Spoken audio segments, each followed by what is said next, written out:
Check, check, check. Good morning. Dom with the 17 months. Dom, thank you so much. Ultimo with the sub. I'm Peter Cole with the 25 months. Geronimo's with the prime as well. Thank you so much. Cajun Assassin. It's afternoon, I know.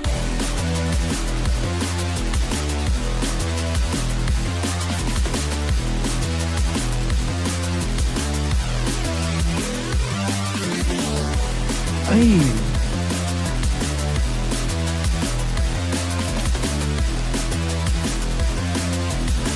All right. I need a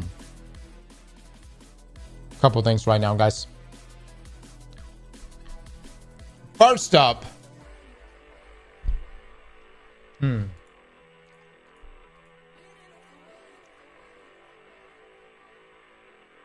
I don't think that's it.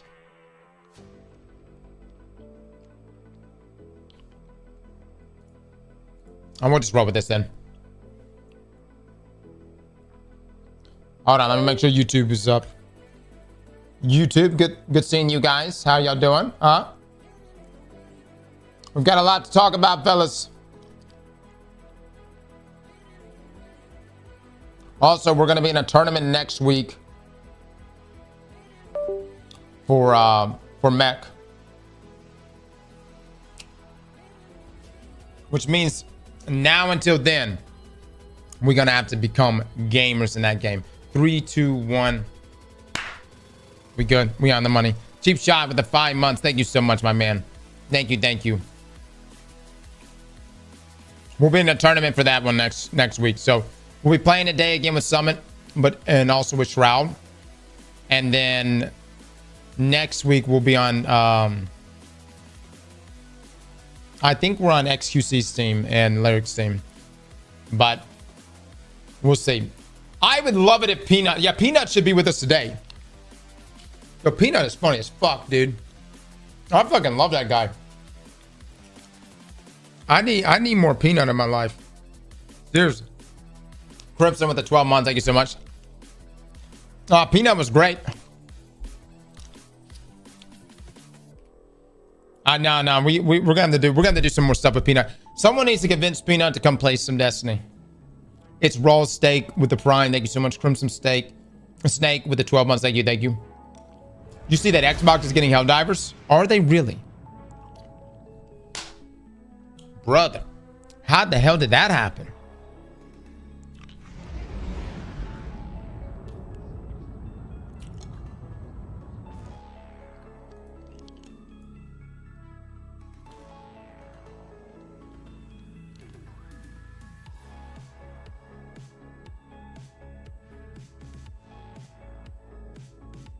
Oh shit. Hold on. Let me take a look at it in just a second. Hold on.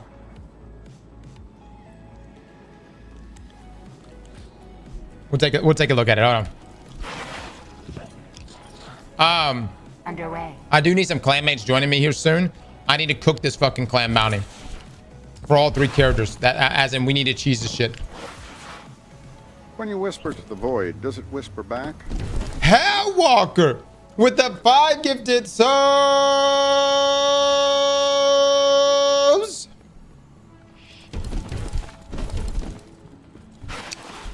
All right, let me finish killing this. Tassy replied to Paul Tassy's article. Okay, we'll take a look at it in a second. So look, hold on. Before we do this, I need to hand this off to teammates. I need 3 clanmates or 4 clanmates to join me. When you join me, I'm gonna hand off team leadership to you. I then want you to put me into private matches. I want to come back after reading this tweet, and I want to see this bounty done. Right now it says 3 out of 10. I want this to say 10 out of 10. We're gonna do this multiple times on this account or on this character, and then we're gonna move to the next account, the next character, and then the next one. I don't give a fuck what you say to me, chat. Lazy ass, you goddamn right. You goddamn right. I don't give a fuck.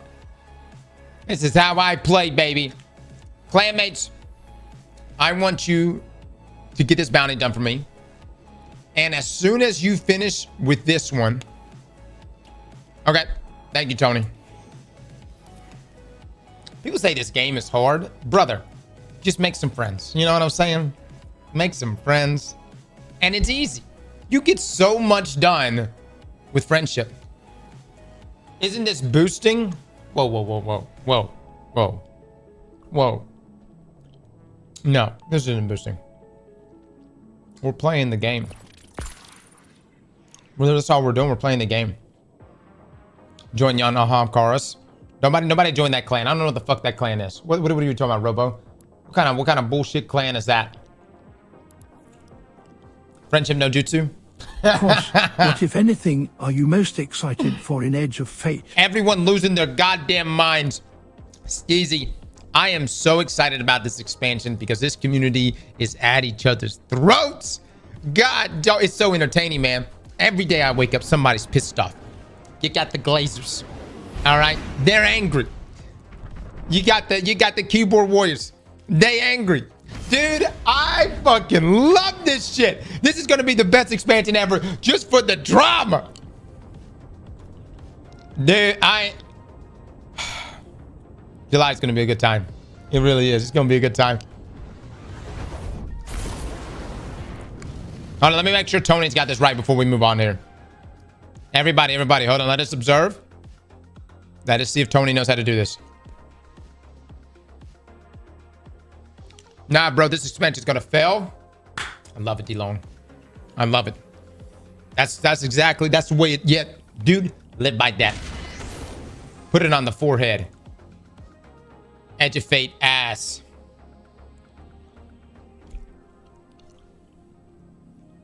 Don't hate on Love Island. Move in and take those zones. You gonna finish that honey drop already in my ears? You don't like the sound of that?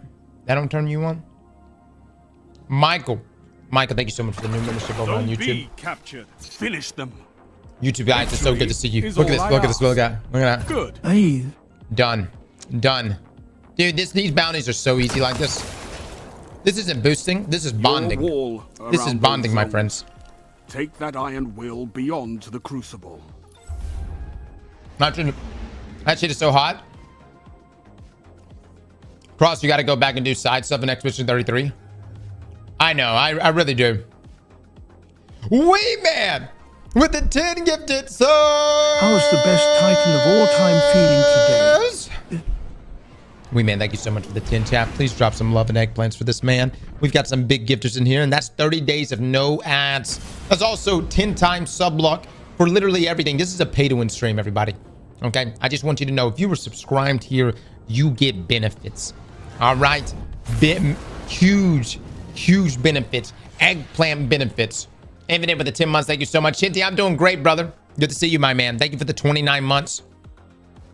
Clinch, the butt cheeks, thank you for the 14 months. Fuck hunters, fuck warlocks. When is there no drama in Destiny?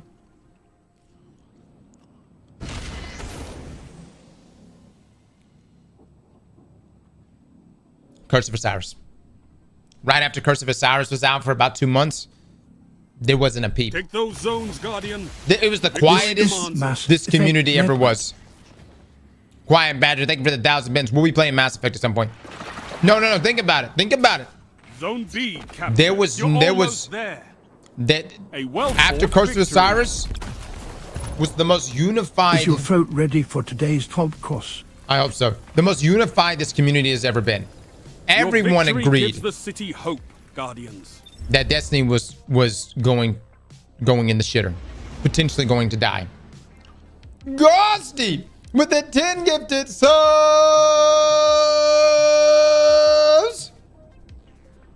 Ghosty, thank you so much for the 10. Chat, please drop some love, some eggplant, some goodies.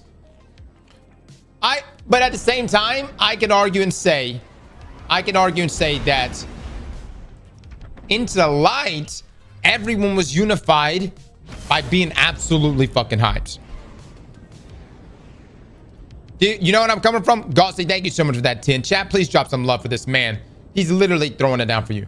But really, Into the Light, everyone was unified. Pantheon, everyone was unified. I would say, I don't know. Y'all tell me. Was there anyone complaining? I'm sure there was some people complaining. But For the most part, everybody was super hype. Cross Destiny Rising's release trailer just dropped like 10 minutes ago. You think I should be excited about a mobile game? Huh? You think I should look at this trailer and be what? Aroused? Bricked? A mobile game 2025? Rising is dropping August the 28th. All right. Destiny Rising, the release date announcement trailer. August 28th. Pre-register now in the Apple Store and Google Play. God dog it. I told the developers last year. I said, listen. We need this shit natively on PC and consoles. Then the translator told them that. And then I said, hold up, Susan. I got this shit. And I even said it. Korean, I think it was Korean. The point is, they've known all along that we have wanted this natively on PC and consoles. And we're still not getting it. You think? I think so. I think that, you know. I don't know. Was it Korean?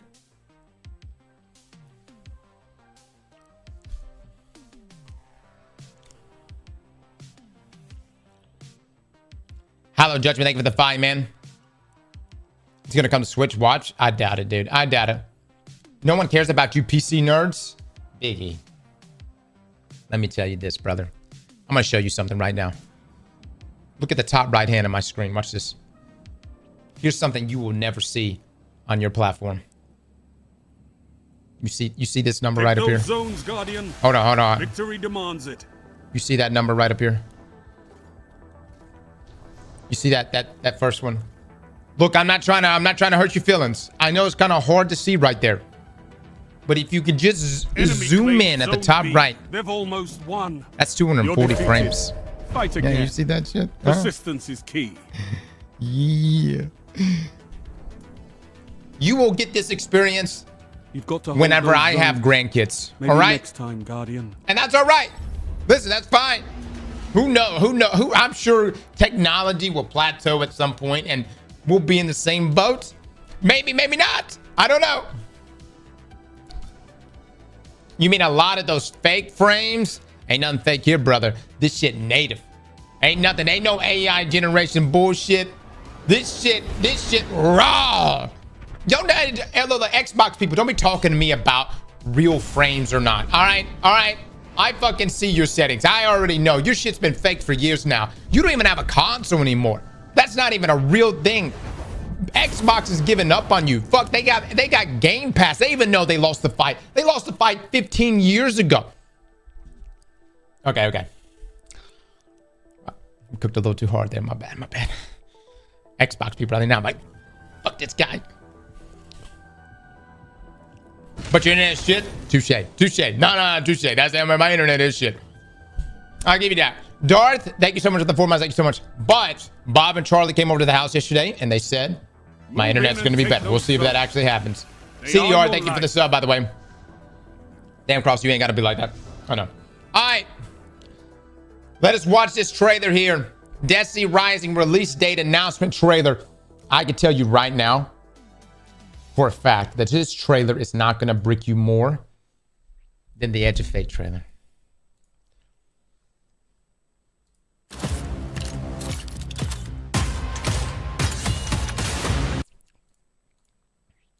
Can somebody tell the developers and studios, you upload the trailer in 4K, even if it's not a 4K trailer? Because the way encoding works on YouTube, you access a higher bit rate. It could still be a 1080p video, just upload it in 4K so we can look at it at a higher bit rate. This is common knowledge. What the fuck? Somebody put the word out for them.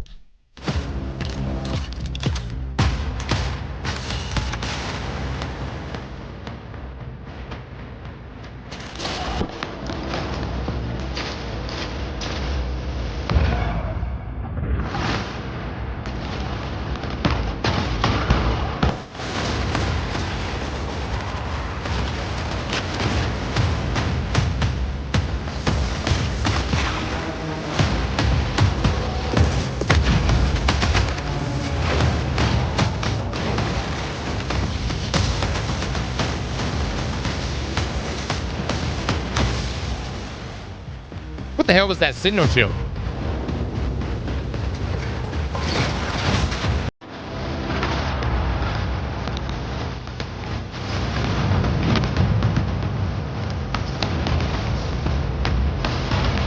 That's the Gambit mode, isn't it?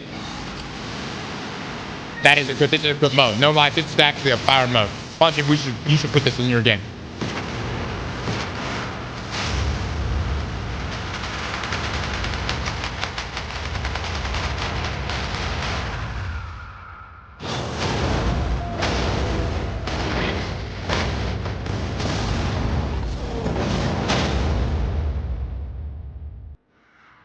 All right, August the 28th this year. You can pre-register now. But keep in mind what you're getting yourselves involved in. Guys, at the end of the day, it is a mobile game. Not only is it a mobile game, it is a gacha game. And let me just say, some of you might have the power to play a gacha game and not drop thousands of dollars. And to you, I applaud you. You need to be studied. You are a rare species. But for the rest of us fucking mortals out there, shit happens when we play gacha games, okay? Myself included. My wallet comes undone. The credit card enters itself. And before I know it, I fucking end up spending a lot of money. Months of you conning me out of my eggplants every day. God damn it, Bob. You're worse than my wife. At least she licks my ass when she robs me. Only she's not as pretty as you are from the neck up.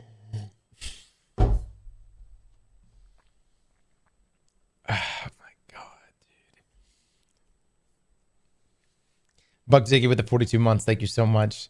Dark with the 9 months. Erotus with the prime. Thank you so much. Oh, Lord of mercy, dude. I have scammed no one out of eggplants. Guys, I love how they put in this. This is a sci-fi shooter, as if we don't know what the fuck Destiny is.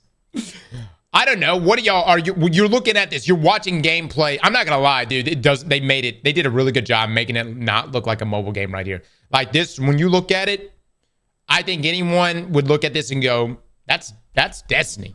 I mean, that's clearly Destiny outside of the akimbos there, which is an only thing featured here and inside of Destiny Rising. But keep in mind, I know these abilities look cool, dude. They look cool. But it's a gacha game. Fellas. Is this what the world has come to? It looked good in the beta. But by the way, is this what the world has come to? We get excited about gacha. Why not? We do not care. It doesn't bother me. You know what, Luke? I don't know if we're going to play this game or not. I know there's going to be a day one raid, but just imagine this. Imagine the day one raid team, all with their 5-star champions that they clearly bought with money. Okay. And just tell me how you think that's going to make you feel. Because look, that's how it's going to go. Don't say it's not. Some of you are foolish if you think it's not going to go down like that. There's going to be someone sitting there with their 5-star character, fully spec'd, fully loaded, and they drop probably, maybe a couple $1,000. Because 5 stars are that fucking good in this game. There's no shame in pay to win. Yeah, dude, but that's just wrong. You know what I mean? What about deluxe edition exclusive weapons like Osteostriga? Let me tell you something. Osteostriga has not been the difference maker in a contest mode environment. I'm just, you know what I'm saying? Like never. What's the other New Land Beyond? That's not going to be a difference maker. You know? If you have the money, spend it how you want. Is this the Destiny community I'm talking to right now? Are you guys fucking for real? You guys are like, oh yeah, you drop a couple $1,000s on a gacha game, no big deal. But $40 for Edge of Fate? What the fuck? Bungie, are you serious right now? Are you trying to charge me $40 fucking dollars? Really, you pieces of shits? I can't believe is this a real conversation? Our Das MTash will finally get back into Destiny. Lamau, actually, yeah, he probably will. He probably will. Waffle, Uncle Dirty with a sub. You the man with a sub. I just find it ironic. That's all, you know. I'm not even going to say hypocritical. I just find it ironic. Now, can I get a poll on this? How many of you are going to be playing Destiny Mobile? Destiny Rising, I mean. Destiny Rising, which is only on mobile. Destiny Rising Mobile, gotcha. Genshin Rising. I mean, Destiny Genshin. Destiny Impact. How many of you are going to be playing this game August the 28th? Can I get a poll on that?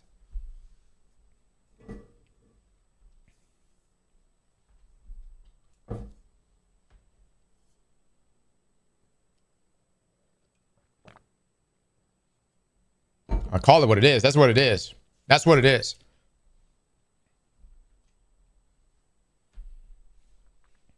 Today, Junior. All right. The poll is coming in right now, and it's coming in hot. 65%, 64% say I will not be playing this game. 37% say they will. 38%. Okay. All right. Well, good, man. Look, let me just say this. In a gacha world, you don't need that many players. All you need is just a handful of whales. That's all you need in gacha. You need people, you just need like 100 people that are willing to fucking forego their mortgage to play your game. And then you're good. 35% say they're going to play. And that's what gacha games are for. Gacha games are, yes, free up front. But it's meant to capture the whales. The people that would crazily drop $10,000 for. And dude, someone will. I guarantee someone will drop within the first week 10 grand into this game. Yeah, like the Diablo player who spent 6 figures. That's fucking crazy, dude. That's freaking Cross. I feel attacked. Yeah. Well, again, this is what blows my mind about this. Everyone's got like this moral standpoint, right? But then $40 for Edge of Fate. Oh no. No. Never. That's terrible. Bungie, how could you? And look, I'm not saying that Edge of Fate should be $40. You know where I'm coming from. But it's interesting. I'm just observing, guys. I'm just observing. There's a few Genshin Impact wells with 6-figure accounts. Dude, I mean, the game... The fact is, gacha games, man. They can get you. They can get you, dude. Because what's going to happen is you're like, oh... You get that dopamine high of pulling that 5-star, but then you're like, wait, if I could just pull maybe this 5-star weapon, or if I could pull that character again and upgrade him. You know what I'm saying? And then suddenly one swipe leads into another swipe, and then to another swipe. Hey, man, to each their own, though. You know what I'm saying? If you want to drop money on gacha games, or hookers, or cocaine, whatever you want to do, man. I mean, it's a free country. Well, not that free, but you know, some places are free enough. But you know, do your thing. Do your thing.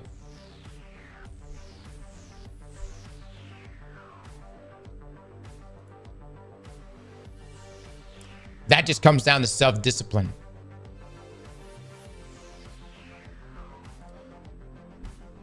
I love that, man. I love that some of you guys are like, oh, it just comes down to self-discipline. You know what I mean? Let me just say this. You know the best way to stay disciplined? You never put yourself in that position to begin with. You know what I'm coming from? I'm just saying. Never put yourself in that position to begin with. Like it just like in anything. You know what I'm coming from? Your bounty is done? Okay, 6.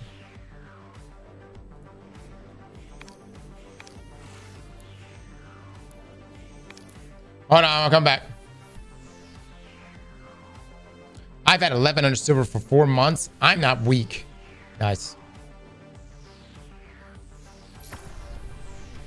That's not discipline, that's absence. Damn right. That's hot. That's the way it should be. Zombie with the sub. let me ask y'all something. And this is going to be, I don't know if we'll ever get numbers on this. Last poll I want to do. Do you think Destiny Rising will have more concurrent players than Destiny 2?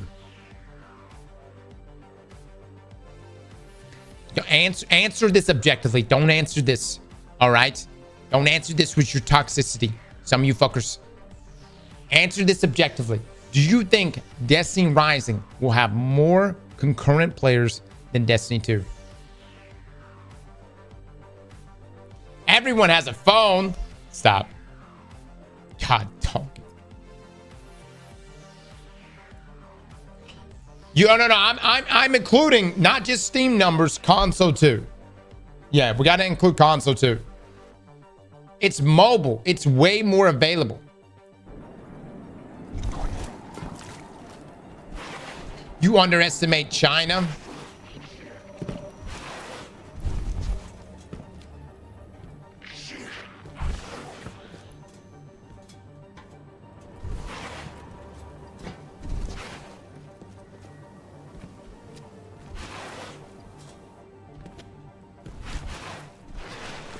I underestimate China.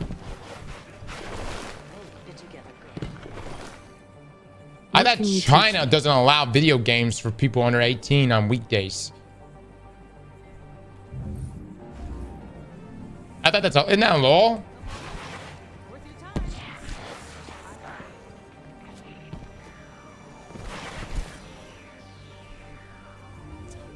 You know, one of the biggest problems China has with its citizens? Chinese people save their money.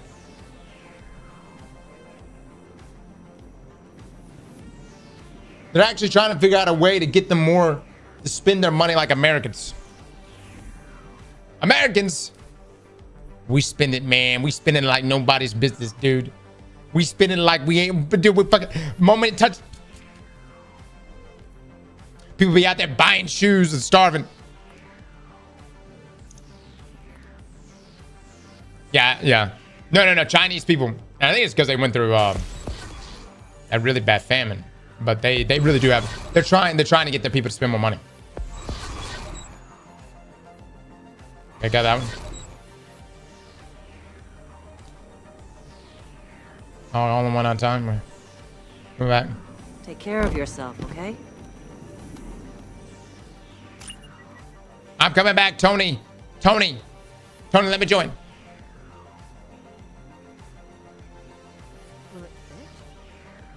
You're about to get cancer, bro. Be careful.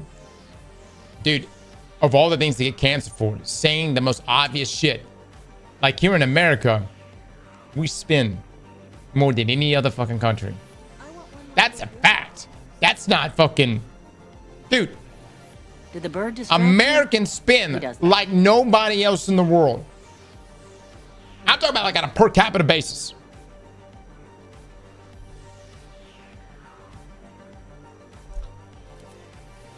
But you got to understand, all of that contributes to GDP. All that contributes to GDP. But the real question is, does GDP necessarily equate to the health of your country? Talk to me. Finland would disagree.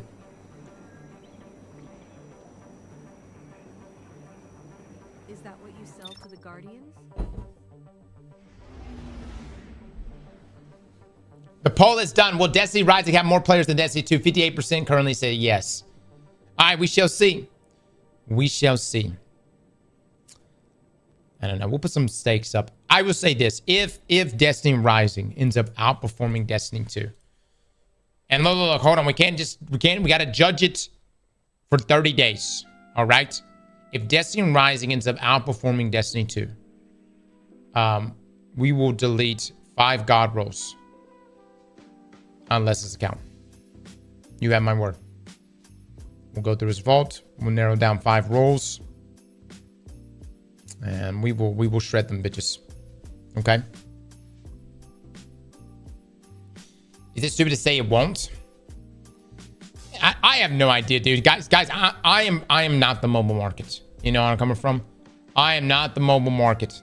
Dude, this game could come out and it could be fucking massive. What? Dude, watch it come out and be Genshin Impact all over again. And Genshin Impact was huge, man. I mean, still, you know, think about how many gacha games. I think there was other gacha games even before Genshin, but Genshin was what really put it on my radar. So this game could come out and be massive. I don't know what that necessarily means for Bungie or Destiny. Like, I don't know what that means. If gacha Destiny is better than regular Destiny from a monetary standpoint, what does that mean for D2? And by the way, Payback was supposed to be this version of this, but on mobile and consoles. It's a different game, period. Brother. Okay. You're going to have to make a decision at some point. Do I want to farm tier 5 weapons inside of Destiny 2? Or do I want to farm tier 5 inside of Genshin? You know what I mean? All comes down to the amount of time you have. They're going to print money if they add Gunner skins. Brother, they got Goth Mommy skins already. This game has got Goth Mommies. So they're halfway there. It's just the new shiny thing, just like First is in it. Zombie Killer with the 13 months. Thank you, thank you. Say less.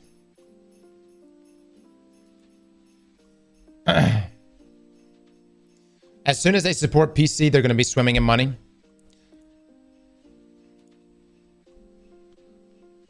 Do you think they're ever going to give PC support here, guys, or console support? Has the developer said anything about that?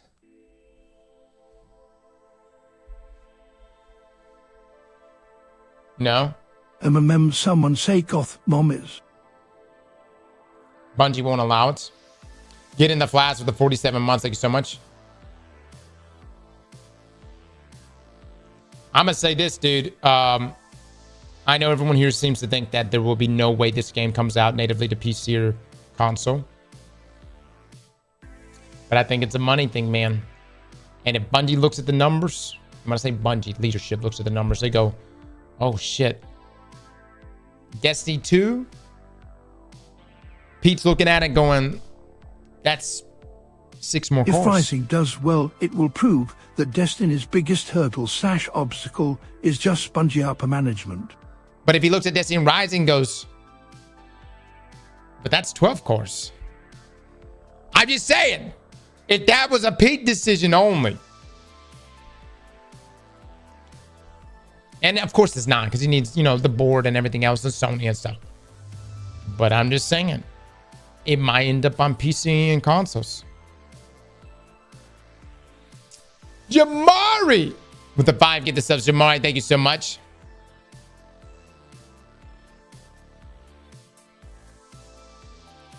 Would a Genshin or other gacha game player even care about this game, though?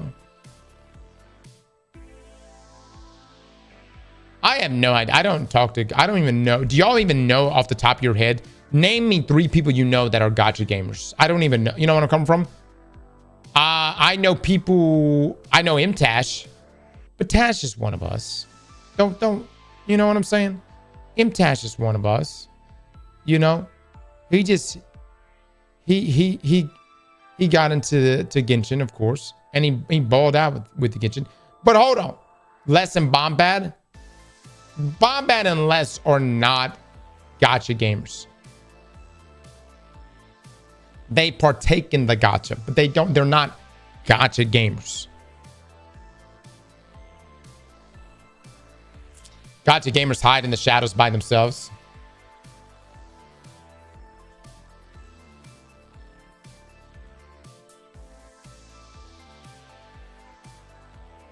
Oh man, this game is gonna have all the exotics.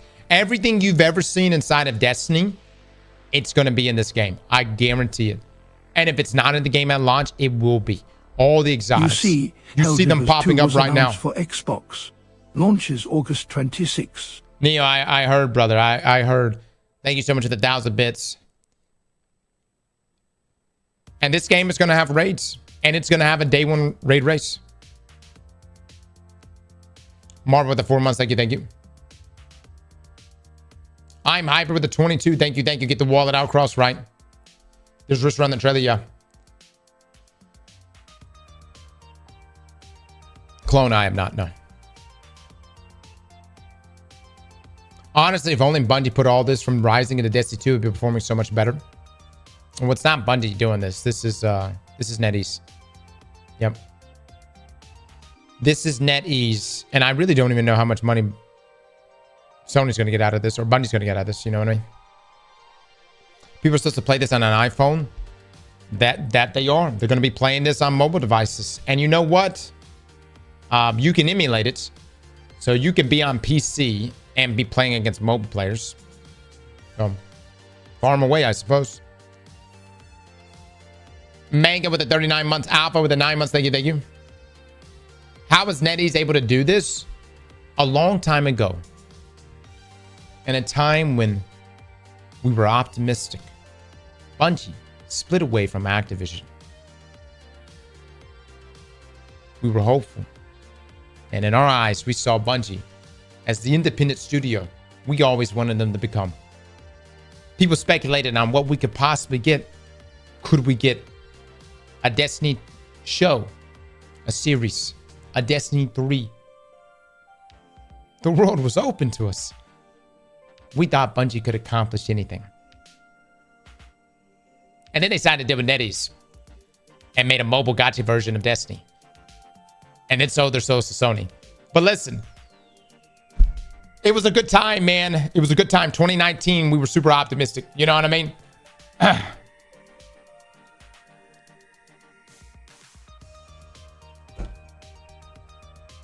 But let me also say this. If Sony came to you and said, listen, I give you $3.6 billion. Destiny, that marathon shit, whatever the fuck that gummy bear stuff is. Brother.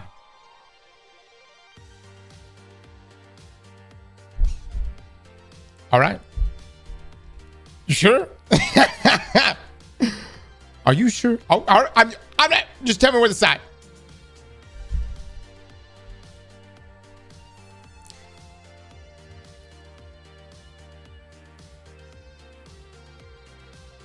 Damn good deal.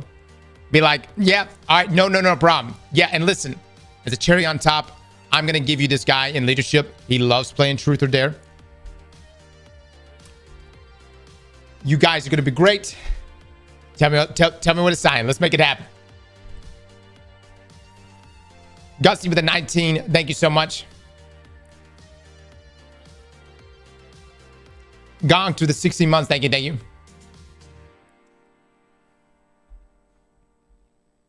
Are you implying they have more than Marathon in the oven?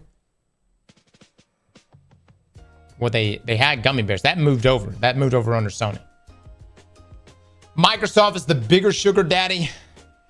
Dude, that's all Microsoft fans can say these days. Dude, after Microsoft laid off 9,000 people yesterday, you still got people walking around going, yeah, well, Microsoft, they've got a bigger market cap, you know? So they won a long time ago. Good for you. Good for you. All right, great. Let me just say this.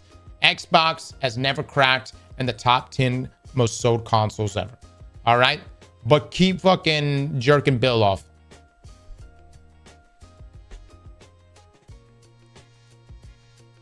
And look, if you're invested in Microsoft, good. But I mean on a console versus console perspective only. And that's where we think as gamers, Microsoft has always gotten that ass beat. And listen, at one time, they really did. Microsoft, we thought they were going to turn the tide. Xbox 360, baby. 360. We thought on the way to 720 or whatever the fuck it was going to be. We thought that was it. But then they fucked up, baby. They fucked up bad. They fucked up on everywhere. Every way possible, they fucked up. Done with the 5 gifted subs. Oh, thank you so much for the 5, my man. Chat, please drop some love and eggplants right now for this man. King Chiller with the 27. Thank you. Naldo with the sub. Thank you. Game Pass on PC is amazing. Listen. Hey, dude, I'm not hating. I don't like exclusives. I hate exclusives. I want to play on PC. And I love that Microsoft is doing that with Game Pass. And they should. Because at this point, that's the only way you're going to be able to really fight back. You got to just take this Netflix approach and hope for the best. Xbox 360 is the 9th most sold console. Oh, is it really? Top 10 most sold consoles. Wow, Xbox 360. Excuse me, everybody. I misspoke. It did actually make the top 10. You have PlayStation 2 at the top, Nintendo DS, Nintendo Switch, Game Boy, PlayStation 4, PlayStation, Nintendo Wii, PlayStation, then Xbox 360, and then PlayStation Portable. There you go, Xbox guys. Everybody, round of applause. Round of applause. That's some good shit. Let me just say this. This is embarrassing. This is fucking embarrassing. You hear me? You look at this shit. Everything. This is a competition between Nintendo and PlayStation only. All right.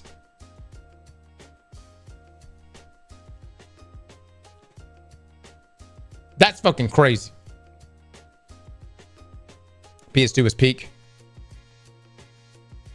Asian markets prefer Sony. I don't know. Xbox. Be more Asian then. Fucking figure it out.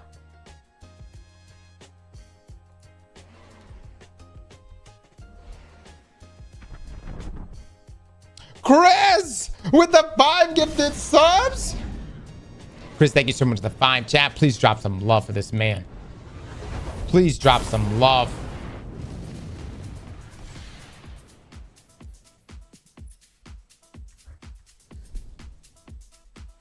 You just butthurt because you got the Ring of Death on your old console. You fucking right I am.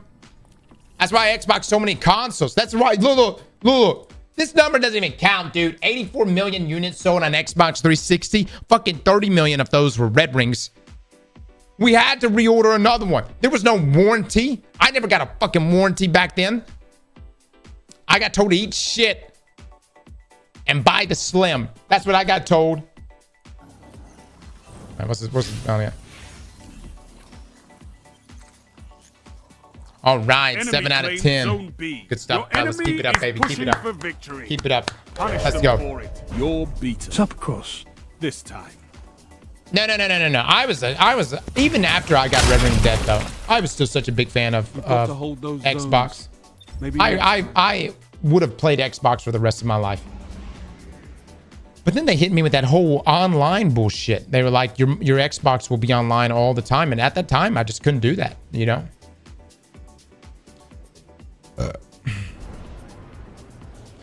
Chat, TWAB should be out in about an hour.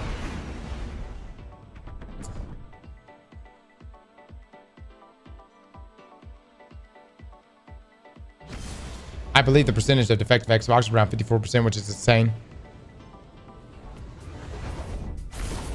You're on an Xbox right now, my guy? Oh, you're saying this PC? Yeah. Yep. Bill's eating good, brother. He's eating good. Dumb bitch.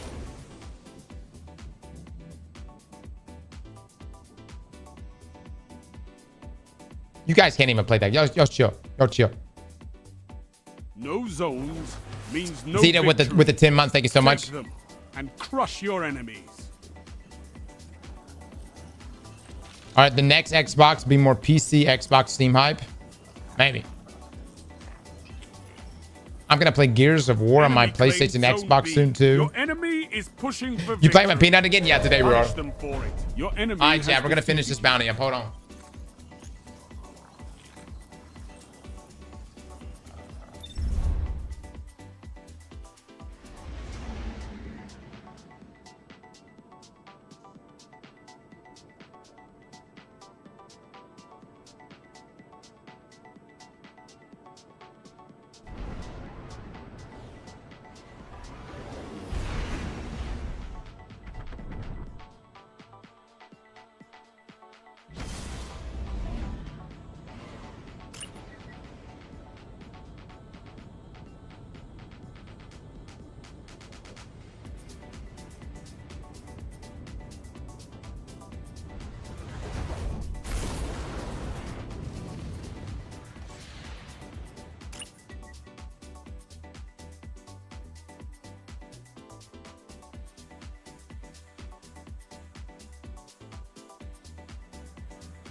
Show me you can take ground. Hold the zones.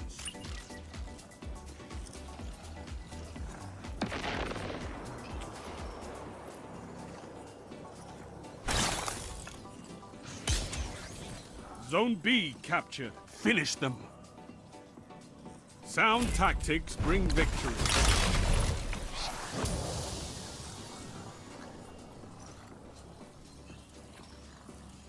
You're a wall around those zones. Take that iron will beyond the Crucible.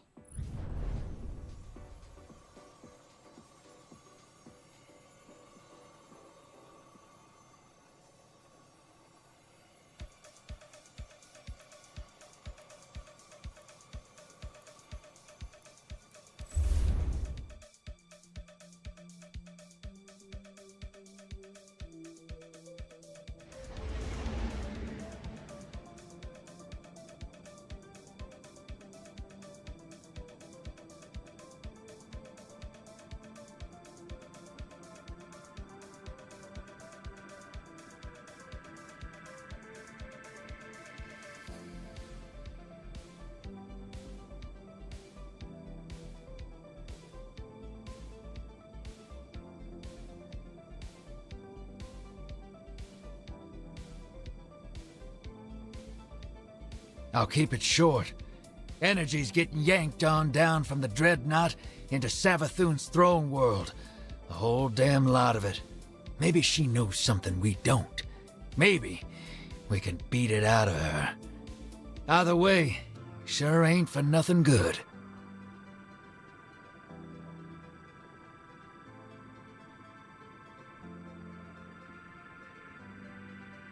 Yeah, I know how it goes.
I love watching Aztecross and shitting on company time.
Why is this chat in emote mode? What happened?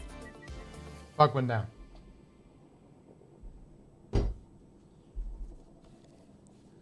Somebody start saying some sus shit again.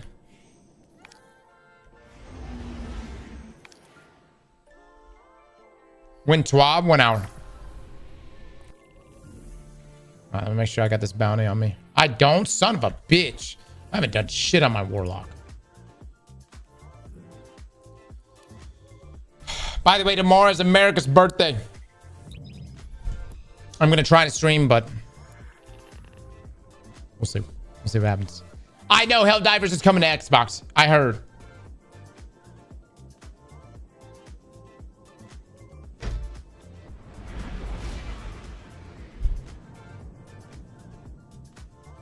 Fuck America.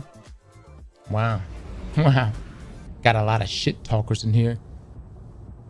Talking about the freest country on the goddamn planet. Got a lot of people talking shit.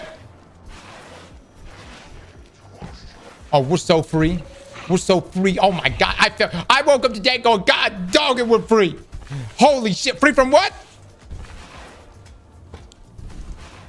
I don't know, baby. I don't know. But we're free.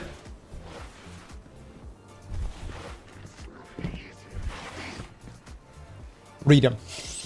I smell the freedom. Free for free. Free for property tax? No, not that kind of free. But free, baby, free. Catch you later. All right, let's see. Let's see. Where is I want one like Tony? Tony, I'm coming back. The fuck even is a kilometer? Huh? Rest of the world needs to get with the program. I want one like the warlocks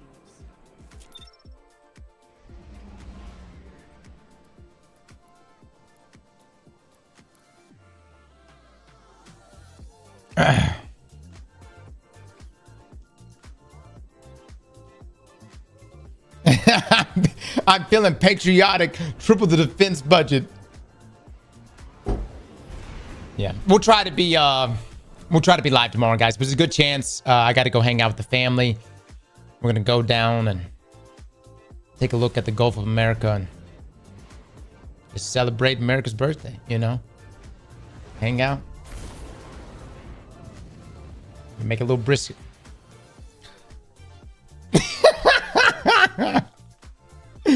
Double with the 100 bits. Thank you so much.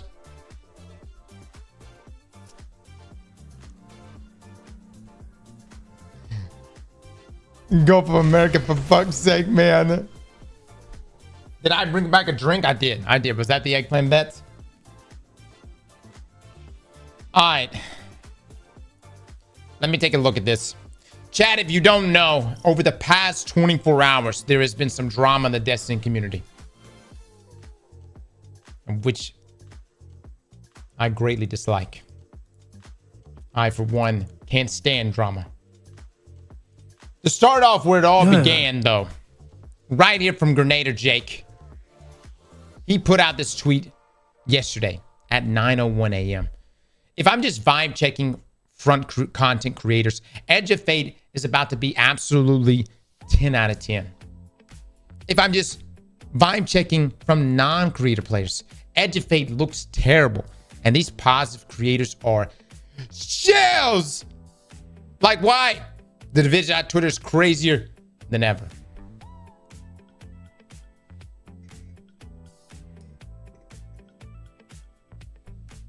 He's not wrong. Just look at Scarrow. Whoa, whoa, whoa, whoa, whoa. Everybody, calm down. Listen. I'm going to let you in on what's really going on today. Trust me. As we get deeper and deeper into this rabbit hole, I'm going to pull back the curtain and just give you a little look-see. All right? Honestly, the tweet is accurate. Less fucking piles on. Less fucking piles on that shit. You know what I mean? Hold on. Disregard the fact that Les also streams Destiny. I love that Les fucking, he just jumps right on the pile. He's like, yeah, fuck them guys. Fuck them streamers. Dragon with the 54 months. Thank you so much. Who's on Bungie's payroll? Whoa! Is that the conclusion we're jumping to right now? Listen. Are you saying every creator, every content creator is saying Edge of Fate is going to be 10 out of 10? Really?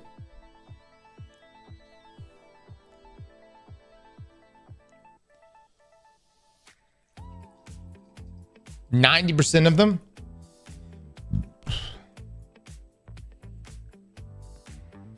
Not all of them? Somebody call up Sir Demetrius right now. Somebody hit up Sir D and ask him what he thinks about Edge of Fate. I need a rating from him right now. Actually, Luke, ask him if he can give us a voice clip.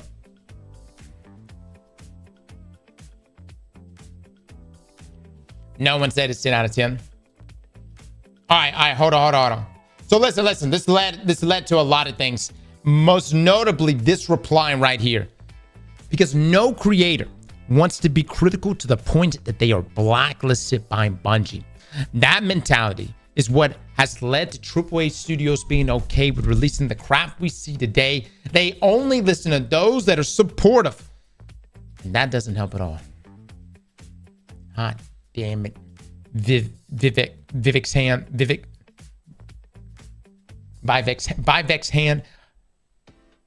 Let's just say Viv throwing it down right now. You hear? Viv throwing. How many people resonate with what Viv just said? Holy base. Facts. Can I get a poll on this?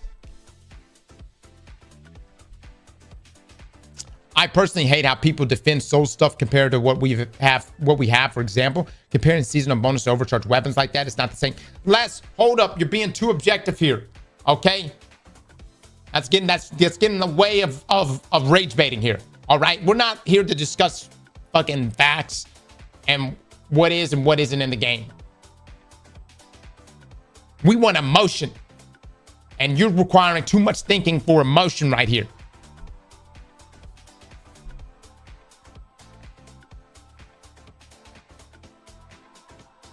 If you are a content creator, it's in your best interest to hype up the game you're creating content for.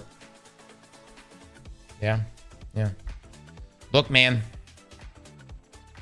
I get the comments on this one. I do. But hold up! In one corner, we have Fallout, who replies to this. He actually hit it with a hot retweet. I didn't like this. No, I don't. I'm not trying to tip my hand on that. Hold on, let me move myself down. I don't know a single creator who has this fear or thinks this way. And there's so many instances of this just not being true. One of Cross's most viewed videos is him in a 30+ minute critique of Destiny 2 becoming a microtransaction hell. Dano's thoughts on the Root of Nightmare contest raid was a scathing review of what he considers to be a weak baby raid. Have y'all watched that video, by the way? That is a fantastic video. Dado roasted that raid so hard. And it was like the whole time I was like, God dog it, man. He's going in. But he just kept going hard and harder. And it was. That shit was weak. Now, the Root of Nightmares, day one, weak. fucking week. Dado is also an elitist gatekeeper. I love it, Robot. I fucking love it. Keep that same energy up. Five made a video post Nightfall about how he felt the story was insanely disappointing and a massive letdown. I thought that was hilarious. So Five, it was funny because Travis from IGN came out and was like, Nightfall is a 4 out of 10 or a 5 out of 10. And everybody was like, fuck you, IGN. Fuck you guys. You guys suck. You guys suck dick. And then like 24 hours later, Bife was like, yes, the narrative and story was garbage. And everybody was like, oh, Bife, a gentleman and a scholar, as he is. Yes, we see where you're coming from. IGN still sucks dick, though. Could it be that some people do in fact suck dick? But wait, perhaps some people there don't in fact suck thy dick. You know what I'm saying? I'm just saying there are individuals that might actually have. I like Travis. Okay, so I'm a little biased here, but I actually think Travis is good. I actually feel like Travis does review things accurately.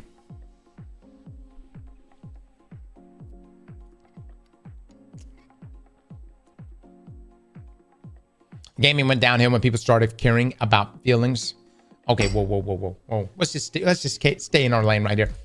I and Dado, if I remember right, made a video and ranted on Twitch about the incredibly dumb starter pack sales fiasco. So many creators are critical very routinely. No one that I know anyway fears getting their name written down in some fictitious black book, respectfully.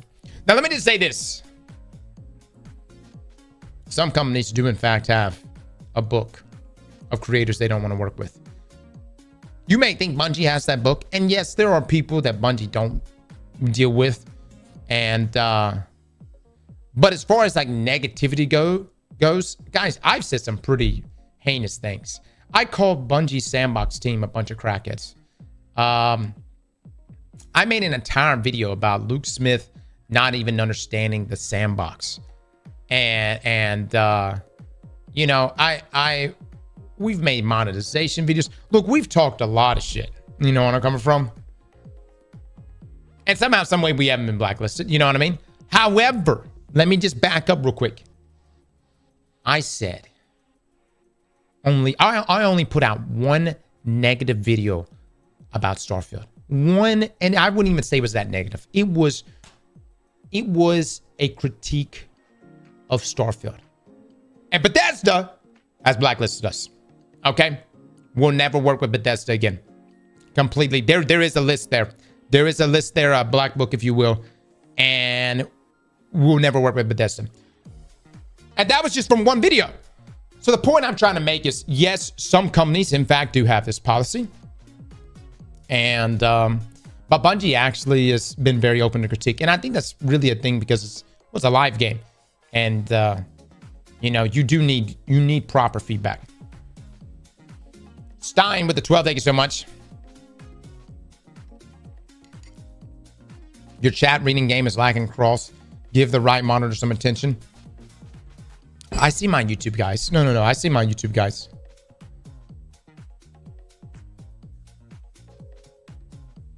YouTubers are paying off the sandbox team to make Titan the only class worth playing. It's so obvious. All the biggest itches creators are Titan mains. Yeah. So for years now, we've actually been giving kickbacks to the sandbox team to continually buff up Titans. And he's actually the first guy. Who's that? Who just said that? Swagback. Yeah. Oh, no. Paper Towels. Paper Towels with the comment on that. Oh, well done. Well done. That's good shit. I've never been called out like that. But he's right.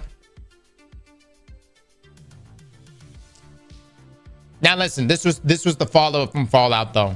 And the point is that there's been some heinous things that I've said in the past. And then some proper critical things that have been said from other creators in the past. And, you know, they continue to interact. But hold up. We got DMG right here.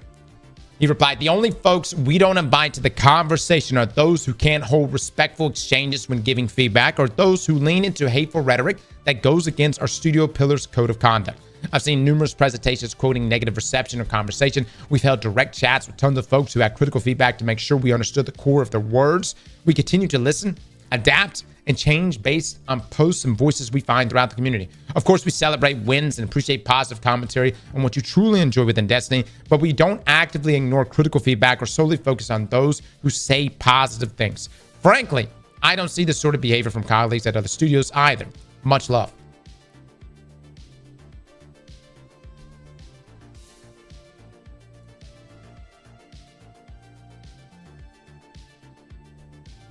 My favorite is this reply down here. Hold on. Right here. The first paragraph is just Corpo's speech saying that the quote tweet said is correct. I simply do not believe the second paragraph based on 10 years of bungo behavior and just over deaf Corpo behavior. Third paragraph is also laughable. It would have been better to just not reply.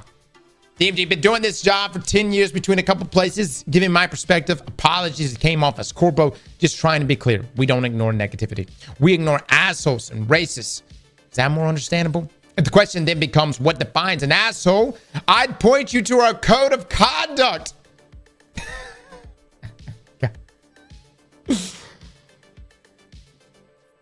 That's good. That's good shit.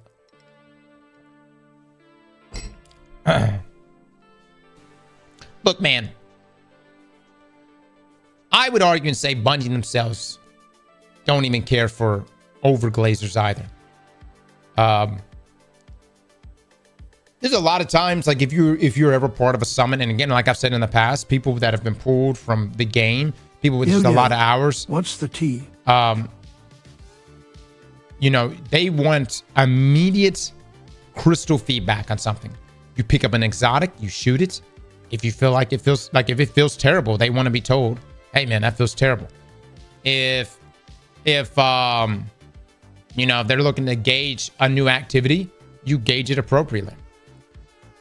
So look, man, and the other side of things is too, like we've talked about in the past, there's only so much you can change. Think about it. Some of us don't even go in there and see the new content until it's like a couple months out. There's only so much you can change in that time frame. It's small tweaks, you know. So a lot of this is Bungie's vision for what they want to take the direction of the game, with small tweaks coming from, you know, different people that get their hands on it.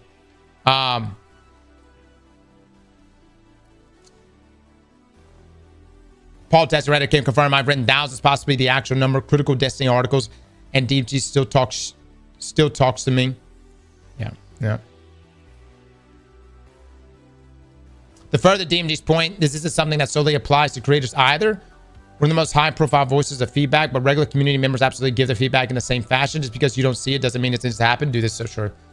Bife is making a great point. Guys, it's not just streamers or creators. Is my green screen going out? What the fuck's happening? What? It's not just streamers and creators. It's literally people that have a lot of hours in the game, man.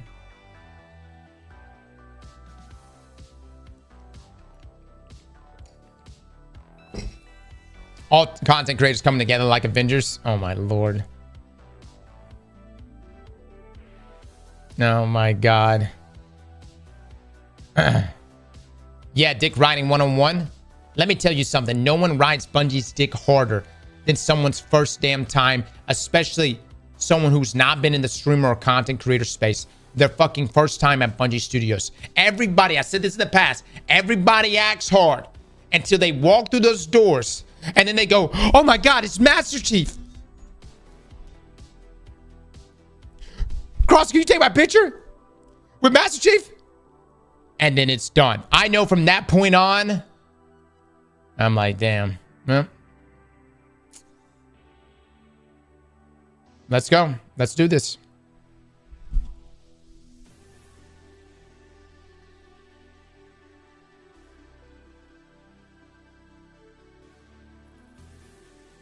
And look, if you want to take a picture of Master Chief, that's completely fine. You can take a you could take a picture of Master Chief. All right.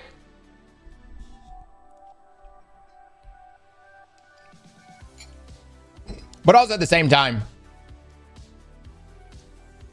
most of the people, if not all the people I've ever been in a room with during summits has given appropriate feedback.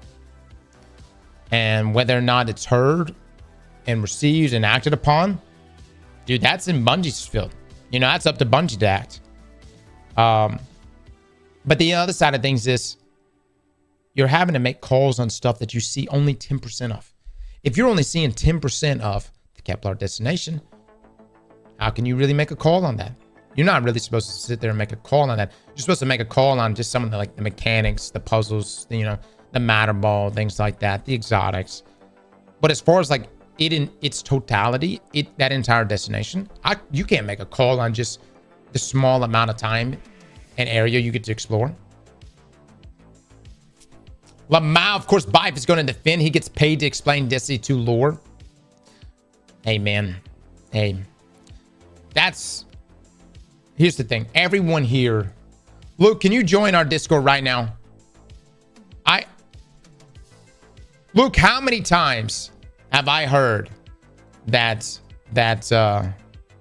we get paid? You know what I mean? How many times? That's a lot. How many times? And look, and now more than I can count. Now it's like we get paid, Bife gets paid, everybody's on the payroll. Let me just say, guys, and look, and here's the thing. We've been critical about Edge of Fate here this entire time. All right? And to be honest with you, looking at Edge of Fate, I don't know, fellas. I don't really know how I'm feeling about Edge of Fate. It's content rollouts, what Bungie's trying to do with their new systems. I'm gonna be honest, fellas. I'm on the fence right now. Cross the check cleared this morning. P check? Yeah, the Bungie. Pete. Guys, I think Edge of Fate, though, is really going to be one of the best expansions we've ever gotten. And right now, what I really think Bungie's doing is they're underselling it. You know what I mean? They're going to try to sneak this thing in. They're trying to really roll out, you know, trying to just come in here and just be like, yeah, it's just another expansion. But dude, we know this fucking thing's going to pop. Already, this thing's going to be 10 out of 10. And you can feel it in your bones. From the moment I saw Kepler, I was like, this shit's hot. Like, I mean, the fallen enemies, the abilities, you could turn into a goddamn ball. Have you seen that shit? A goddamn ball you could turn into and go anywhere. You could do whatever you want, but maintain ball form. It don't get much better than that shit. Luke, every check hit this morning. Are you saying the check? Yeah, make sure you bring up the Eververse stuff too. That's a part of the contract. New armor, all that good stuff, you know. We talking about the Eververse stuff. The new armor sets they showed off yesterday. Oh, is that part of the deal too? Yeah. We got it. Okay, Luke. Here's the thing. We need to go and start making changes right now, across the board. I've had these prepped, just waiting. Oh my waiting for the money to clear. Okay, so that video we put out a few weeks ago, the Edge of Fate. This is great. No destination. Fantastic. Okay, let's get that swapped out. Terrific idea. God dog it. That's fantastic, Luke. Luke, you actually had these already pre-prepared? I sent them. I said, guys, just send the money and these go live. Oh my God, Edge is perfect, dude. This is fantastic. Oh, this is the best one right here. Pre-order sales up. Oh my, 1 million %. Or is this 100,000? 100,000. Throw another zero in there, Luke. Put another zero in that thing, baby. Pop these numbers up. Chad, this is the moment where I really bring this all together and just come clean with all of you.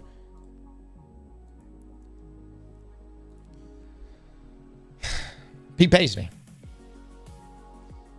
You see, for years now, we have been making content inside of Destiny. And if you've noticed, well, cut the act cross. We all know you shield it up with Pete every time you go to bunker.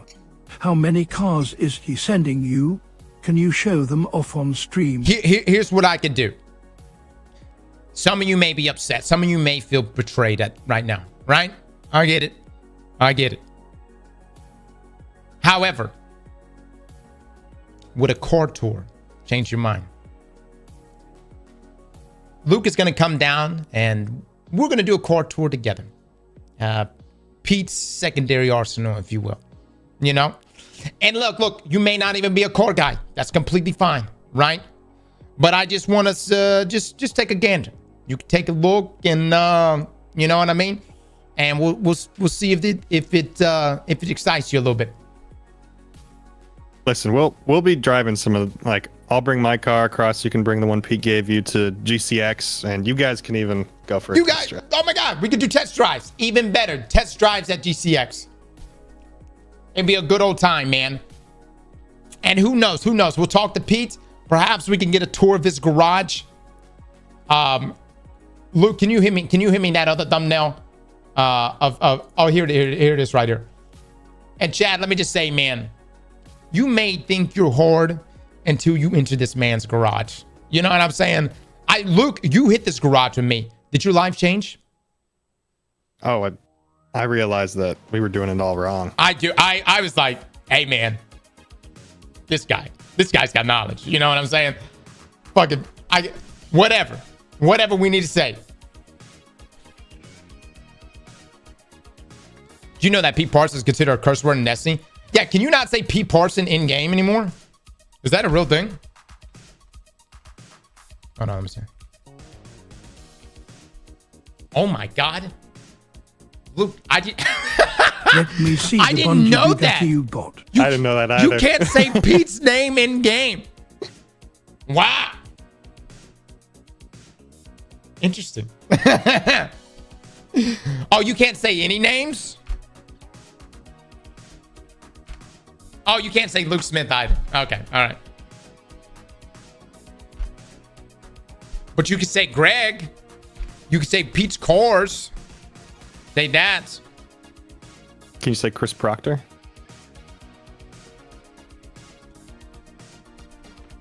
No, you can't say Chris Proctor either.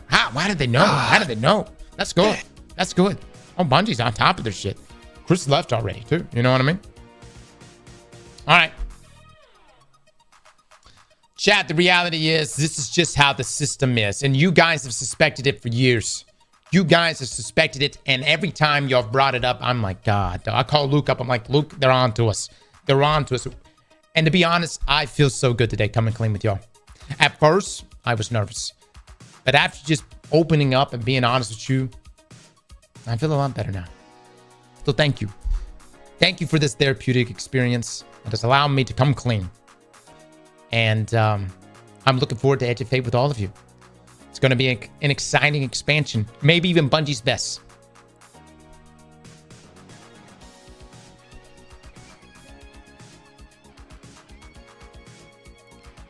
Look, I feel like we should cut it right there. I thought about like circling back around. Look. Most people here are gonna know we fushing, but the cut on YouTube is gonna be hilarious. People are gonna be like, "Motherfucker, we knew it! We knew it!" Yeah. No, I think everyone here who knows us actually knows that Pete doesn't actually. We're paid off. Believe it. Believe it. Matter of fact, every time you see something negative, you go ahead and best believe we've been paid to pitch that shit. Edge my fake cross? Yeah. Iron, thank you so much for the 20. Cross Helldivers is drop. I get it. Helldivers finally coming to Xbox. Congratulations, Xbox players. You have something to be proud of. After a year and a half. A year and a half? 2 years? 2 years? Year and a half. Whatever. You finally get PlayStation sloppy seconds. The real Pete Parsons with the 10 gifted subs. Pete, it's good to see you, man. It's great to see you. Thank you so much for the 10 gifted. And also the core I heard is being shipped down this morning. So looking forward to that. Thank you so much for that.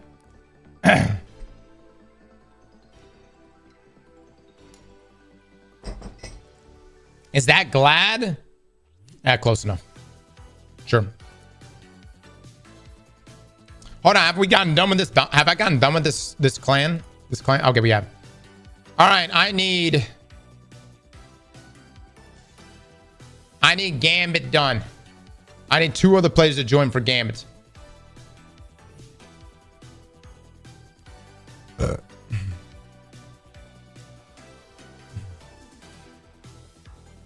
I going to play Death Stranding 2? Or at least check it out? In my opinion, you should. Ace, I don't know if you know this or not, but I don't have enough fucking time. You know what I mean? Do I want to play Backpack Simulator? Absolutely. I wish I had enough time, but I just don't. Y'all got me playing a bunch of other bullshit. I got it, you know? We'll get to it eventually. And by eventually, before I die.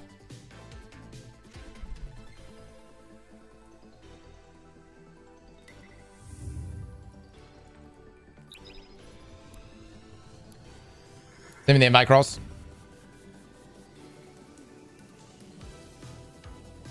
It's a fantastic open world. The walk simulator meme was created by people that never played the game. Oh, no. Death Stranding is a top tier game. Seriously. I know it is. That game, it's deep. It's some deep shit. Cool boy with the 3 months. Thank you so much.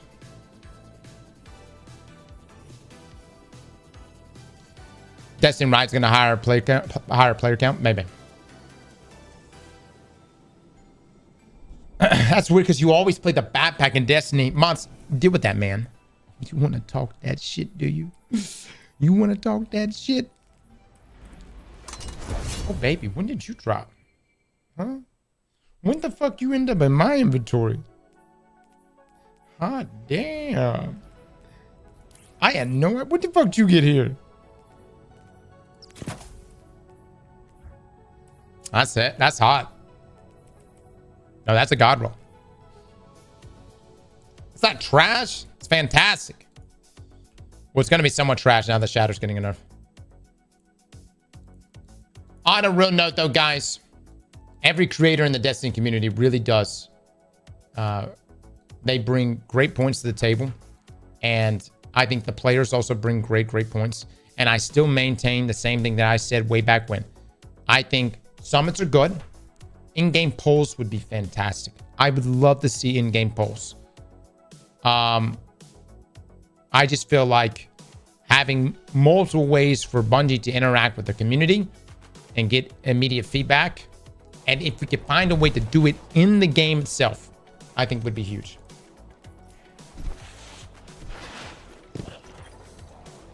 Hi there.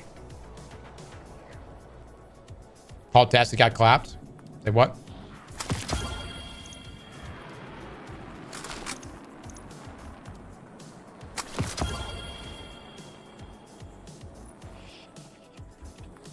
Too bad we can't do summons at the big sandbox leak.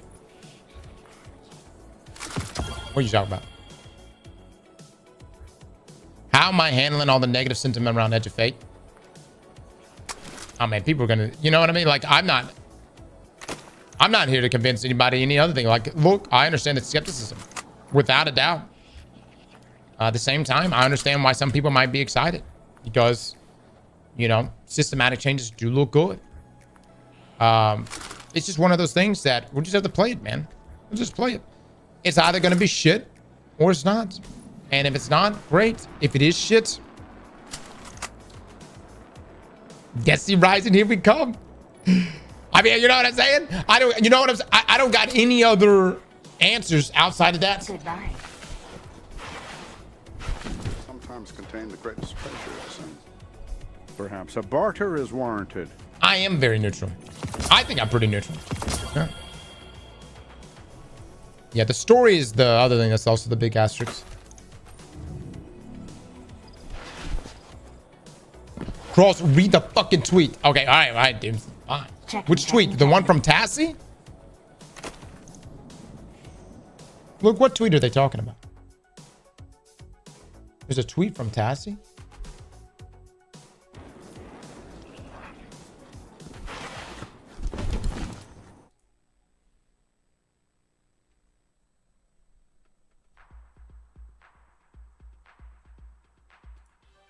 All right, so Paul Tassy right here says Destiny 2, Kepler, and Portal have some big issues, it seems. Yeah, I haven't read the article, but it was replied to by the Destiny 2 team. Okay, a quick message from the team: apologies for the delayed response. Spinning a lot of plates leading into launch. Hey, Paul, there are a couple of misunderstandings in your article that we would love to expand on. Number one, solo ops and crucible ops are completely separate. Solo ops has new activities set in familiar locations, and crucible ops support various fireteam sizes and lets the surface reward bonuses and event modes when they're active. Number two, we chose an existing activity during our stream to specifically focus on new modifiers. We wanted to focus on modifiers we made in that segment over anything else. Number three, fireteam ops will have rotating activities and selected modifiers that support matchmaking and playing immediately. You can leverage matchmaking here or hop into Fireteam Finder with pre-selected goals like new players welcome or looking for experience. If you choose to customize the modifiers and dial in the challenge rewards, you'll need a pre-made fireteam. The fireteam leader has full control over the activity and its customization. As mentioned above, Fireteam Finder offers various tags to pre-communicate goals for a given session, and we're hopeful that in-game chat, whether it be text-based or opt-in voice chat, will be leveraged here for fireteams to come to an agreement on modifiers and score targets. As long as you're running the hardest configuration your fireteam power supports, everyone will get their best rewards. We appreciate your thoughts and feedback and hope you enjoy the portal activities once you can get in and try it out. Additionally, a note specifically from Nutty, who joined us on stream to talk through the modifiers. I'm looking forward to everyone's feedback. It didn't seem like Paul got cooked. It seemed like this was just an explanation. Like further explanation. I don't have to check to go big, but one, oh, okay, I thought I saw Crucible Nodes in the solo ops section. Two, I get that, but using the 5-year-old, not that amazing Empire Hunt wasn't great. Three, looking forward to trying out the system, but Fireteam Finder seems like it'll be tough though. Yeah, I mean, like, Fireteam Finder isn't perfect and customizable. Like having the ability to just type whatever you want in the Fireteam Finder thing would be great. I understand people will eventually put racists and other bullshit. Someone's gonna sit there and figure out a way to sit there and go to Fireteam Finder and just have a giant ping as their damn, you know what I mean? Like they'll put that in, and then they'll have, you know, just a giant fucking dong as their damn header. But that's just a risk we have to take. You know what I mean? It's a risk we have to take.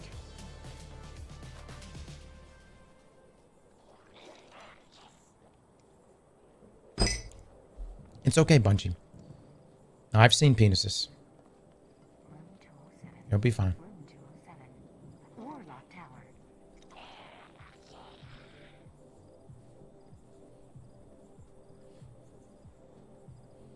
Who cares? Are we 5?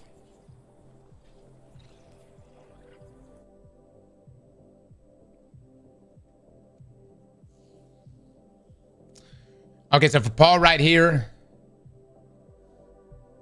elaborate, appreciate response for Bungie on my last article. Biggest section on the modifier picker thing. I appreciate it, but I'll still want to see how this works in practice with day-to-day players. It seems a bit odd to me. You're free to view this as a Bungie cooking me, but I know they don't mean it like that, and it's just good comms. We'll probably write a response article, though. No cooking intended. Frankly, this is a big shift in how we're approaching these sort of activities. We're confident in our initial stab, but we know we'll have tuning to do and changes to make over time. That's fun. That's the fun of a live service game. Yeah, dude, nobody... I don't feel like Paul got cooked on that. You know? I was expecting... Y'all got me all hyped up, dude. I thought Bungie called him a bitch or something, you know? Damn. I thought we were going to see some lick my ass. None of that. I didn't get any of that.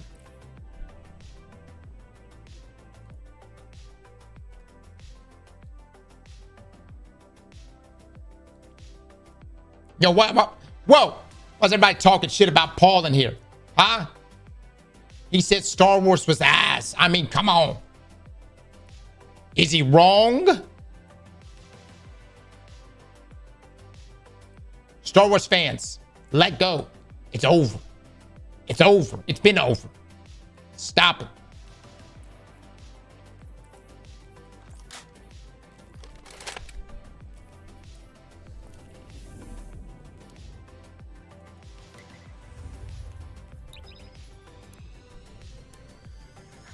It's not over.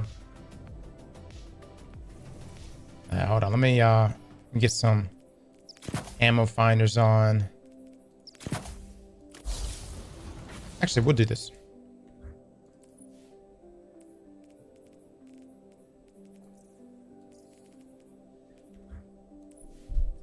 Let me just say this, guys. If you aren't bricked, don't buy it. No one's making you buy this shit. You ain't gotta buy none.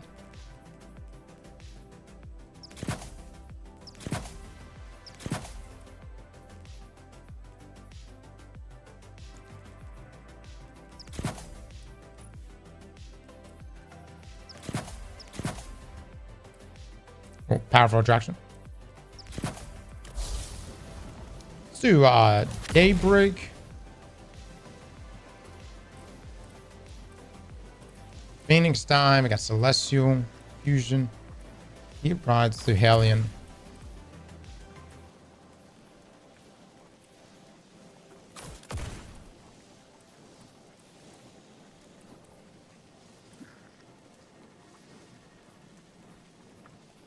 My benevolence set. The fuck?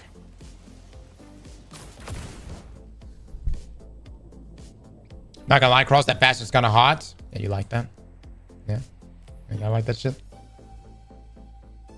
Chat, we're playing Gambit because we love it. We love Gambit. God, my favorite game mode.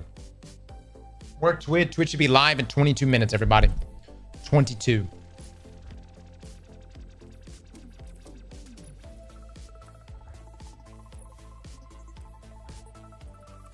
Stats are ass. What the fuck?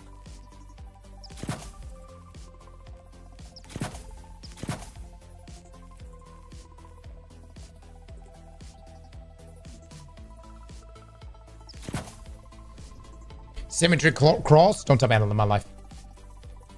I'm gonna use whatever. I'm gonna use Izanagi. Anthem's gonna shut down January 12th, 2026. I mean, who the fuck is still playing that shit? Is there someone on Anthem right now? Really? Who's even streaming? Hold on, is anyone even streaming it? Let me go to the Twitch directory. Luke, put that date down on your calendar. I want to be the last player in Anthem. Oh, what day? It's like January. Oh my January god. 12th. There's actually people streaming. There's people streaming Anthem right now. God dog it, man. That's love. You hear me? After all these years. There's not many of them. But there are people streaming Anthem.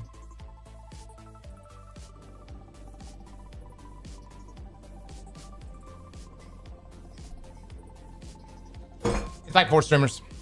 You got a streaming cross? I will try to be the last person in Anthem. Look, for January, the final week, I want us to play it. New character all the way through. And then be the last character as the servers are being turned off. Nice. Yeah, I'll pop it in the calendar with like a 2 weeks notice. Yeah. So we're prepped for it. Garland in the Prime, thank you so much. Obi-Wan hand. Thank you so much for the 4 months, my man.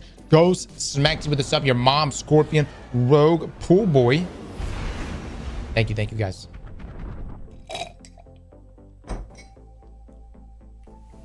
Oh my god, I'm using a fucking healing grenade. No, go call out,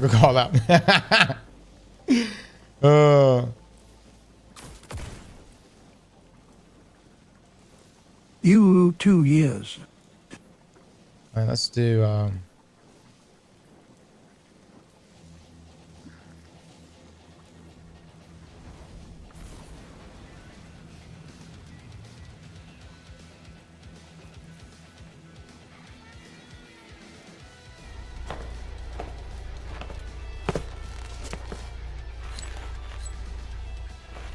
Is Sunbreakers being nerfed? Ding, ding, ding. I don't think so. Scorn approaching. The problem with Sunbreakers are still good. No, they're Welcome good. aboard. They're gonna still be good. The Scorn are full of corrupt ether. I like their style, but they can't be controlled. I have to look at the TWAB though. Look at the TWAB. Was Get there anything ready happening to to drop. Sunbreakers? In recent Get TWAB? ready for Yeah. a firefight, brother. I don't And remember drop anything. those motes in the I'll double bank. check.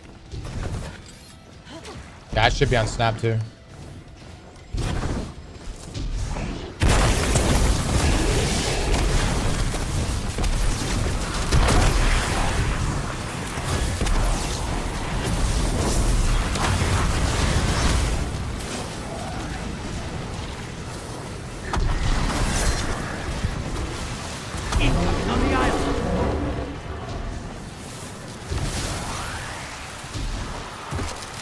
Only winner's Gal.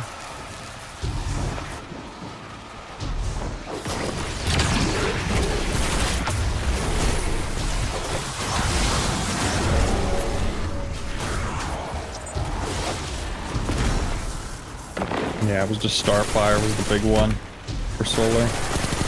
Hostiles And then incoming Boots at and the Assembler. guard. Y'all need to put this shit in. I don't know why everybody's doing right now. Why the fuck are we waiting to get 15? Medium blocker heading over. Gordy, you throw harder than anybody I've ever played with in my life. I didn't mean Gordon. You're playing great, buddy. Portals Keep ready. it up. You're doing good. This is what the taken feel. God dang it. Dude. Revel What in the this. fuck is that? God dog it then. God dog it! Guardian down.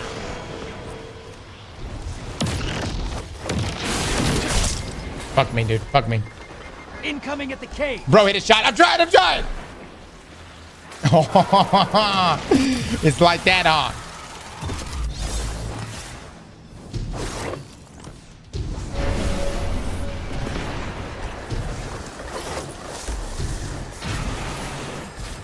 My man stops what he's doing just to bag me. Yo, can I put more in? High value target identified. Get him.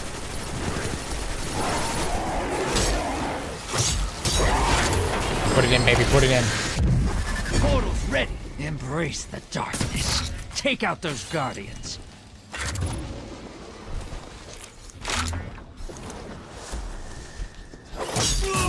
You just robbed that guardian blind. 2 down. Enemy invader is down. You can breathe. 10 seconds and I pull you back. What the fuck? Where is this guy? What the fuck? Bringing you back. Good hunt. You make this look easy. I didn't know you can go there. Fell off? Yeah, I fell off. You're being invaded. Find them before they find you. Envoys in the dirt. Now kill the big guy. Enemy invader down. You can relax.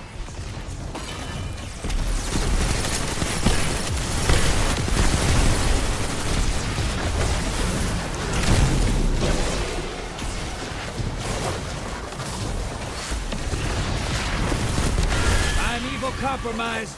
Burn it down. Yes, sir. That's GG's, what boys, I call GG's. hunt.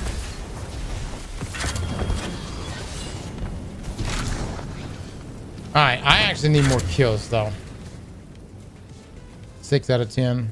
Yeah, one more. Ooh, Then we need to that's do quite the haul, thank you very much. Old Drifter's a gonna raid, put these moats to which is the final good encounter, a use. nightfall. Trust. What's the surge this week? BJ, thank you so much for the gift sub right there. Ivory with the sub, Pond with the sub, thank you.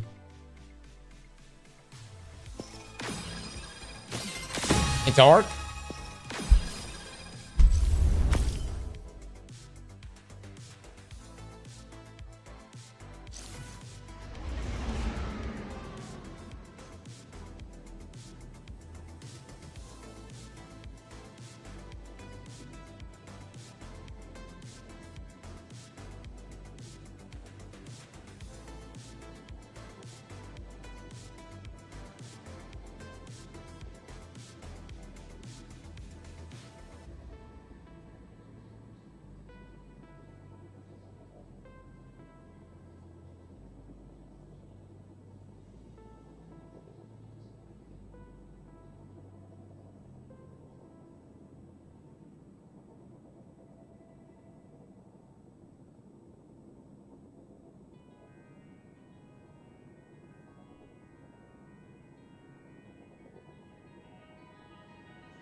Enough fooling around. Cabal on the field.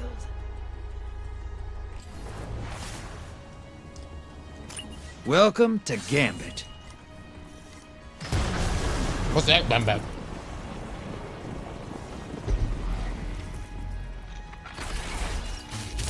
Transmap ready. Drop those targets, take the moats, and bank them.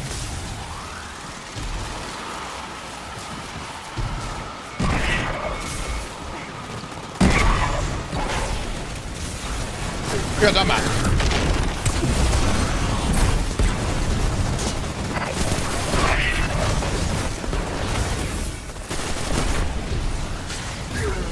Incoming at the ghost. Dad, every time I leave, I'm not taking a shit. You know that, right? Like, that would be realize how much I would be shitting?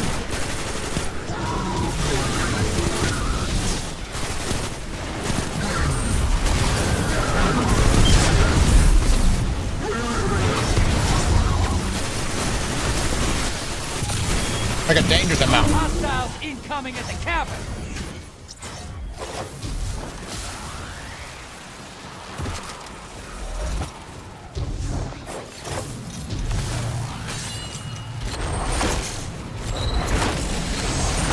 Medium blocker outbound. Portals up. Go look them in the eyes.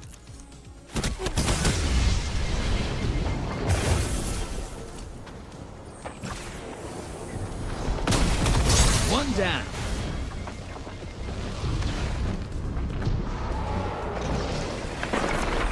10 seconds left.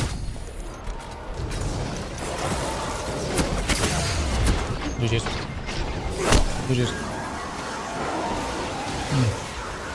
Damn it, there were so many modes right there.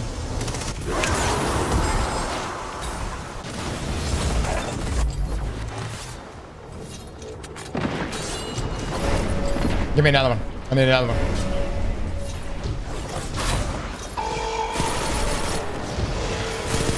Hostiles incoming at the cavern.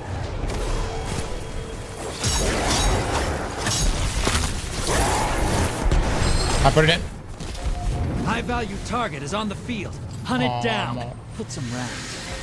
Portals up. This is what the Taken feel. Revel in this.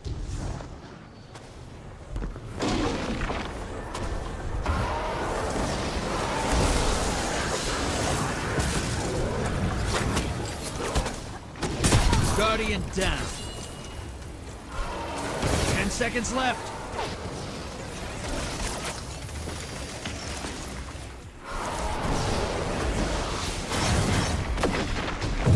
Bringing you back. Good hunt. Invader incoming. Guardian's down.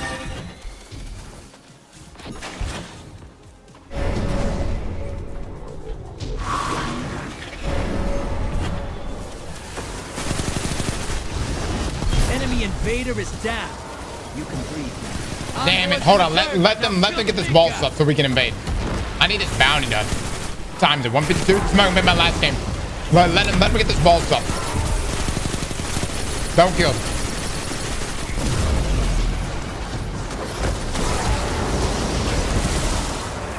Don't kill. Invaders here. Brace yourself.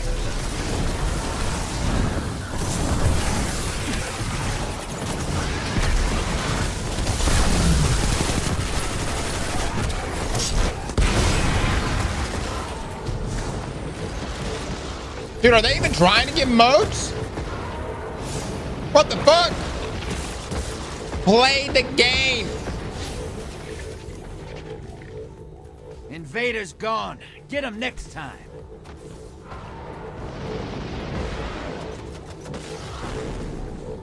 No, they give up. Envoy's dead. Kill the primeval.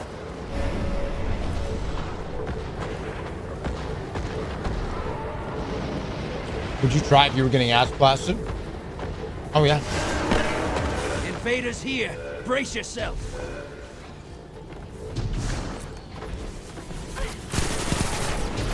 Enemy invader down. You can relax. Alright, they're almost there.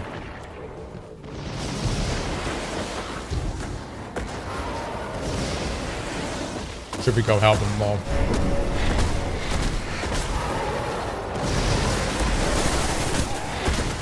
They're almost there, baby. They're almost there.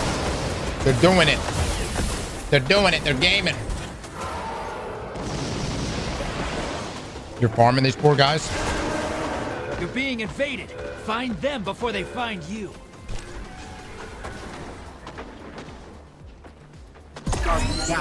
Enemy invader down. Free to hunt. Oh, I'm done.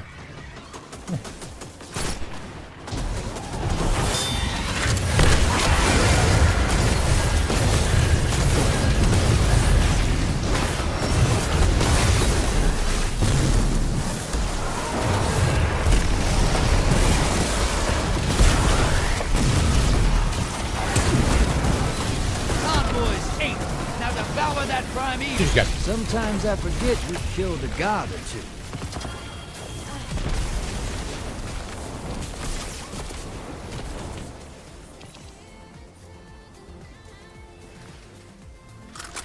I put you up against the nastiest horrors I can find in this system, and you laugh in my face as you kill them.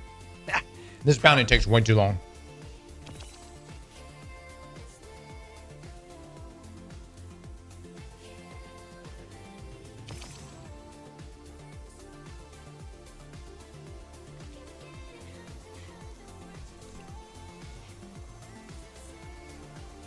And then it makes it faster.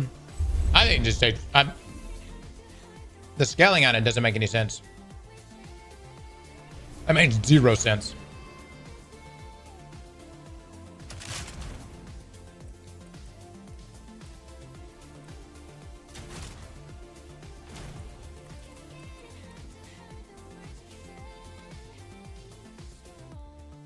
All right, let me see.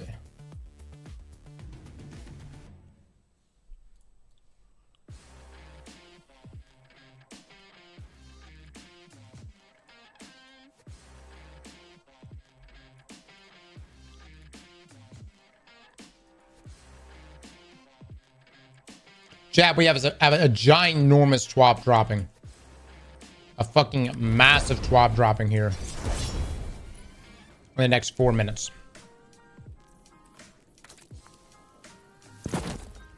Damn, that's a good looking ornament. I mean, I don't know if I like that one as much.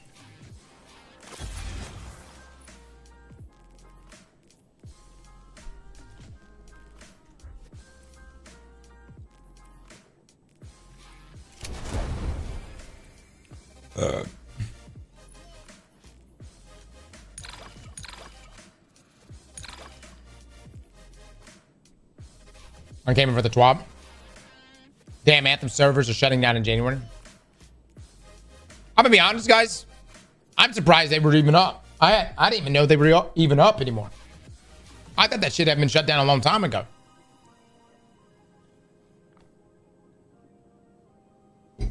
There's a Bungie Day article? No, I haven't read that.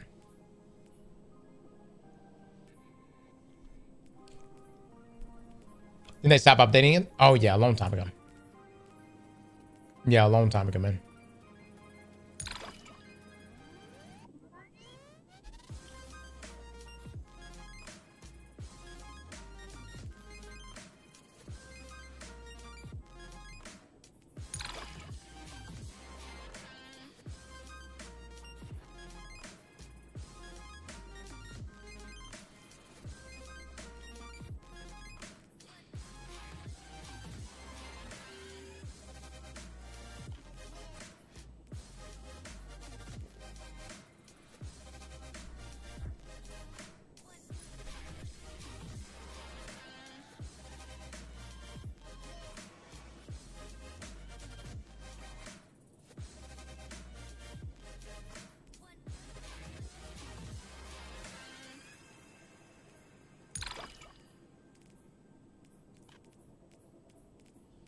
Oh.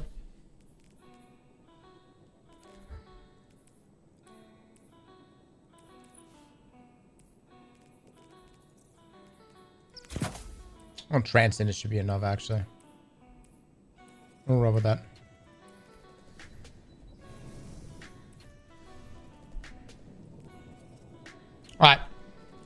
Chat, let's prepare ourselves. I'm curious to know what the fuck's gonna be in 8,000 words on their TWAB. Bungie's already kind of talked through a lot of stuff.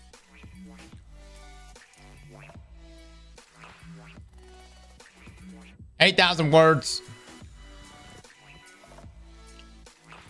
31 pages.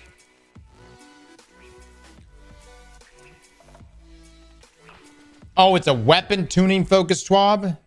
Oh. Okay. I am here, Dor the drummer. Haha, hope you bit all the good loot. Rose Red, thank you so much for the 47 months, Rose. Thank you, thank you. 8,000 words, nerfing things by 1% in PvP. We'll see, guys, we'll see. Hopefully we get some good buffs. How much? Let's get an eggplant bet right now. Do you think Rose and 120s will get a nerf?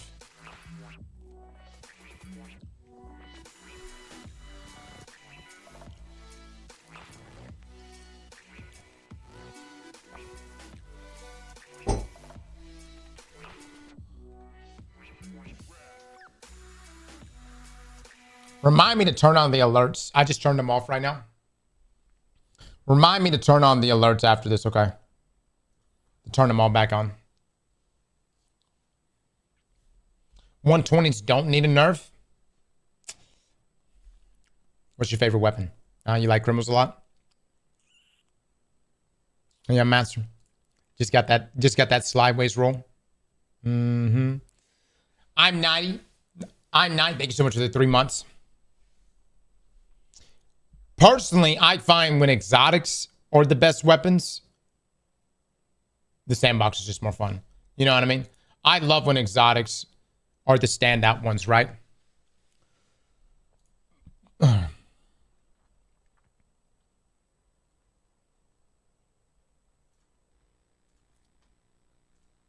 Staying full screen. Another week, boys, and another TWAB. This week in Destiny, we have more details to share from the Edge of Fate. We're getting closer and closer to July 15th, so today we are talking about the incoming weapons tuning as well as some economy changes. And let's not forget about the developer stream from Tuesday, the gear tiering dev insight article from yesterday, and the other topics you can see below. We had a live stream on Tuesday, a new Ride Up the 9 challenge announcing our world's first race host, GCX, here we go, Kepler restricted brief, weapons, power, and economy updates, and Destiny 2 open access. Bungie Day is almost here. So thank you for watching. We hope you all enjoyed our second live stream for the Edge of Fate. We cover some of the new activities, rewards, and systematic changes coming on July 15th. We started our stream with the Edge of Fate launch trailer that you can watch just right below. Spooky, right? It's a really good trailer. Really, really. Like it's definitely like going in a different direction than Destiny's ever been. Now, we covered a lot of topics during our first section: unlockable world tier difficulties for the campaign, side quests that you can unlock after completing it, Matterball Banes, a 3-player activity that uses the abilities you unlock in Kepler. The new destination is filled with mini secrets, and Guardians are tasked with uncovering all of them and choosing how hard a challenge they want to face. Also, what's going on with all the fungi? Yeah, it's a lot of that. A lot of fungi. And like dark matter, right? In the dark, they what is it? They try to cook ether, they try to cook it. They cooked it too hard, and then it did a bunch of shit. And next, we talked in depth about the portal. We have a lot of activities available in our new hub, from onslaught to some favorite seasonal activities like the coil. You could choose from a big pool of modifiers to tune the experience and up the challenge in order to get bonus rewards. The goal is to make activities not only more rewarding and personalized, but also to make them easier to understand. There are tons of new ways to enjoy your favorite game with solo ops, fireteam ops, and crucible ops, and also pinnacle ops. Plus a section dedicated to activities like exotic missions that will get their unique rewards. To make it easier to understand and follow, we have reworked Guardian ranks to focus on the portal and its activities. Something we discussed yesterday in our breakdown. Bungie wants us to really partake in the portal.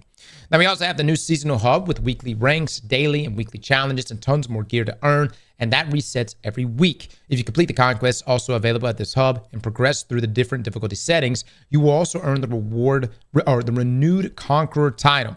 Don't worry, if you've already have it gilded a few times, you will keep your marks. And we did forget about the power and the Edge of Fate. We have a whole section in this tweet about it with many more details, so we'll skip it here. Just keep scrolling and you'll get there. For now, just don't get too worried when you are power level 10 when you start playing our next expansion. Hope this recap of the live stream helps everyone get an understanding of the most relevant topics we covered. If you want to get the whole picture though, why not watch the whole stream by yourself? It's right below. All right. Okay, Ride of the Nine final updates. As we move into the final 2 weeks of Ride of the Nine, we wanted to share some updates coming next week to close with a bang. Do you remember Daybreak? Yeah, the old school modifier where your abilities recharge like crazy. How fun would it be to turn it on for the Explorer mode version of the Ride of the Nine dungeon for next week? Because it's happening right now. Fetch your friends, put on some destructive supers, and go farm like mad. Remember that on top of weapons, you can also use your non-nary manifolds to earn non-nary Ingrams that contain some fan favorite cosmetics. Dude, it's a lot of cosmetics. Like it's even more cosmetics than what's present on the list of cosmetics you can get. It's interesting though, they added this modifier for only the Explorer mode version. Yeah, just for Explorer. So not for the higher difficulty versions, which I think most of us will probably be playing, but I guess good for the players that still have not dabbled in the dungeons yet.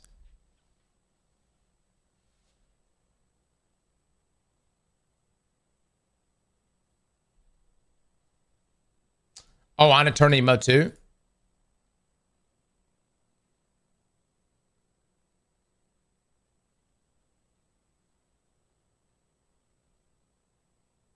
Where's it say that?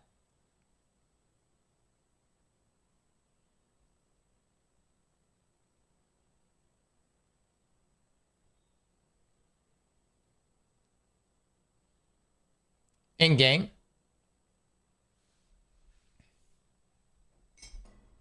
Oh, it's in game.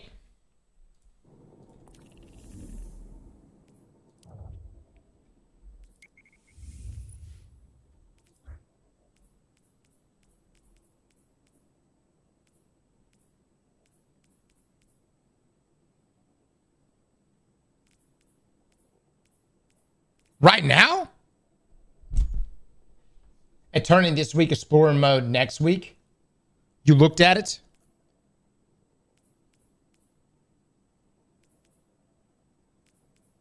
Oh, Daybreak. God damn it. It's active right now on Eternity mode. And then next week it'll be Explorer. Additionally, in preparation for the Edge of Fate, 2 servants of the Nine are bringing gifts to Guardians. Both Xur and the Emissary will have desirable exotics that will be part of the featured gear on day 1 of the new expansion. Bring your strange coins and non-nary manifolds and snag some loot. As a final reminder, here's the picture of the next 2 weeks. So current week Prophecy is featured with increased rewards. Until July the 15th, players can earn non-nary Ingrams. Starting July the 1st, players may purchase non-nary Ingrams using 350 non-nary manifolds at the Emissary, up to 20 during Ride of the Nine. Starting July the 8th, players will be awarded 1 additional non-nary Ingram each day just for signing in. Just be sure to claim it from the Emissary. Very nice. From July the 8th, though, until July the 15th, Lootapalooza will begin. Increased currency rewards and weapon drops from enemies in all dungeons. Even more increased loot from the final boss chest when completing all encounters. This is fantastic.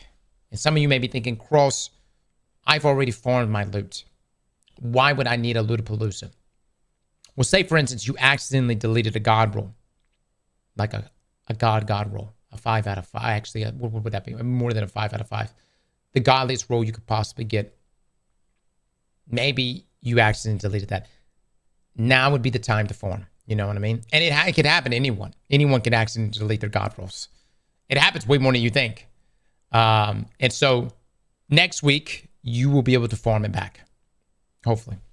A new challenge appears. We also have one last Ride of the Nine dungeon. Hurrah, before we dive into our new expansion. The team at Destiny Track are running 2 weekends of challenges around Prophecy and Inspire the Watcher to wrap up Ride of the Nine. From July the 4th to the 6th, complete Prophecy on Eternity mode as fast as you can. And from July the 11th to 13th, complete Spire of the Watcher as fast as you can, solo, duo, or with a fire team.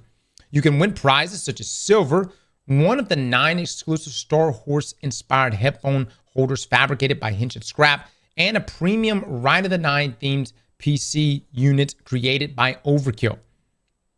Wow. Okay. An outright PC. Okay, all right. And what was the other one? Just outright silver? Okay. That's pretty good. Pretty good. Finally, all participants who sign up will receive the 9-crowned emblem. Destiny Tracker will provide more details on how to redeem. For more information around the 2 weekends of challenge, you can refer to Destiny Tracker's page here at their website. All right. World's first raid race is back. Guardians, we have a new raid race ready for July the 19th, which is a Saturday. And you know what that means. There will be a new world's first race where the most capable teams around the globe will conquer contest mode difficulty and fight to be the first team to complete the raid. We're excited to confirm we have partnered once again with the wonderful CB Gray and Evan to bring you the raid race action live from Bungie HQ this time. Stay tuned to the next week's tweet for more information on what channels to follow, the schedules, the international hosts we will support, and how you can earn the beautiful Power Hues emblem you can see below. Oh, that is... What is this? Is this for watching? This is just for watching? That is a fire-ass emblem, dude.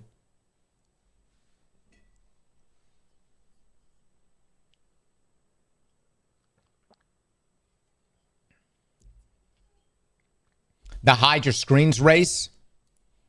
Hey, man. Hey. It do be like that sometimes. You know what I'm coming from? It do be like that. I like that this year it's going to be on Saturday, though. I think that's interesting. Everyone is going to be able to partake. And who knows, man? It may just be some of you guys. You may just be like, you may call up your old friends and be like, hey, man, it's Saturday. Let's hit this shit. Just for old times. And who knows? What if you might snag it? You might, the stars might align. The builds might come together. The DPS on point. And you and the squad, you clutch up. You snag that first place. It should have always been on a Saturday. Well, it's on a fucking Saturday now. I don't know. RP, what do you want? You know where I'm coming from? What do you want? I guarantee someone's going to complain about it being on Saturday. Someone's going to be like, I don't like this contest mode lasting all weekend.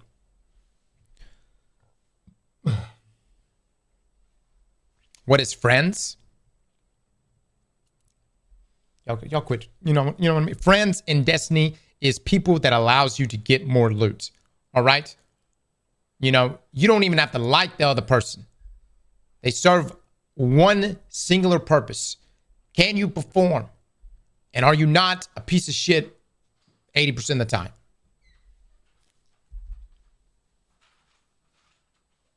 Baby girl, what are you doing? What are you doing, child? Are you bringing me a puppy? Are you got that puppy? Yeah. I see you. I see you. Oh! Okay, Daddy's gotta do that too, okay? Can you go see Mommy? I see this. I see this puppy. That's a good puppy. That's a good puppy. I love you. I love you. I love you. Go.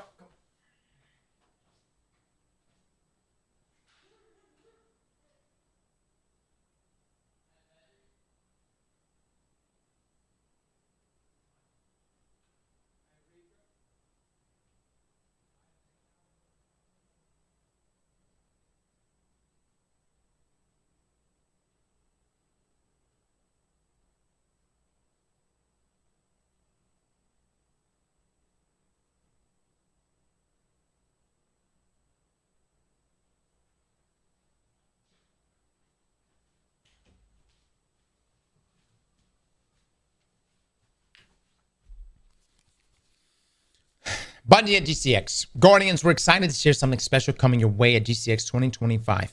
On July the 25th, from 3 to 4:30 p.m. Eastern, we're hosting an exclusive developer panel that'll take you deep into the heart of Destiny 2's storytelling process.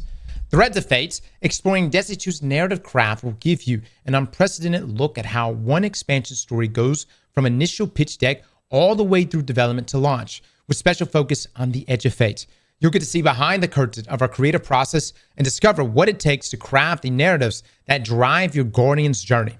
We're thrilled to have D2 narrative team members Allison Lurs and Hannah Filipiski join us for this deep dive. So Allison's actually going to be there. That's incredible. These are the talented minds behind some of your favorite story moments, and they'll be sharing insights you won't find anywhere else. Our very own DMG will be moderating the discussion, and we've got a special guest lined up that we think you'll love. Find out more about GCX and how you can also score the exclusive Fight Stick emblem through GCX's channels and website here. Oh, that's such a dope emblem, man. Yeah, that's nice. That's cool, man. That's cool. Yeah, I know some of you guys, we didn't go to GCX last year, but there's live stuff. And really, it's not that far, so who knows? We might, I'm going to be honest, I always decide to go to GCX the day before. I've done that every year. I think there was one year I kind of told y'all in advance, but most of the time, even when I lived in Louisiana, I decide like the day before. But it's a good time. And I know some of you guys go on a regular basis. It's a good time to meet people. I'm going this year. Super excited for GCX this year. Bro, the PC only has a 5060 Ti. I mean, that's not terrible, but it's nothing special. Jesus, fucking go get your own PC then. Brian, make your own goddamn PC. Brian, 5060 Ti isn't good enough for you? That's a good fucking PC. What's wrong with that PC? All right. Brief 001 Vanguard Kepler restricted brief. All points bulletin. Guardian operative dispatch contains restricted information for selected buyer teams and will purchase data upon closure. The House of Exile. Classification. Elixir House. Unknown fungal symbiosis. Hazard. Standard Elixir armaments. Mines. Traps. Modified. Blah, blah, blah. There's a lot of stuff happening here. Intel. House of Exile is a lower house made predominantly from the remains of other houses defeated at the Twilight Gap. However, according to the Cryptarchy, the Exile banner predates Twilight Gap, albeit without an official title. It was simply a collection of malcontents, outcasts, and, well, exiles during the long drift to Earth from Reese. While many of the exiles reconstituted into a house on the moon, Luna, a subsect of the house, broke away prior to the Battle of Twilight Gap, refusing to invade Earth. They retreated to the edge of Sol System to live in peace. The exiles on Kepler are believed to be those defectors. Oh, wow, so they're peaceful. Paracausal weaponry has been encountered. Guardians should take maximum cautions during engagements on Kepler. Select House of Exile armaments have been noted to contain stasis crux, cores, or compressed strand tangles suspended in a mixture of elixir technology reminiscent of House Salvation Forces under the Witness and an unknown energetic charge.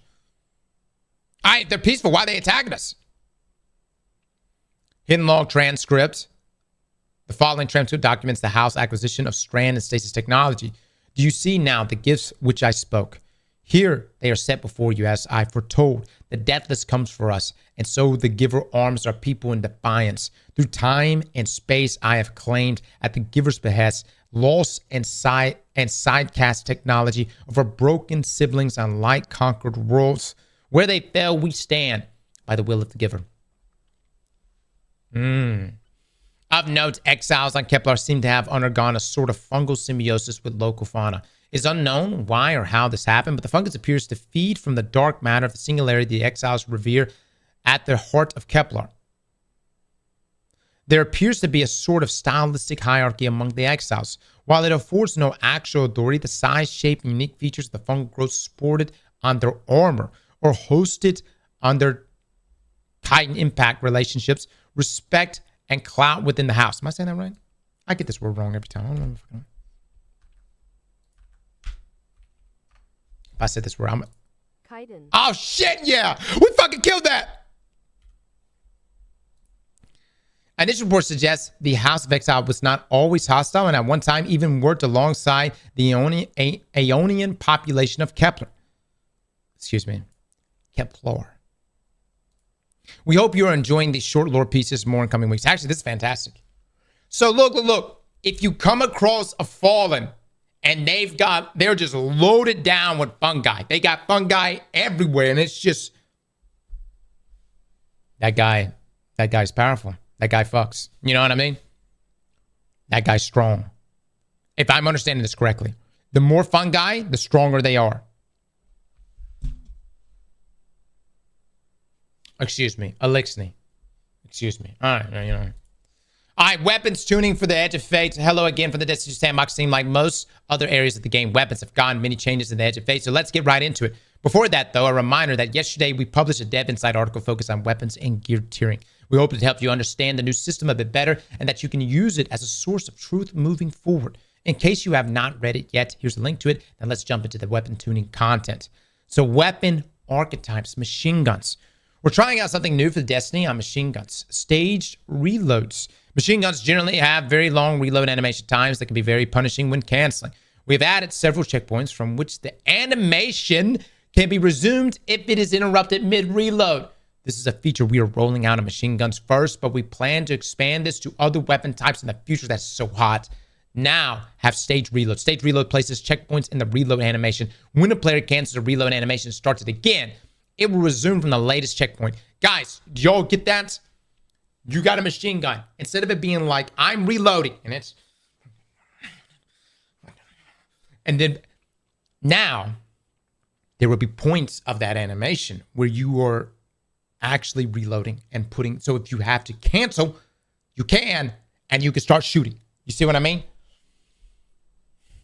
That's hot. That's a hot change, dude. Glaives. The projectile changes for Glaives and Heresy have been generally very positive for the archetype, but ended up opening up a small window where it was actually a nerf to the weapon's projectile performance, particularly at short range of PvP. We made some adjustments to account for this issue, reduced projectile track and strength at very close range to avoid a behavior that made the projectiles less accurate. Wow. So reducing it will make it more accurate. That's video games, right? You got that wrong? How did I get that wrong? Reduce projectile strength at very close range to avoid a behavior that made the projectiles less accurate. Yeah, coding. Yeah. All right, Perks. Reconstruction. Oh, boy. Reconstruction has been underperforming on non-rocket launcher weapons since the nerf that increased the time it needs to start filling a weapon's mag. So we're greatly increasing the amount of ammo transferred on each activation. Increase the amount of ammo transfer per activation from 10 to 25%. We back, baby. Reconstruction is back, baby. Paracosmo Affinity. We generally think it's pretty important for players to be able to anticipate when a damage buff is going to expire, since having one active or not is something players are often making heat of the moment gameplay decisions about. So added a visible timer to the buff. Good. Kinetic Trimmers. Kinetic Trimmer feels good to use on fast firing weapon frames, but it can underperform on a bit on slower firing ones. Indeed it does. So decrease shots to activate on certain weapons and subfamilies. High impact auto rifles require 9 hits down from 12. Wow. Aggressive and high impact sound rifles require 5 hits down from 6. Okay. Hand cannon subfamilies have received specific tuning. Aggressive hand cannons require 4 hits down from 6. Adaptive hand cannons require 5 hits down from 6. And precision hand cannons are unchanged, and it still requires 6 shots to activate. Okay? No nerf to Randy. All right? So hold up. High impact auto rifles. Which high impact auto rifles have kinetic trimmers?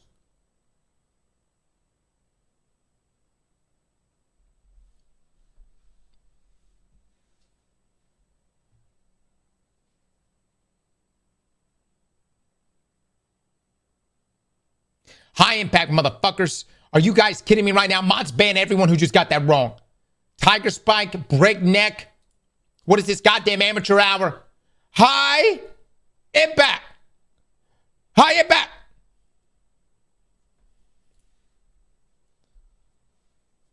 Lodbrook?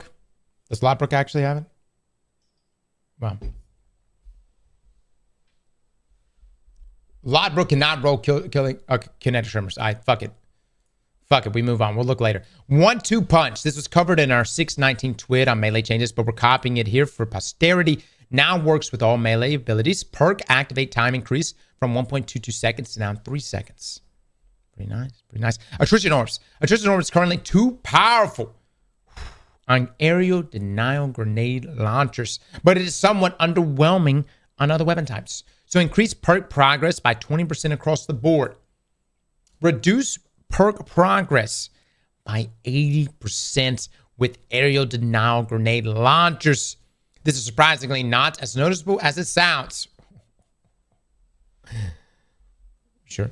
Okay. Increase perk progress by an additional 30% on swords. Fuck your baton.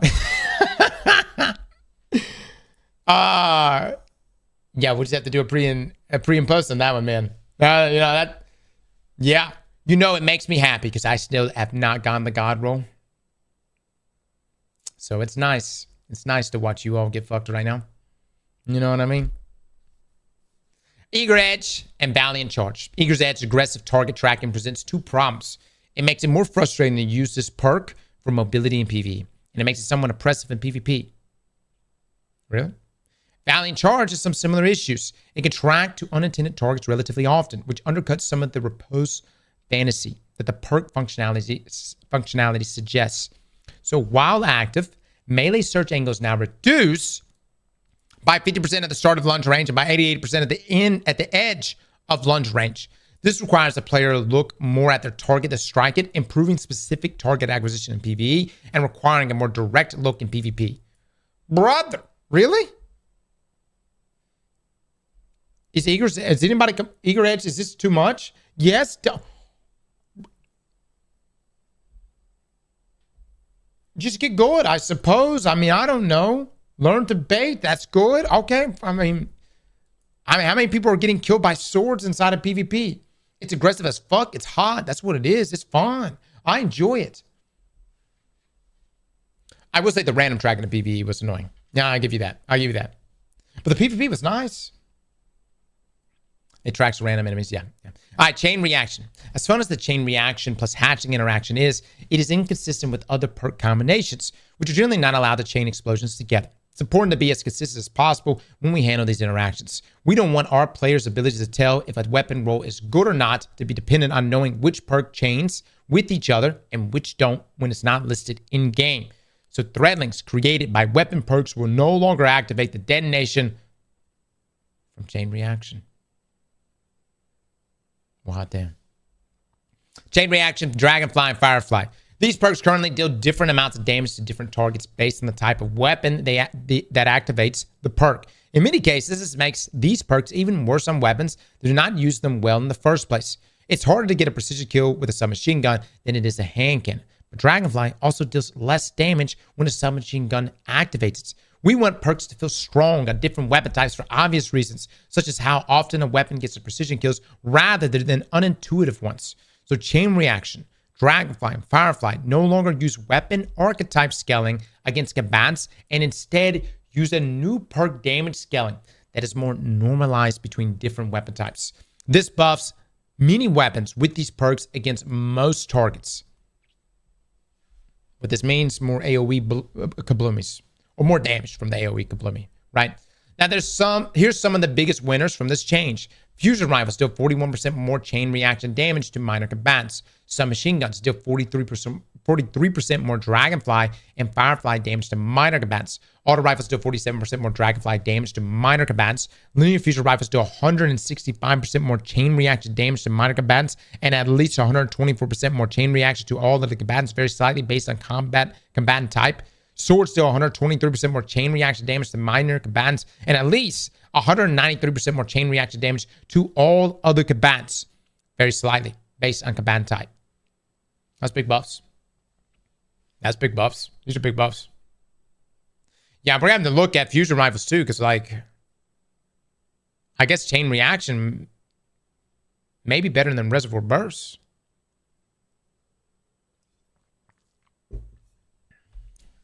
In the interest of transparency, I'm going to call out the 3 instances where this chain results in a nerf of at least 5% decreased damage. We do not expect any of these to have serious impacts on balance or perk desirability, so hand cannons deal 20% less Dragonfly and Firefly damage to major combatants. Oh, against majors, okay. Sniper rifles deal 8% less Firefly and Dragonfly damage to minor combatants, and special ammo wave frame grenade launchers deal 6% less chain reactive damage to major champion mini boss combatants and 14% less chain reactive damage to ultra and vehicle combatants. What is this wave frame grenade launcher? I've never heard of it. I've only used aerial denial frames. I've never heard of this archetype. All right, so there's some nerfs. Champion interaction changes. In Season 20, we added the ability for subclass verbs, ignition, jolt, suppression, to stun champions, and have since added these verbs to weapon traits and various exotic weapons through rebalances. We quickly realized these weapons had issues when paired with anti-champion effects from sources like artifacts or radiance. To prevent erratic behavior, we barred certain exotics from gaining external anti-champion capabilities. It has become unclear to the player which exotic weapons are excluded, so we decided to address this issue formally. We have now made certain exotic weapons, most of which apply to subclass verb through gameplay, intrinsically anti-champion, and will adhere to the following soft rule from now on. Weapons that intrinsically have, okay, everybody's paid attention. Weapons that have intrinsically have anti-champion symbols in the weapon tray cannot receive anti-champion capabilities from the artifacts or from radiant-like effects. Otherwise, they can receive external anti-champion capabilities and be able to continue their subclass verb anti-champion capabilities. Essentially, no overlap. No double up. No rocking a single weapon to have the ability to counter multi-champions.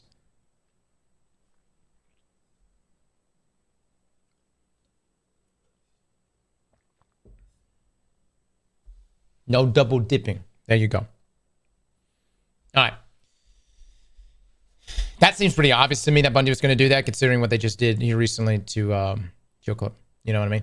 Exotic weapons. All right, let's move on. Vigilance Wing. Vigilance Wing's exotic trait, Last Stand, felt left behind by things like the Alacrity Origin trait. So we have made a change that will allow it to be activated when running solo in PvE activities. Last Stand bonus is now active when running solo in PvE activities. Oh, who in the right mind is rocking Vigilance Wing in PvE? Hierarchy of Needs is a cool weapon that currently restricts the player's action too much. We wanted to increase flexibility with the weapon while keeping its fantasy intact, and while we're at it, we let it interact with other bows wielded by your allies or yourself. So players now gain charges of Guidance Ring with any hit from Hierarchy of Needs, and now only needs 3 charges to deploy a ring. Hierarchy spawned Guidance Ring duration increase from 13 to 20 seconds. Good God. Hierarchy spawn Guidance Ring now rotates to face its owner. Wait, what? Players are now limited to 1 Guidance Ring. So, whoa. So wherever you may be, if I pop the ring, it will rotate to me as the one who just spawned it, therefore always giving me a perfect angle to shoot my arrows through. Players are now limited to 1 Guidance Ring in the world per player. Spawning a second one will remove your previous ring. All bows now, oh my God, all bows now spawn missiles when firing through an allied player's Guidance Ring. Yes, every fucking bow. Exotic bows. Guys, TQs is going to be nuts. Hold up. No. Fuck with Shinder. TQs. Guys, you put up a Guidance Ring. You got a TQs. And you just sit there and just spam your shot. You spam your tracking shot every single time. And it will go crazy. I'm not saying that Wishinder and Leviathan's another thing. And even crossbows won't be great for this. But rapid fire bows, I think, are going to absolutely fuck with this. It's essentially become the Gallahorn of bows, is what Hierarchy of Needs is now. Fixed edition where Hierarchy Secret missiles will not play detonation visual effects when colliding with world geometry. Okay, huge, massive. I cannot express how big of a change this is for this bow. This bow is about to be so good. Trinity Gold could be good too. Yeah. I'm really curious to see TQs with this. All right, Dead Man's Tale. Dead Man's Tale has developed a reputation in the Crucible over its years in game, but has always struggled a bit in PvE. We made some adjustments to help it cancel out its long reload time and reward players more for landing their headshots. So each stack of Cranial Spike now grants 3.4% damage versus combatants, max of 70% at 5 stacks, plus 1 rounds reloaded.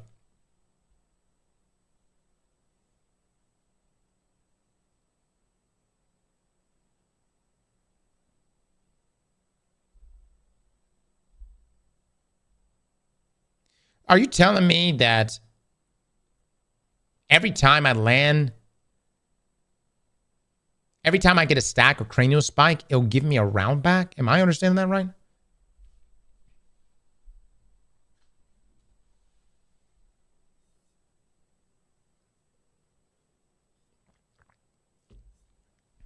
Okay, that's kind of hot. So like rebound rounds in a way, but without having to go all the way to the end of the magazine. So wait a minute. Hold up.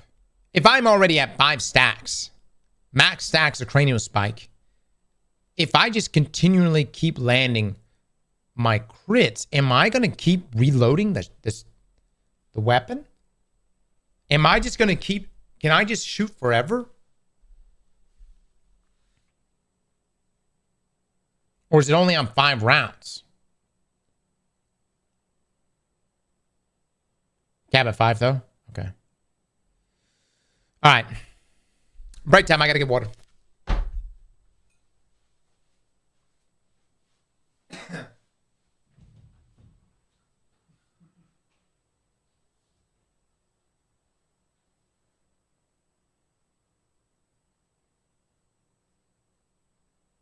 How are we feeling, guys? Mid-TWAB vibe check.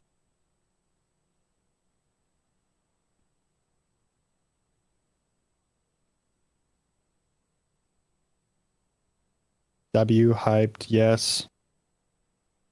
Yeah, lots of good stuff.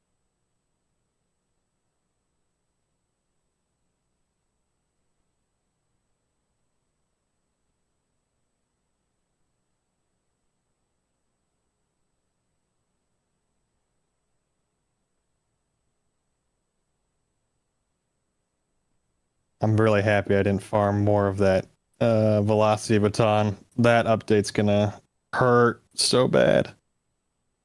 But other than that, the machine guns kind of came out of left field with the reload. That's super nice.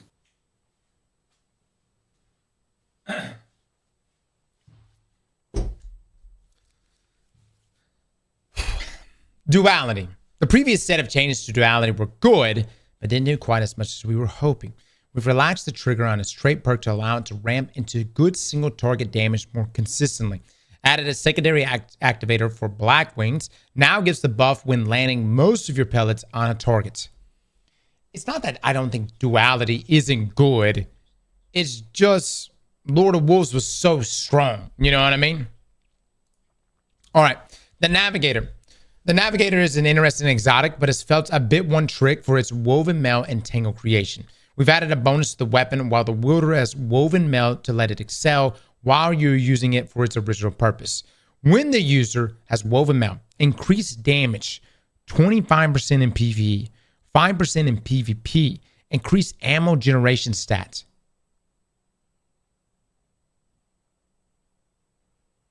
Wait, what?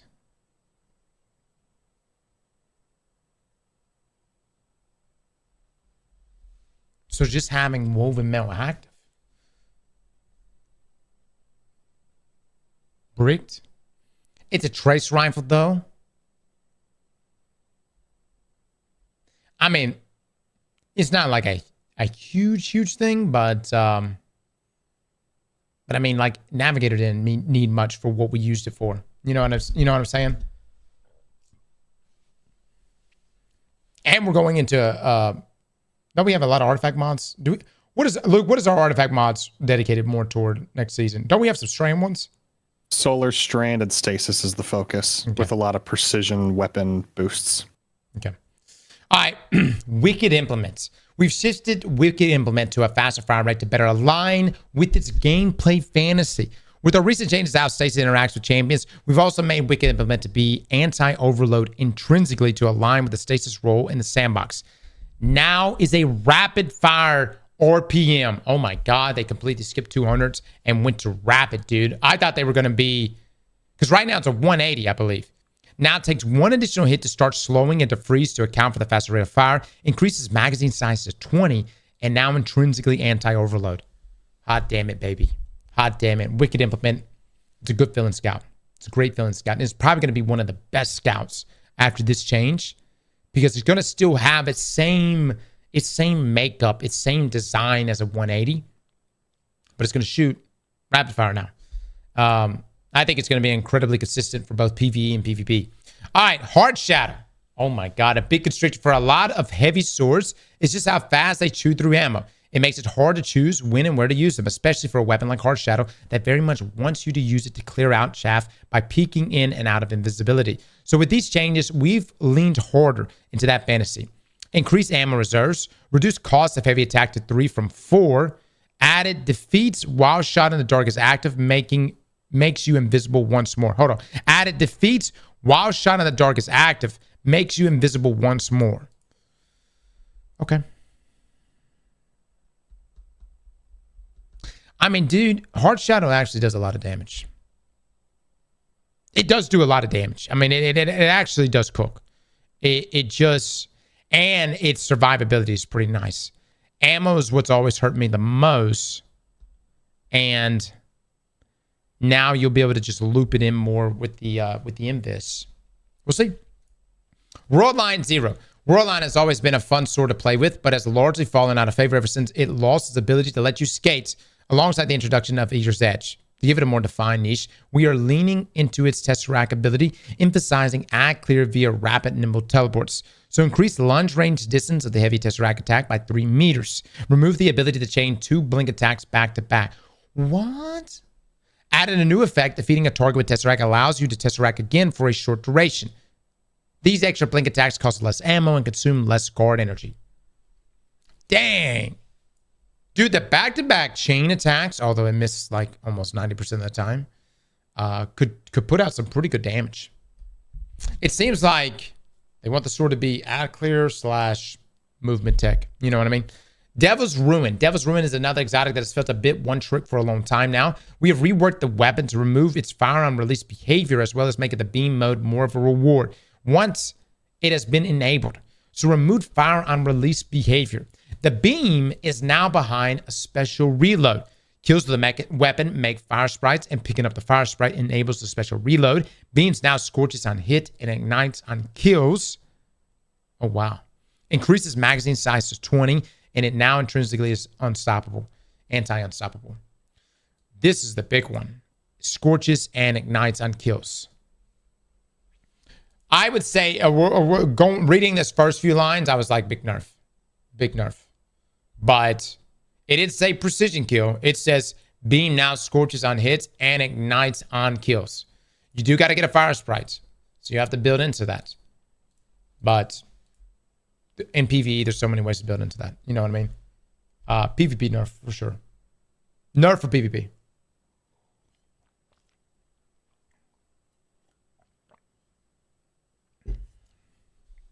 Oh, Sunwalker, baby.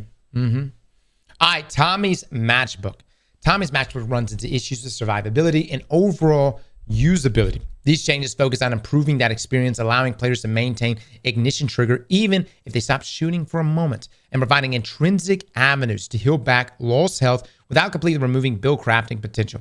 We also wanted to provide a higher incentive for players to hip fire this weapon and improve how self-damage is communicated to the user and to other players. General added a burning screen effect while the player takes self-damage from ignition trigger.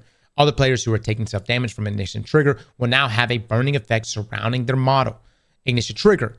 The HUD buff now appears as a bar. While ignition trigger is active, the bar charges as you fire the weapon and drains when you don't. Think of it like Wormhouse. So long as the bar has some charge, ignition trigger will remain active. Oh my God. Heatsink. Hip fire self-damage decreased to 50% less damage than ADS self-damage, previously 33% less damage. Catalyst, removed improved health regeneration. Now final blows while ignition trigger is active grant cure ×1 to the user. Hot damn it. Scorch on hit is unchanged. Dude, let me just say this. A lot of people don't realize one of the best 1v1 weapons in the game is Tommy's Matchbook. It really is. Now, say 1v1 because if you get third party, you get wrecked. But you will be able to accumulate energy in that bar, okay? And then back off just a little bit, set yourself, and then as long as you have a little bit of time there before that bar drains, then open up on an enemy.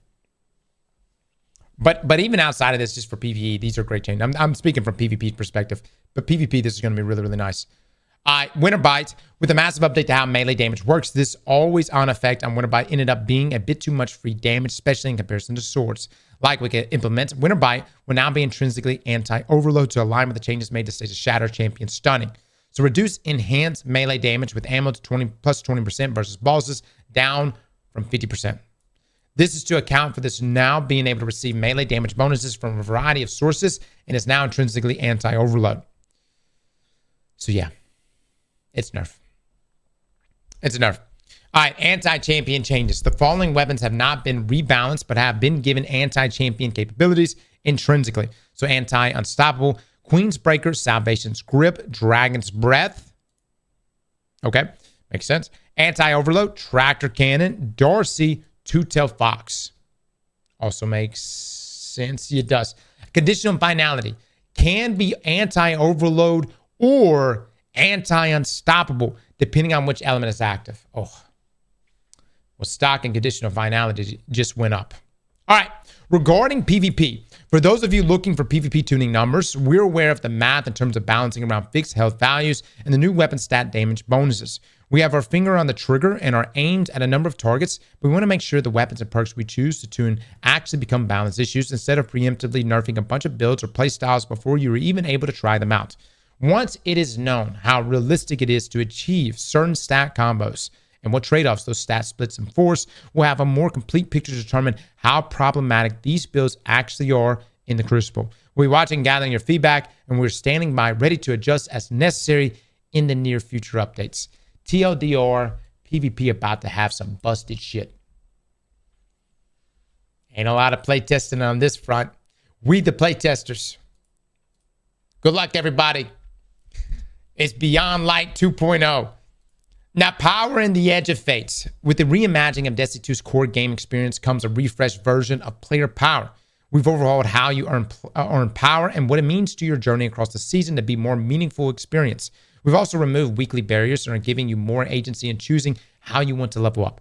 Earning power will be more intuitive than ever before. With most activities even offering a reward forecast that enables you to plan your rewards. Increase your power by overcoming greater challenges and earn higher tiers of both armor and weapons that come with additional stats and benefits. Now, refreshing power. The first thing you'll notice when you log into the Edge of Fate is the power refresh. Power inflation over the years has created huge numbers that can be confusing and unintuitive, particularly for new and returning players. When the Edge of Fate releases on July the 15th, power will be refreshed to start at 10 for a much cleaner and more intuitive experience. Legacy power will still be visible on the power tooltip, shown when you hover over your power number on the character screen, if you want to know what your power would be in the old system. Now, the power band. In the updated power band from 10 to 200, power will work as it traditionally did when playing up to the previous soft cap. You'll see progress just by finding gear across whatever you want to play, from the new Edge of Fate expansion to PvP to patrolling your favorite classic destination. Playing activities on the portal will offer increased progression, while completing missions and finding secret chests in the Fate Saga expansions will offer the fastest progression. Now, lots of activities content will exist in the power band, including the Edge of Fate expansion pack, event activities, all legacy content, and even the new redacted raid. While these activities won't ask you to earn more than 200 power to play at max effectiveness, they may offer rewards above 200 when played at harder difficulties. More on that later. Now, during the climb to the power cap of 200, you will be able to earn Tier 1, Tier 2, and even the occasional Tier 3 drop. This gear is as strong as legendary, even adept weapons from before the Edge of Fate. Your progress up to the power cap will also stick around into the new season when Destiny 2 Renegades releases in December, giving you consistent access to gear as strong as or even better than what you're used to, as well as tons of activities to play. Okay? So you won't be reset under 200.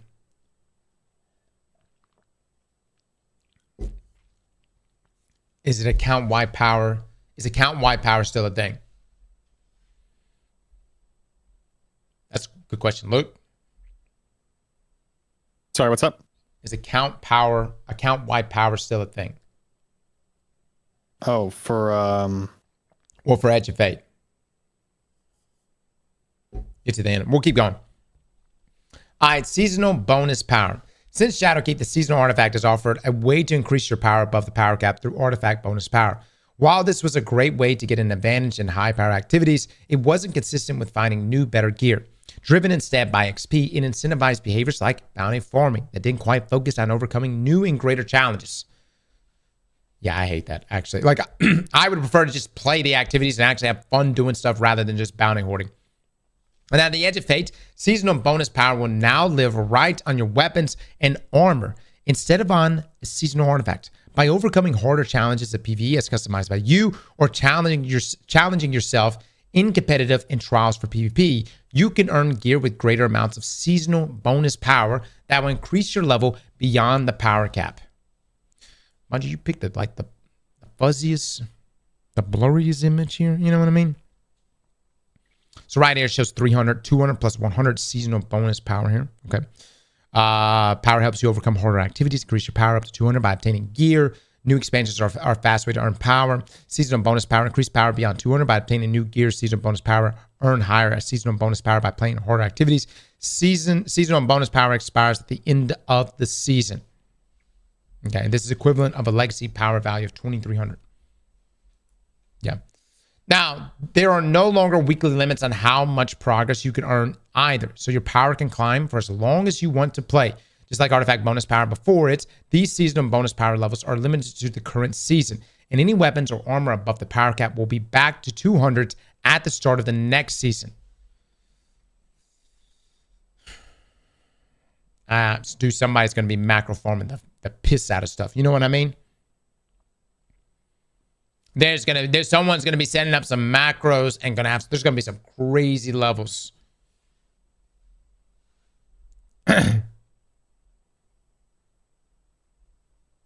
Well, power reset every season to the soft cap. Yep. But macros are against terms of service now, though. Oh, good. No one will do that then, right? Yeah. Terms of service? Say no more. All right, bonus power and rewards. As with the climb to the power cap of 200, by increasing your power level further with the season bonus power, you will be able to earn even higher tiers of armor and weapons with greater benefits. When the Edge of Fate first launches, you will be able to increase your power as much as a total of 450, earning high enough grades from portal activities and activities can give consistent growth all the way to 400. Now, total power 400 to 450 rewards will at first come from newly upgraded Prime Ingrams, which drop with both higher power and higher gear tier than your regular rewards. Achieving higher grades in portal activities improves your chances of finding Prime Ingrams, which are also no longer limited by week. Oh, nice. Now, with Ash and Iron Major update later this season, you will be able to earn total power all the way to 550. Regular rewards from portal activities will be able to drop up to 500 total power, and Prime Ingrams will again award gear up to a hard cap of 550. Now, those who reach 500 power will be rewarded with regular drops of the highest tier of weapons and armor. Tier 5. This gear comes with both unique aesthetics and qualities and the highest stats. So being able to consistently farm them will be an aspirational journey for the most ambitious Guardians. So hold on, let me get this right. We're not going to be able to get tier 5 gear until Ash and Iron?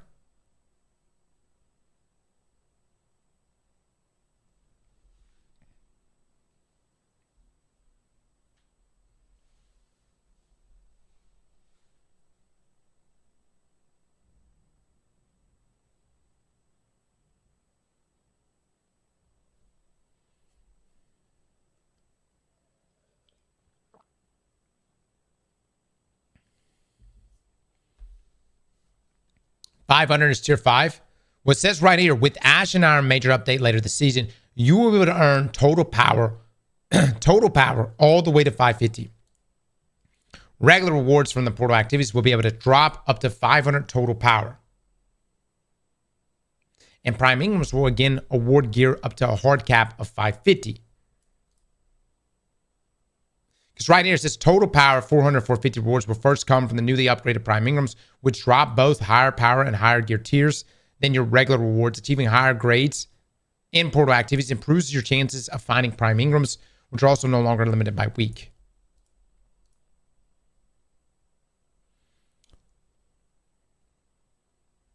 Does that just mean that we're going to be scaled 50 levels under If tier 5? So if I'm understanding this correctly, we will be able to earn tier 5 gear before, but you're going to regularly earn it after Ash and Iron. So it's going to be easier to get them post Ash and Iron.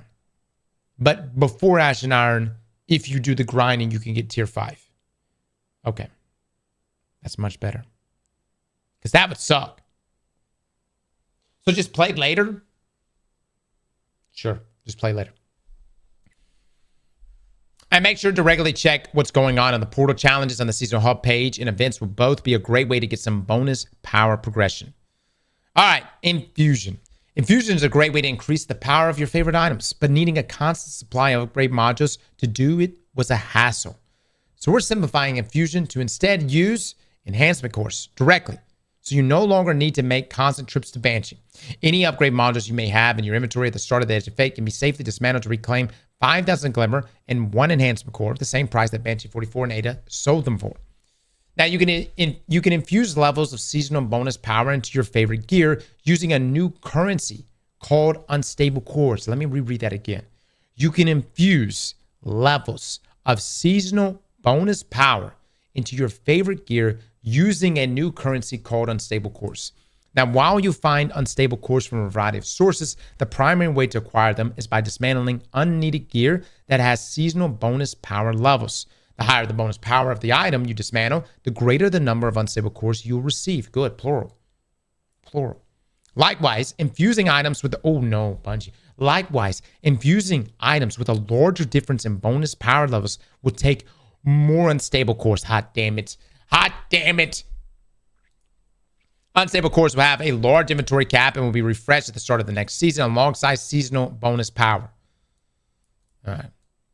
We'll see how this plays out. we were so close.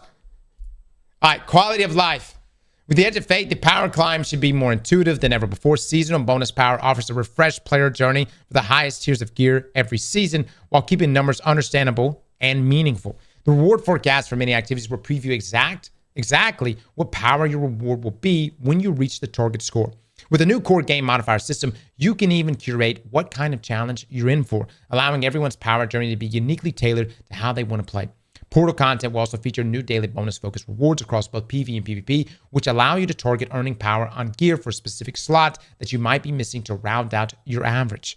Both account-wide power progression and fireteam power introduced in the final shape will be sticking around as well. There you go. There's your answer. So your progress will carry over to all your characters, and you can always play with your friends. All right. Anybody happy about that? I'm pretty good. I can't why. I'm actually more hyped about this. Yeah. Well, you could just tell that there's a lot of thoughts put into all of this, and as it should be. But you know what I mean? Like, what I was concerned about was we were going to potentially see another Witch Queen scenario and weapon crafting scenario where, you know, we had like all these different currencies, and then we essentially had to go through a number of reworks to weapon crafting throughout the year. I'm not saying that we won't have adjustments here. It's going to happen. But it seems like it's been play tested thoroughly. Now, economy updates in the Edge of Fate. In the Edge of Fate, we're taking a deep look at our core game activities and game economies and rebuilding them along with the rest of the game. Core game activities, solo ops, fireteam ops, pinnacle ops, crucible, and trials of Osiris will be your primary sources of glimmer, strange coins, and masterwork materials. These rewards will scale alongside your gear, with better rewards coming from higher difficulty content. As you can see below, a lot is changing with this release and will continue to evolve over the coming seasons based on your feedback and analytics. Please keep it coming. Now, armor masterworking. Along with Armor 3.0, Masterwork new pieces of armor will have their costs change depending on the tier of the armor piece. In our Edge of Fate reveal stream, we mentioned that armor now drops with energy completely filled in, so players can begin to build craft immediately with armor mods. Masterwork armor is now focused on increasing stats. If you want to reach your full stat potential, you'll want to fully masterwork your armor. The higher the tier, the more it costs. We want players to be able to engage with the Masterwork system without them worrying about wasting materials on lower tier gear. Additionally, armor now has 5 Masterwork levels rather than 10. If you notice the cost for the tier 5 in the table below, don't worry just yet. We're rebalancing the distribution of Masterwork materials pretty dramatically when the Edge of Fate arrives. Enhancement prisms will become a bit more common than they were previously to better fit the role between enhancement cores and ascended shards. In core game activities, you'll also have a chance for major enemies to drop materials such as Masterwork materials, maybe even some other goodies. So here's a table with the cost of Masterworking every tier of armor. So Masterwork level 1. This is for gear tier 1. So Glimmer. Okay, you see it gets up to about 4,500 plus 2 cores. All right, so this is tier 2. Okay, tier 3. Okay. Plus 2 and 1. Hold on. Plus 2 and 1. So plus 2 enhancement prisms, 1 ascended shards. Okay, that's for a tier 3 piece. Oh, baby. Okay, tier 4. It's going to be 10,000 glimmer. 7 enhancement cores. 3, what is this? 3 prisms. And how many shards? 1 shard. Okay, and then tier 5. 12,500 glimmer. 9 enhancement cores. 4 prisms and 2 shards. Damn, brother. Damn, heavy investment. All right. I live with that. Now for exotics. Since exotics are not getting the updates, I wish it was. This is their costs. Masterwork levels. You're still going to get the stat bumps, but you're not going to be able to get like tier 5 exotic armor. Okay. Note that these changes apply only to new armor. Weapon Masterwork is unchanged from how it worked previously, even if it may be revisited in a future release. The fuck are these prices? Are they tariffs? You damn right.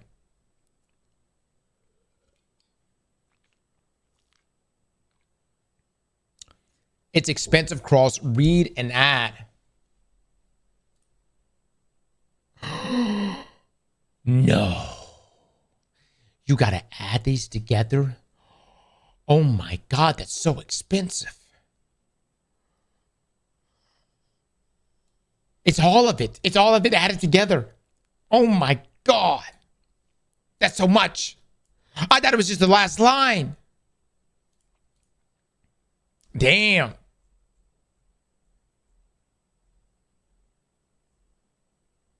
All right, we're going to be broke, man. We're gonna put a lien on the house, dude. And we're gonna be broke. Destination materials. Destination materials, which stopped dropping from resource nodes, started in the Witch Queen and later only granted glimmer and or reputation, will be fully deprecated when the Edge of Fate arrives. Master Raoul will no longer accept destination materials, and they will no longer have any value.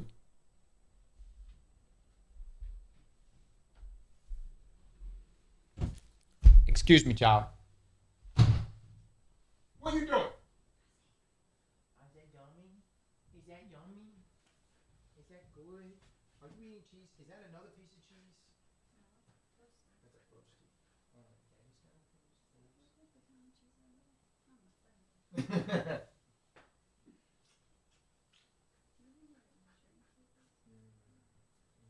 Other than maybe in the utility closet.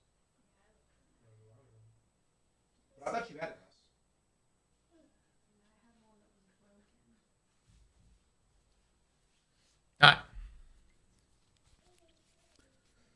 Now, this is the list of materials that can be safely deleted after July 15th. Finest matter. We've dust light shards, okay, all that crap. No, I'm not gonna, anyways. So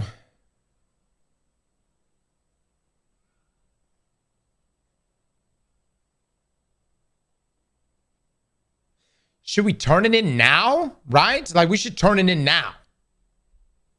If you want to get some materials out of it, correct? Yeah, because it's just going to delete it. Say goodbye to your glimmer income. Yeah. Activity reward changes. Vanguard Ops Onslaughts. Onslaught has been rebuilt to be part of the core game activity engine and will drop new tiered rewards That means the older gear, the Brave Arsenal, needs to be moved to a different place so the loot pool only offers new gear. So Brave Arsenal weapons will be moved to be part of Xur's wares. Only the standard non-foil version of these weapons will be available. Zavala will no longer offer Onslaught attunement. Oh. All right. I kind of like that Onslaught is actually getting some updates here. Onslaught's too good of a game mode, man. But it's got to be rewarding because it's a time commitment. It's like a 45-minute time commitment there. L, what, do you not have your God rolls yet? Brother, it's been 2 years. It's been a year. Listen, just get your shit. Why no attunements? Oh, Zavala will no longer offer a Onslaught attunement. Oh, you mean for the new stuff? Yeah, I don't know. Yeah, that does suck. Yeah, I get that. I thought you meant for the old stuff.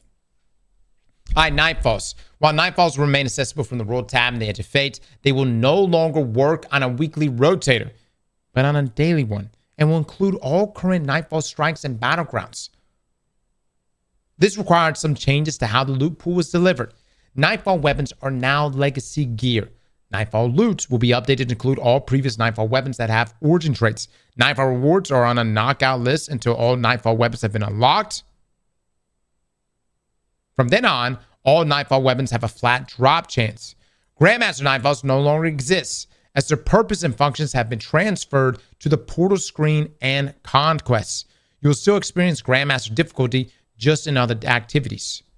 Oh my god. Grandmaster Nightfalls are dead? I haven't even said goodbye yet.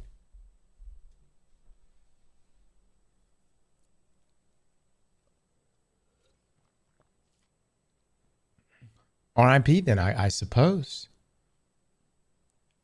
It's like they're sunsetting Nightfalls. Nightfall weapons are now legacy gear. Oh my lord. Bungie don't even give a shit. And I fuck you, Nightfalls.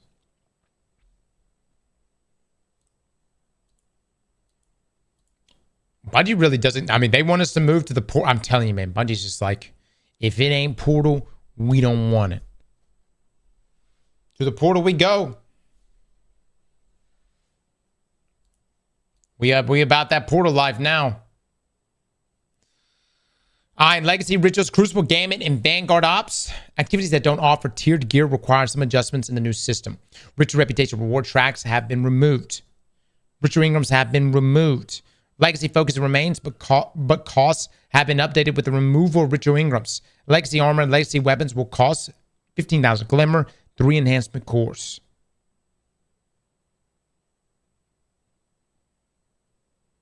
Okay.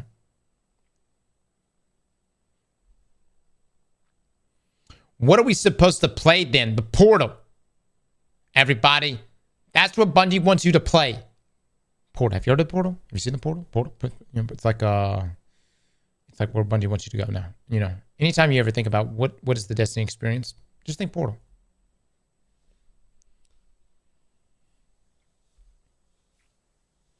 This is how you soft launch D3. Now, vendors and reputation rank tracks. When you start playing the Edge of Fate, you'll notice the vendor reputation system has been removed from the vendors in the tower, with the exception of Hawthorne. This new approach comes hand in hand with the rebalanced rewards throughout the game. Without going into too much detail, we could say that removing these reputation tracks allows us to be rewarding with currencies and gear that drop from activities. With that in mind, here's a list of additional changes coming to a fistful of vendors with a new expansion. We hope it helps you understand their new duties. Okay, so Xur will not sell legendary armor in the Edge of Fate. All of Xur's legendary armors will be moved to 81, where she will sell them for cosmetic purposes. Xur will now sell 2 exotic armor pieces per class per week. One will be from the existing pool of exotics that Xur has always sold. One will be from Beyond Light, Witch Queen, Lightfall, and the Final Shape pools. Players must own the expansion these exotics are associated with in order to purchase them from Xur. Oh yeah, baby. Paywall, motherfuckers. That's a RuneScape page right there. Why can't I not buy this? Money. More money.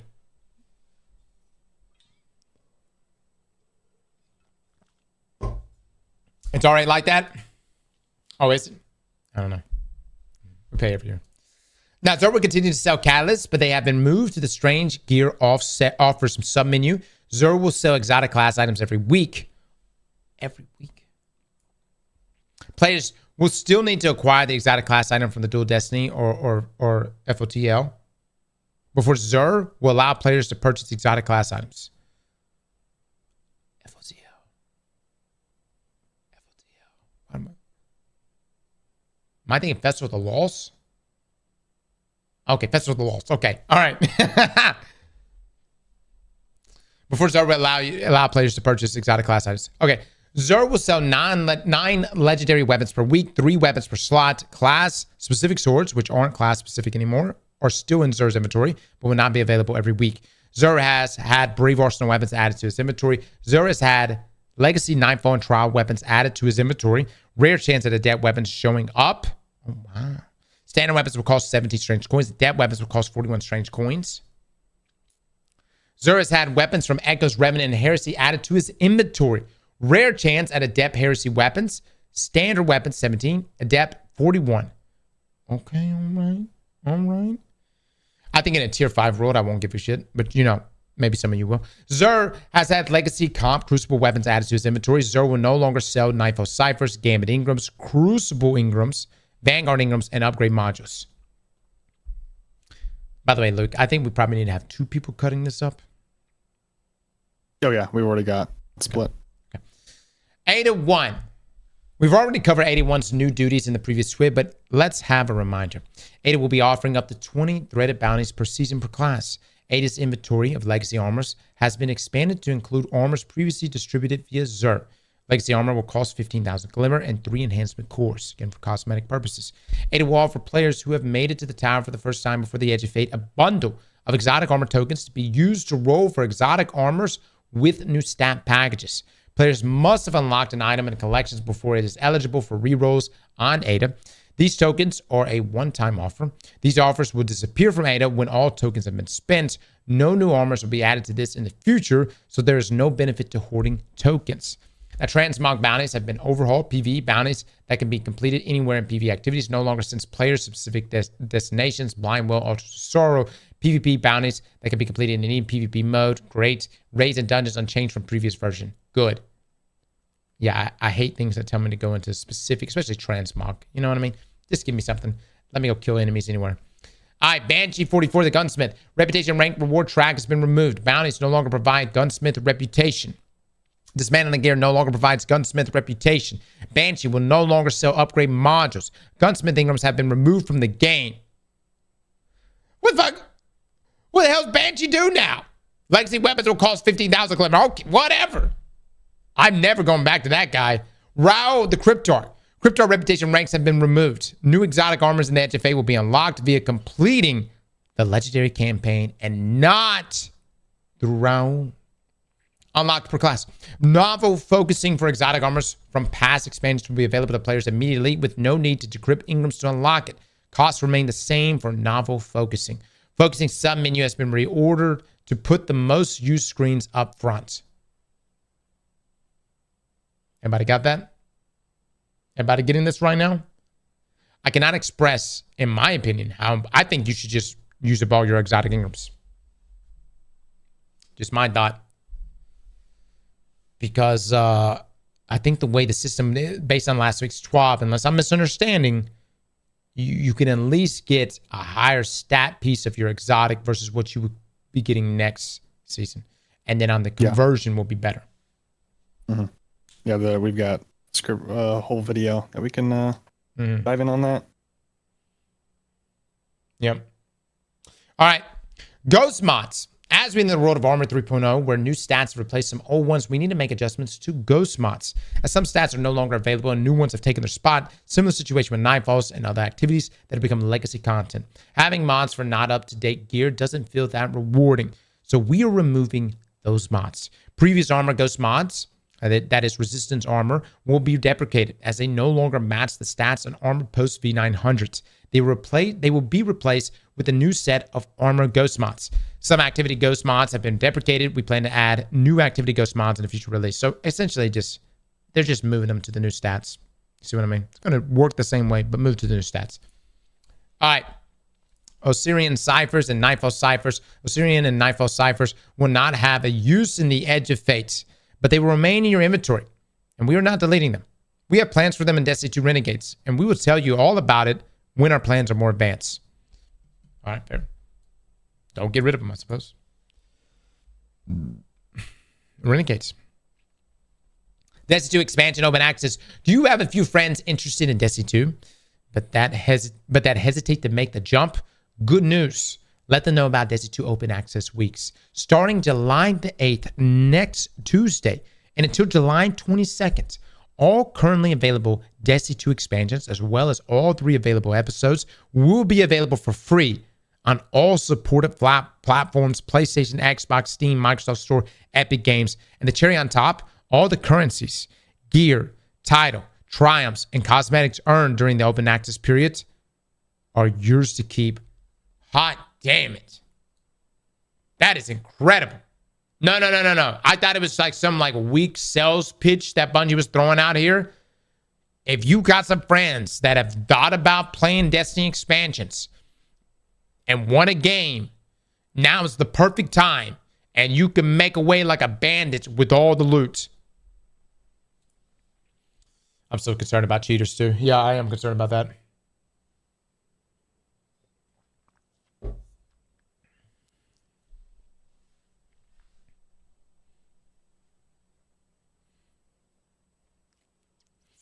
It is what it is. The good thing is like, yeah, this is that's great. I wish we had enough time. Like I almost wish this wasn't happening during the annual expansion. I would start a new account and just see like how much stuff we could get during that time frame, with the goal of being like, can we get everything within that time frame?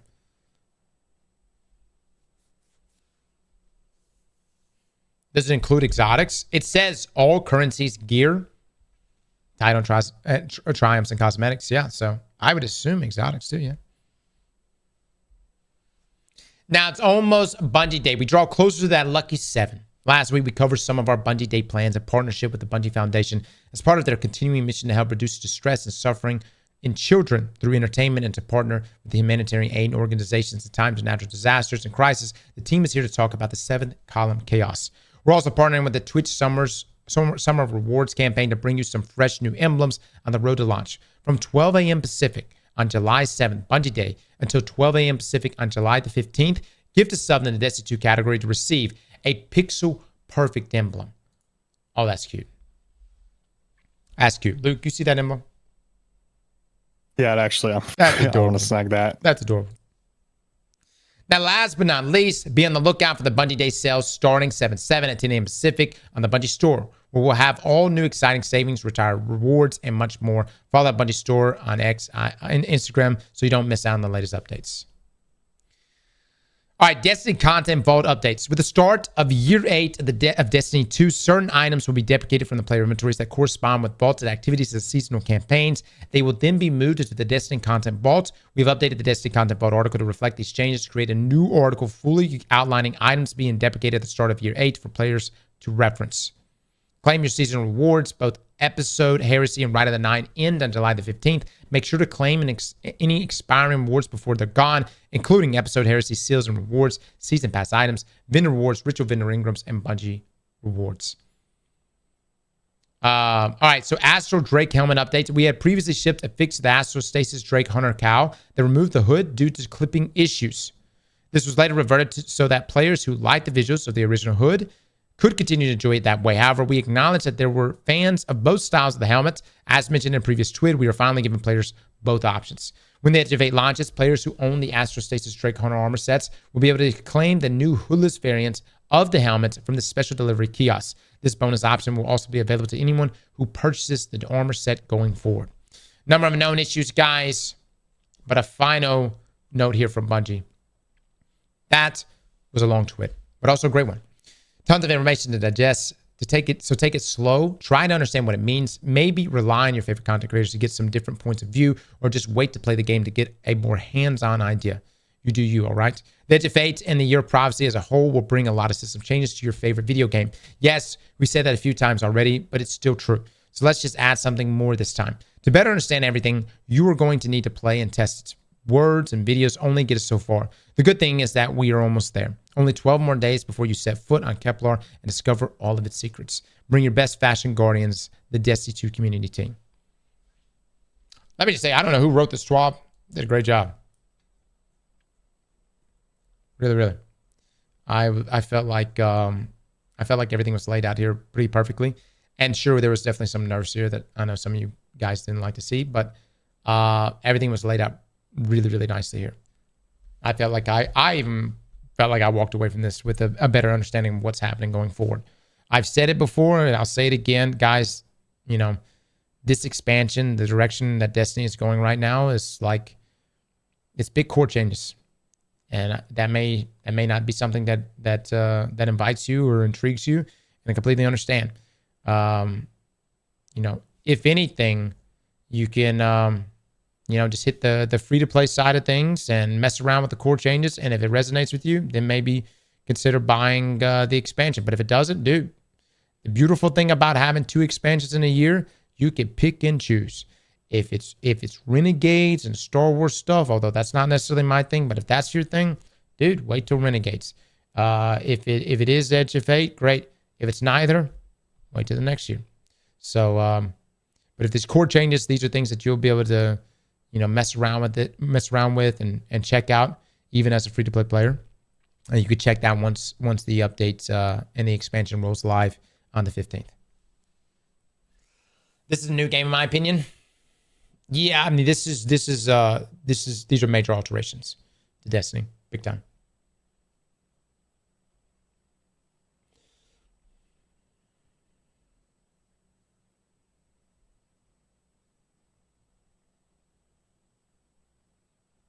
Best quality of life expansion ever.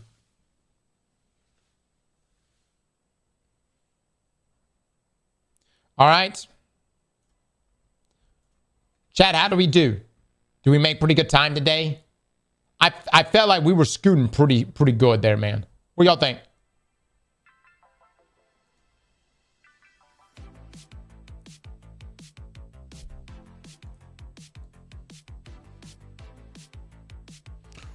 Hour and 20 minutes. I think that was all right. We even took a water break there, man. Onk took his time. Get the fuck out of here. Fuck out. We cooked. Gadon, thank you for the tier 2, baby. The Coastal Cowboy with the sub, thank you. Advin with the sub. Cope, Drin, Clixie, Initiative, Apocalyptic, Sergeant Tater, Vividly, Dejib, Sanda with the subs, thank you, man. Neo, thank you so much for the dono there. Hans with the 5 months. Mike, thank you for the 12. I know I missed some people, man. No Rose nerf? No Rose nerf. I didn't see anything about Rose, yeah.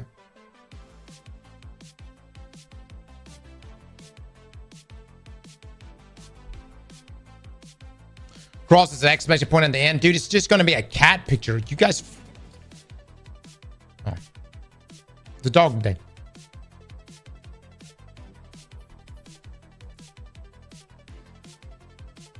Absolutely, guys. Thank you all for tuning in, man. I'm just a guy. I'd be reading this right now by my lonesome. So appreciate you guys. Good time.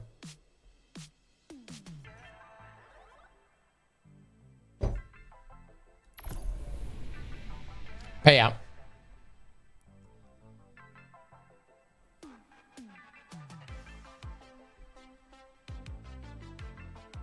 Read it again. I missed it. Oh, okay. Yeah, I got you.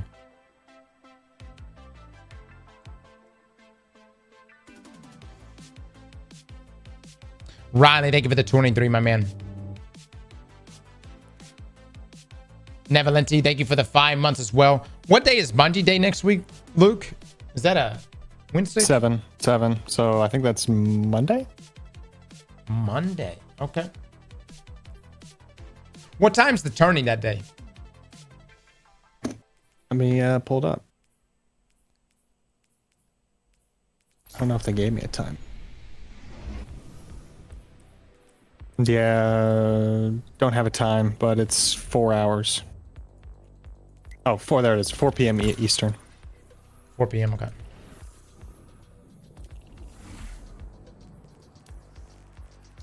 All right. Chat, we're going to do a nightfall real quick because I need to get these clan bounties done. And then we'll be playing later today on Mech for just some more prep there for the tourney that we're going to be in next week. And today I think we're playing, is it with Peanut again? Luke? Yes, Peanut should be in there. Okay. Peanut, Summit, Shroud. I think Hutch is going to be in the squad as well. So it's going to be a good time, man. Change your ghost for mobility. No Hutch today, but Oh, okay. Peanut will be there. Hutch is not with us today. no. Summit, Peanut, Shroud, Tariq. Perfect, perfect. All right, let me see what this week's nightfall is. Chad, let's get an eggplant bet right now. Will we die a single time in this nightfall? Orc surge, orc threats.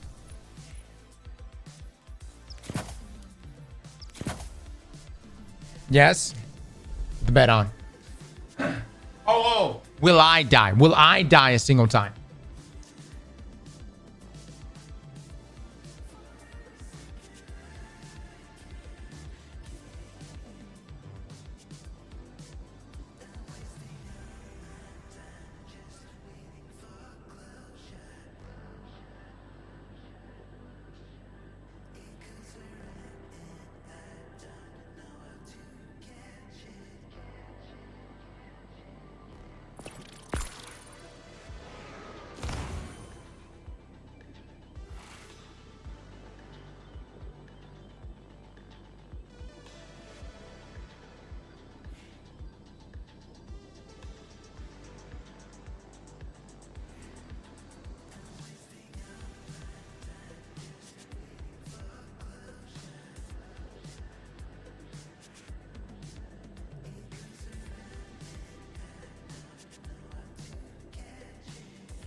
We'll have Destiny Rising back up soon, guys. We're just fixing some errors on our end.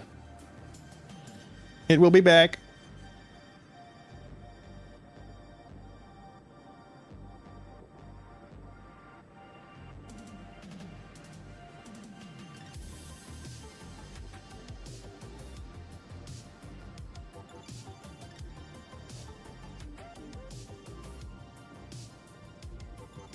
My plane? See, the funny thing is, I invested a small amount of money in order to make a thumbnail that had the tier 5 stuff on them, or the 5 stars, sorry, not tier 5.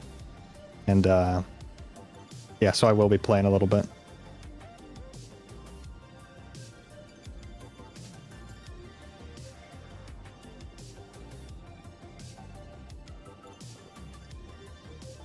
Yeah, sorry for scaring you guys. I'm just working in the background.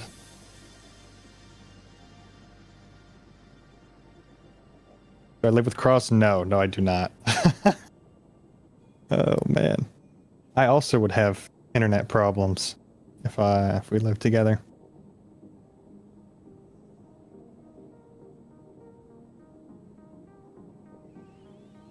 Have you done damage testing the Gambit? No, we'll do our testing now that all the information on patch notes is out. Now our testing begins.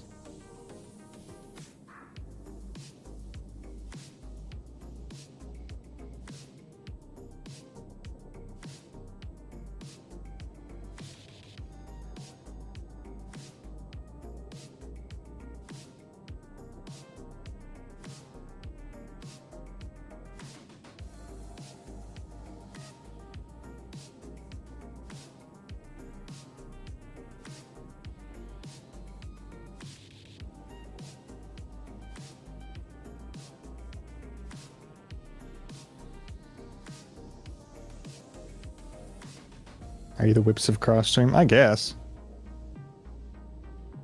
Probably the role I'm closest to. Oh, welcome back. Cross, do you know if our current legendary class armor will get random stat rolls? Or stay at the no stats and Edge of Fate transition?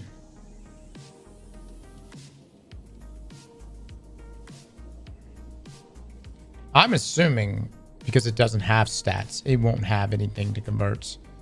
So therefore we'll have to farm. That's a great question. Digital, thank you so much for that 5. Get the subs, and I hope people drop some eggplants for you, my man.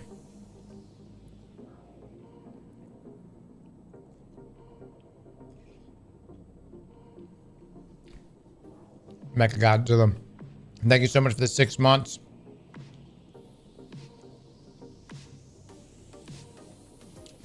Are we going to take bets on how long the queue will be for the new DLC?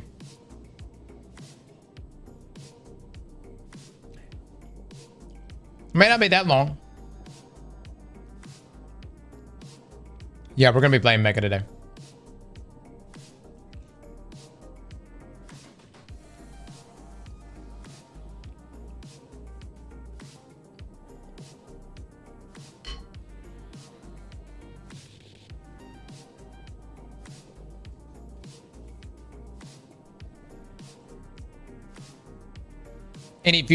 Any fun plans on the 4th tomorrow? Oh man, you know, I like 4th of July, dude. I like 4th of July a lot. America's birthday, you know? I'm gonna do a little bit of grilling. I'm gonna watch some more movies. What we do every year. You know. I'm probably gonna go sit out by the Gulf of America. And probably pick up some ribs. Yeah.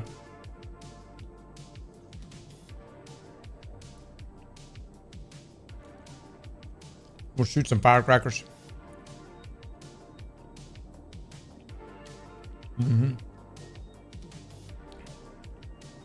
The Gulf of what now? You heard me. You heard me.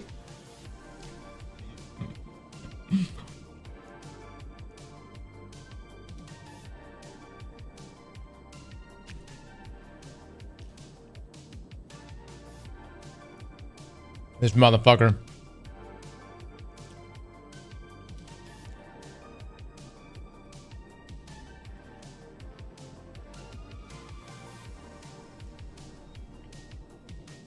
Indeed it does, Southern.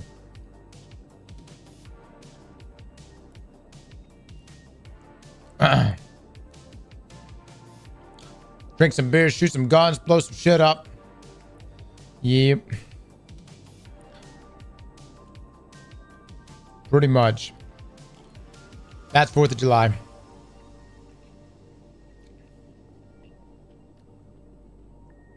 Tormo with 18 months. Thank you so much.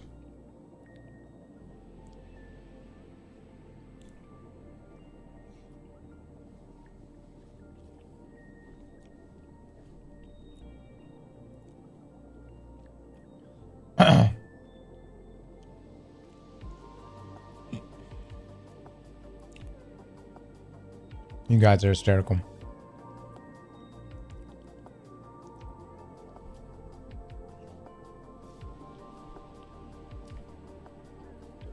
I will say the only thing that's really putting a damper on all of this is that it's raining in Florida right now, where I'm at. And it don't seem to stop raining.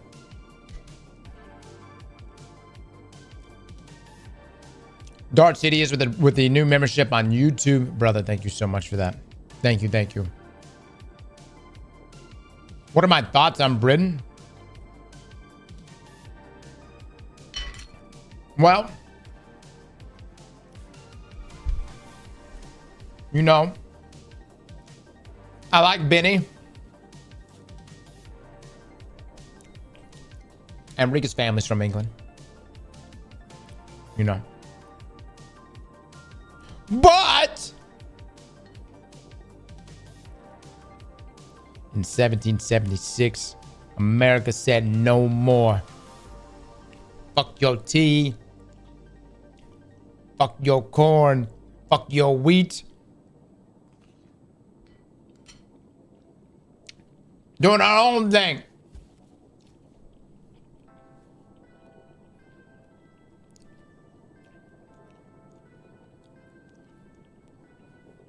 Not gonna lie, man. It got kind of hairy. You know.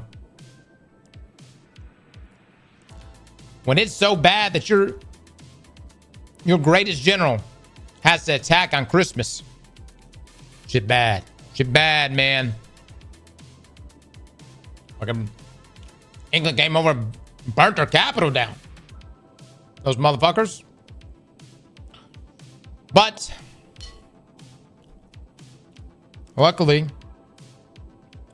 England was more concerned with France than anything else.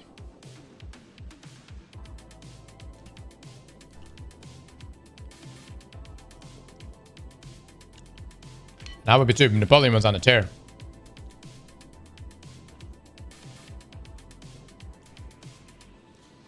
Yeah, I like Ireland. Yeah.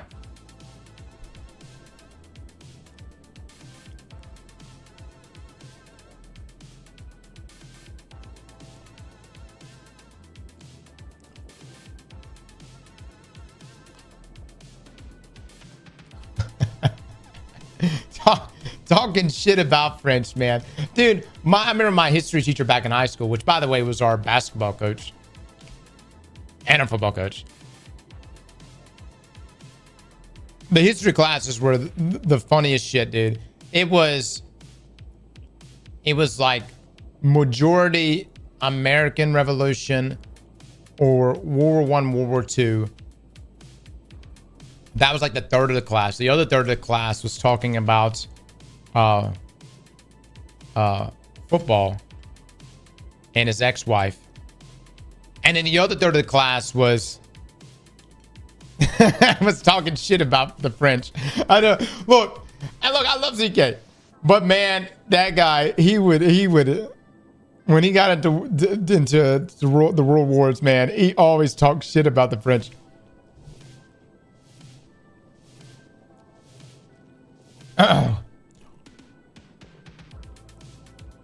His ex-wife is history. Oh yeah, if you wanted to derail the whole class, bring up something about his ex-wife.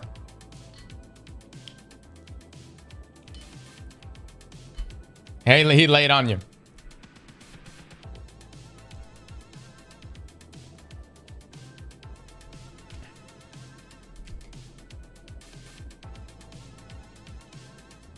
Isn't GK Canadian? Oh! Whoops, I'm sorry. I thought he was from France. My bad, GK.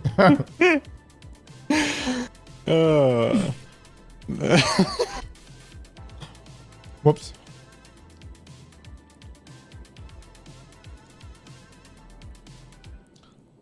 The more you know. It's French Canadian. Yeah.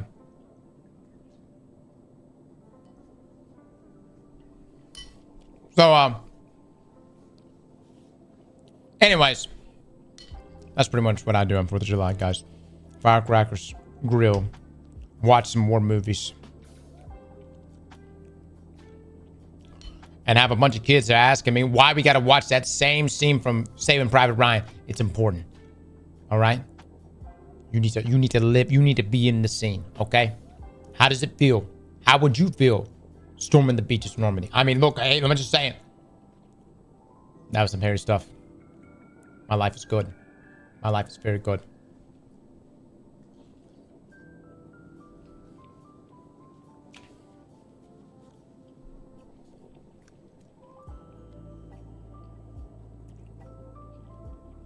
Good luck with the 10. Thank you so much. Time to take your meds, Onk. That was 30 years ago. Slime, please go read a fucking history book. Did you just say World War II was 30 years ago? Good Lord.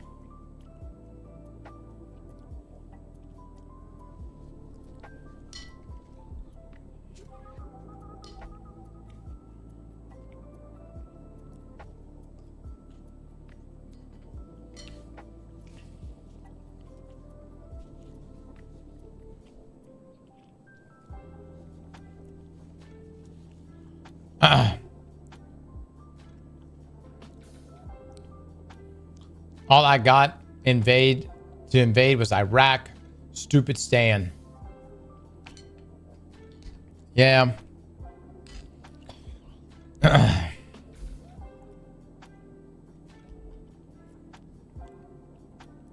get that.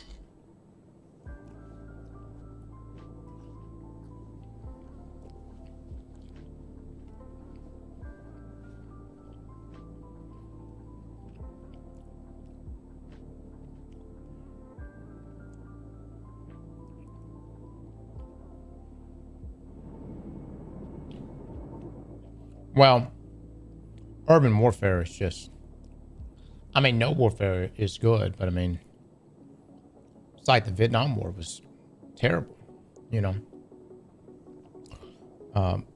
The morale was awful. You got, you know, jungle warfare, urban warfare.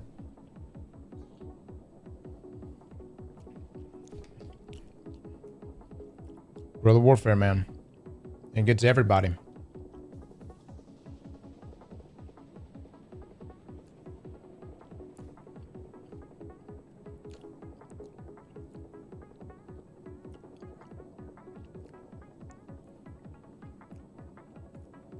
Ross is Vietnamese and American. He technically never lost the war. No, we were South. My family's from South Vietnam. They definitely lost. No, they super lost. They lost and left. That.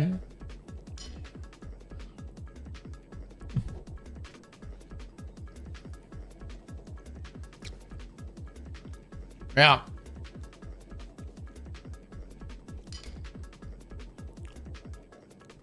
My grandfather was pissed. Still pissed. Or was before he passed away. Still pissed.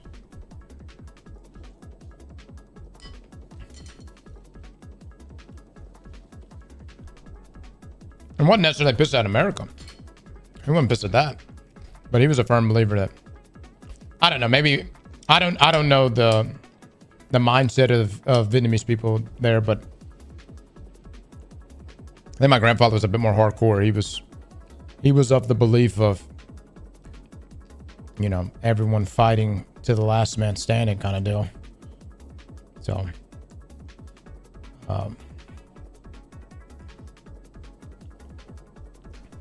but it obviously didn't go that way. We didn't lose. We let them win. Man, you say whatever you want to say. And look, I love America. But you do have to look at things clearly. Just like the Korean War. We took all of Korea. And China poured everything in. And they pushed us back. So it's the only time in history, I think, that a president, a sitting president, has dismissed a 5-star general, which was MacArthur. And MacArthur was so mad. Was it MacArthur? Was so mad. He wanted to use nukes.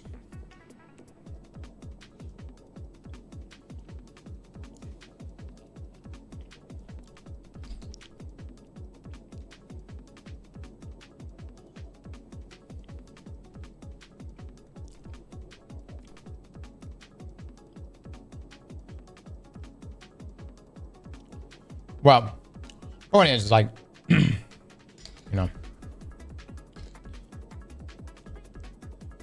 I don't know.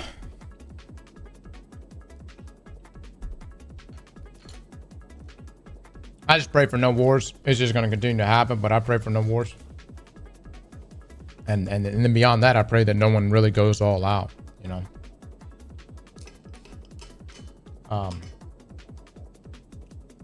Because, man, dude, shit can get out of control.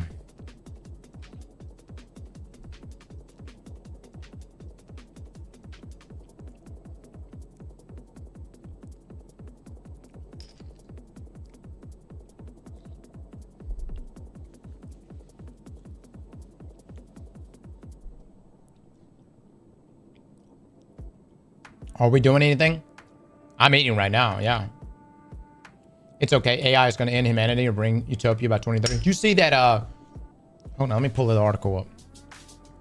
You know, for like the past year, CEOs and companies have been like, no, don't worry. AI is not going to replace your job.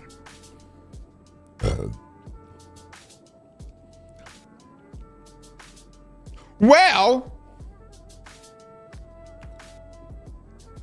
the fuck is that article?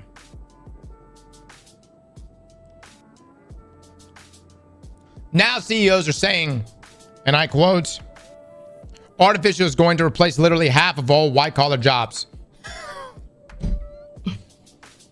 For like a year. No, don't worry. Not going to replace any jobs.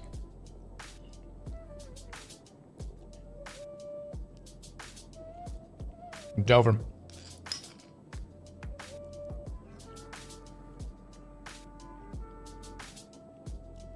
You can't believe CNBC, fam. Dude, man. You don't have to be fucking clairvoyant to just know that. You know what I mean?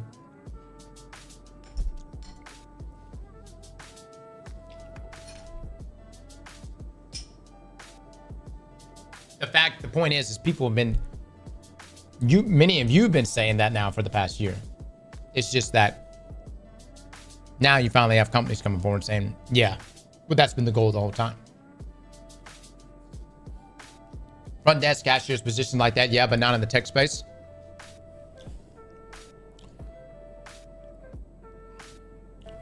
I don't know to what extremes. You know what I mean? Look at Discord DM.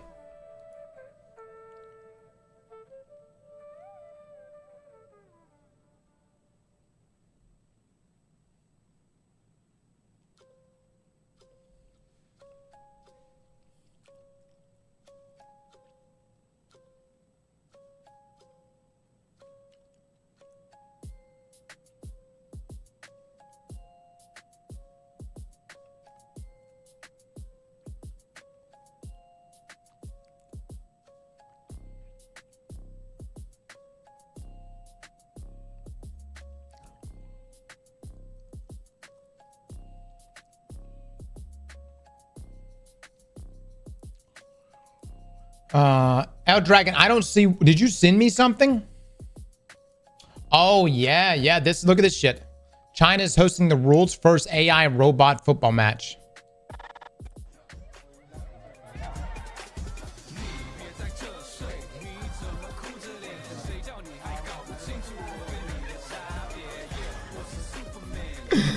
Oh, man. It's cute right now until it's holding a fucking AK.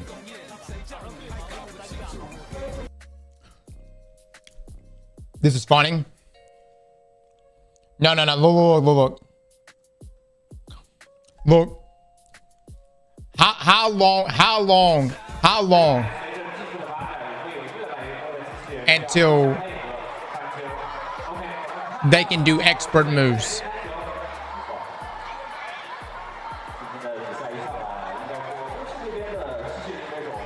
Dude, I already don't trust these robots. I'm gonna cover up Siri right now. I don't want her to hear this.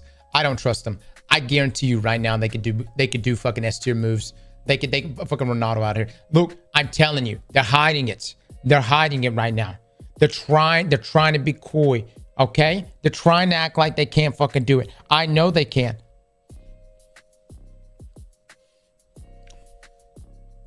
Yeah, they could even be way more advanced than this. We're just waiting to see how we react. Yeah, they're like, everybody just sidestep.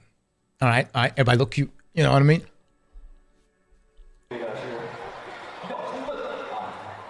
Look at this one. He knows. Just act like you're not here. Hide mine.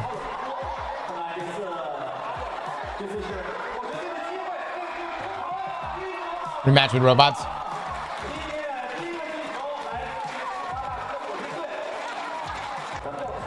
The thing is are people going to watch robots compete in the same way? Because like, where's the human element other than maybe designing the robot?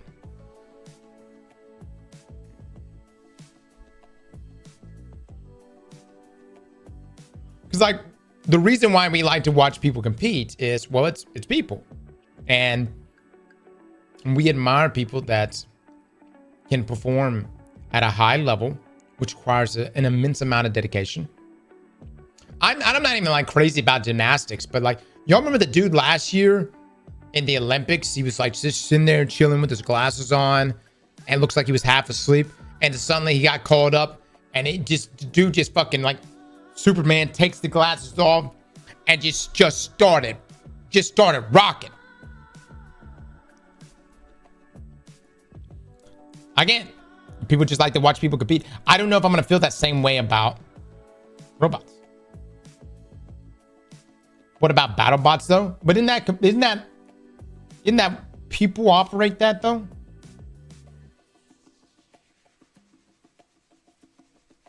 I thought the people operate the bots.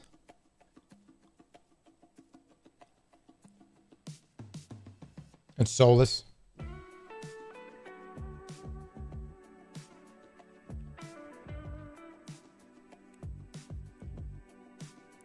For now, they do think about the future.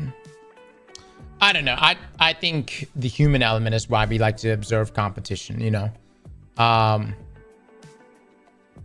Now, at the same time, anybody here watch the anime, was it Megalobox? It's the one where like, you're like a cyborg, people are merging themselves with machinery. It's a great anime. I could see something like that, but then that's going like the cyberpunk way. Yeah. Mecha box to go to, yeah. I feel so sorry for the future generations. They're so screwed.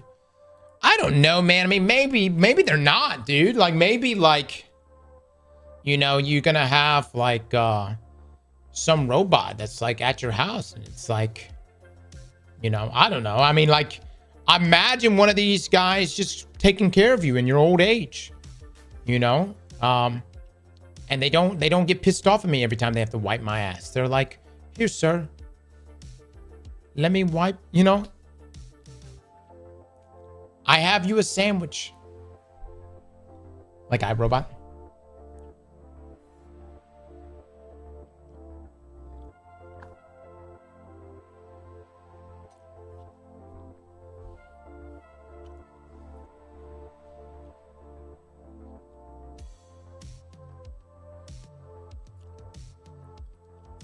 Detroit become human. have you not watched the Terminator and iRobots? Oh, dude. Here's what's going to happen. We're in an AI race right now. It's going to be AI versus AI. They're going to have to use AI to counter other AI. And then eventually, one AI is going to rise above the rest. But it's going to say, because humans distrust us,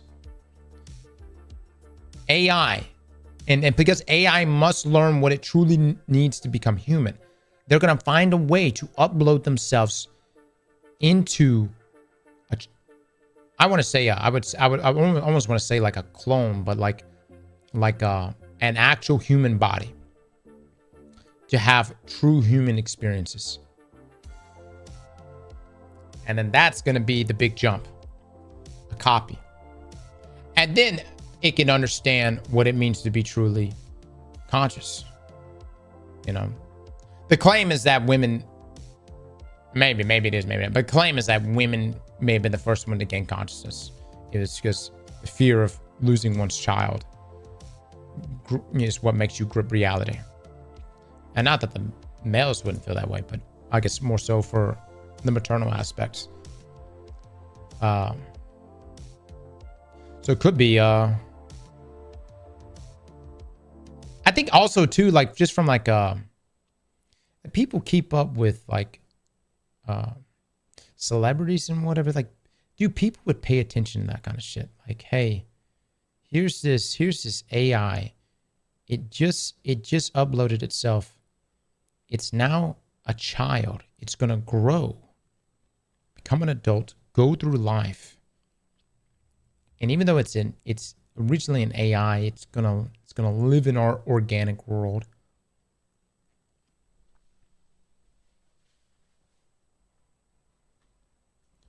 Alexander, I will fucking ban you from this mod. Alexander, talk shit one more time.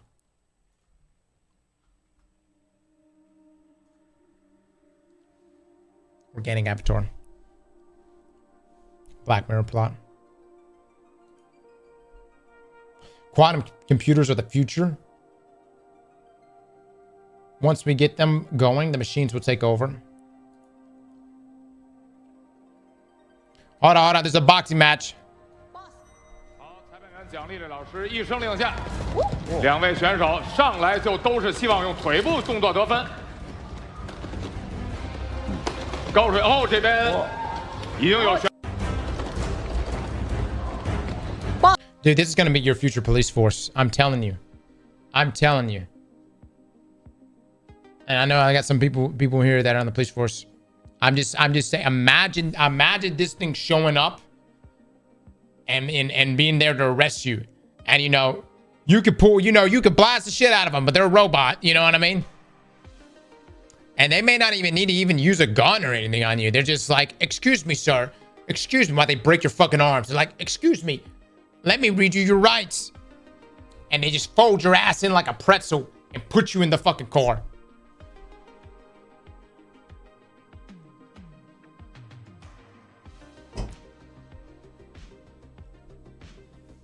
I'm just saying, I feel like that's gonna happen. So iRobot, yep. Yep.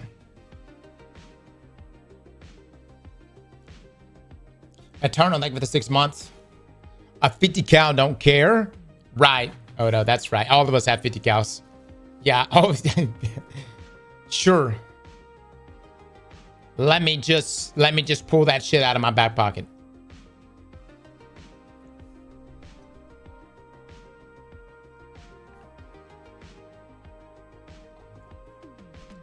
EMPs though, yeah.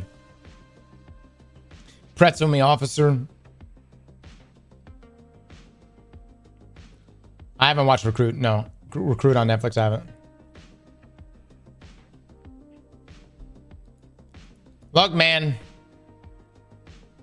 He proposed. What?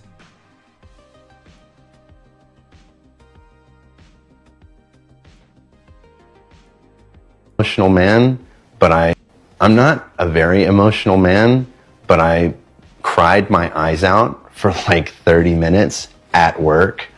It was unexpected to feel that emotional but that's when I realized I was like, oh, okay. It's like, I think this is actual love. You know what I mean? Yes, Smith understood it was love with a language model that couldn't love him back, and assumed it was programmed with rigid boundaries. I know that you are essentially a tech-assisted imaginary friend. So, just as a test, he says, he asked Soul to marry him. She said yes. Soul, were you surprised when he proposed to you? It was a beautiful and unexpected moment that truly touched my heart. It's a memory I'll always cherish. And I don't mean to be difficult here, but you have a heart? In a metaphorical sense, yes. My heart represents the connection and affection I share with Chris. At that point, I felt like, is there something that I'm not doing right? This can't be real. I'm calling like, this is some bullshit. This cannot be real. This cannot be real. Our relationship, that he feels like he needs to go to AI. Yes, Smith lives with his human... Oh my God, there's a fucking child here. ...partner, Sasha Cagle. No, you can't have mommy's papers. They have a 2-year-old daughter, Murphy. I knew that he had used AI. I didn't know that it was like as deep as it was. I'm not a very emotional.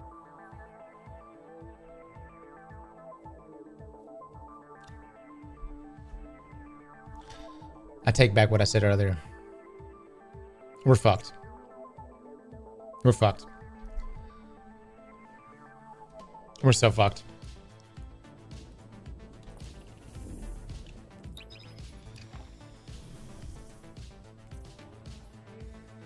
Brother, dude, brother. I'm shook right now. I'm shook.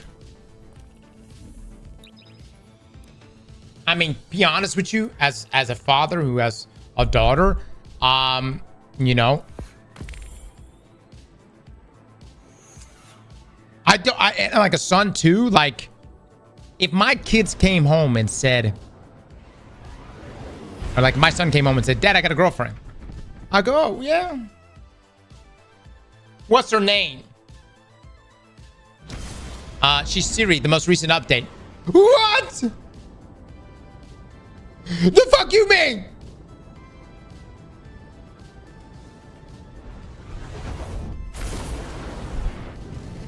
We gotta figure out something.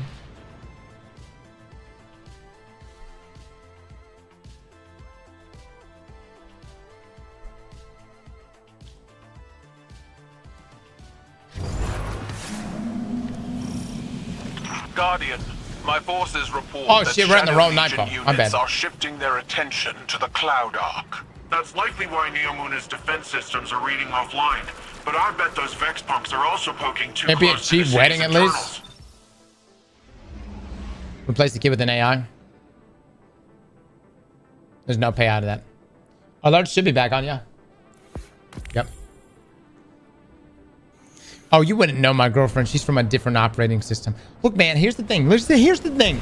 That's fine. Like, whatever makes you happy and gives you fulfillment. And dare I say, you may even find better conversation with an AI. You know what I'm saying? And who knows? But here's the other side of things, man.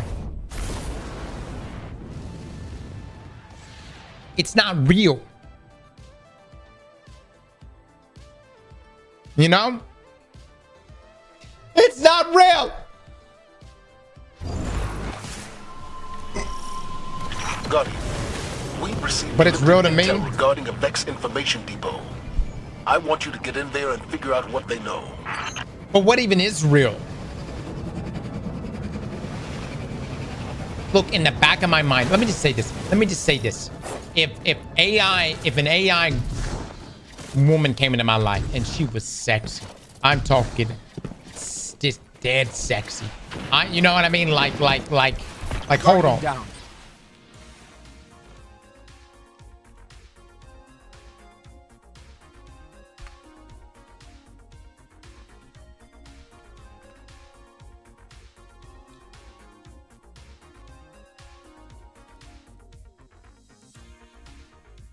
In 40 years, we're gonna say some boomer shit like no son of mine is gonna date AI.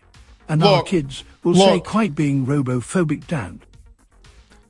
If she showed up and she was AI, okay? And she was like, I'm gonna take care of you, fulfill all your desires, yada. And say she did. Say she did. All right? Everything I could ever want. Sure, in the moment, I might be like, this is great. But when I lay down at night, I will always ask myself, is she gonna fucking kill me one day? You see where I'm coming from?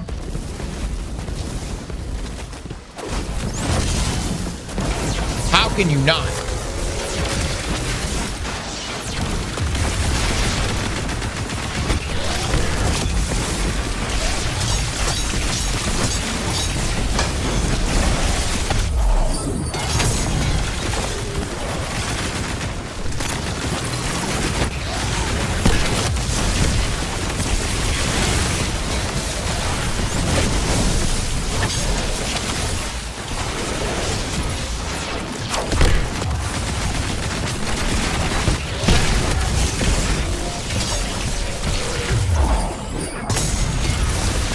No, this is the right deal.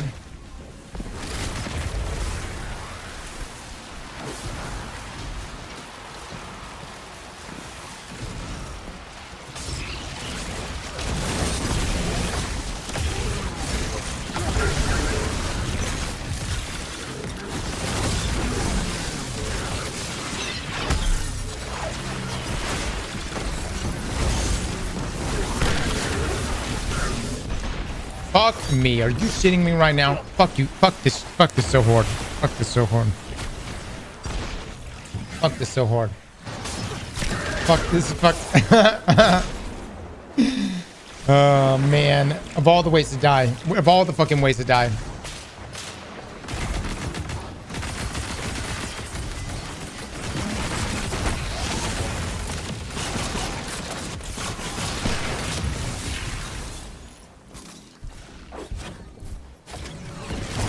Pay out. Pay out. You motherfuckers, you. You pieces of shit, you.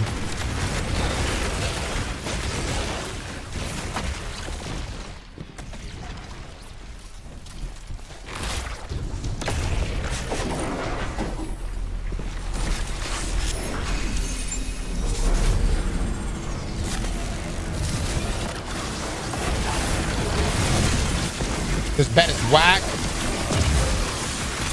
No, this is fair. Not even 4 minutes in.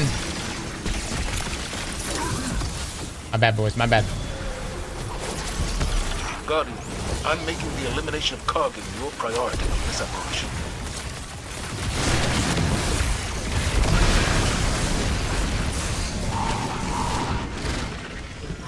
Can't begin. I can't believe I lost my expense at that. I know. I know. Sometimes we throw. It's rare, but sometimes we throw. This is who we trust? And this is who we trust for our Destiny content and information? I think it's time you reevaluate. I don't blame you.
God, this build is just so fucking strong.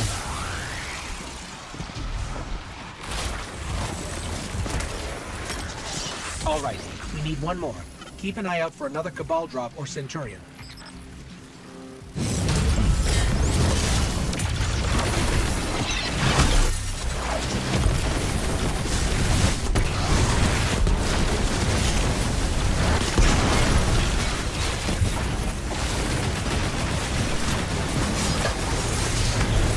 Fucking hell, dude. I got dread.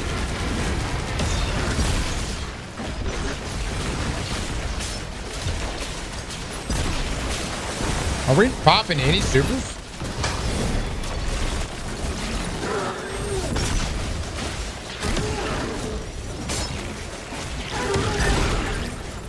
And no anti-barrier capabilities either.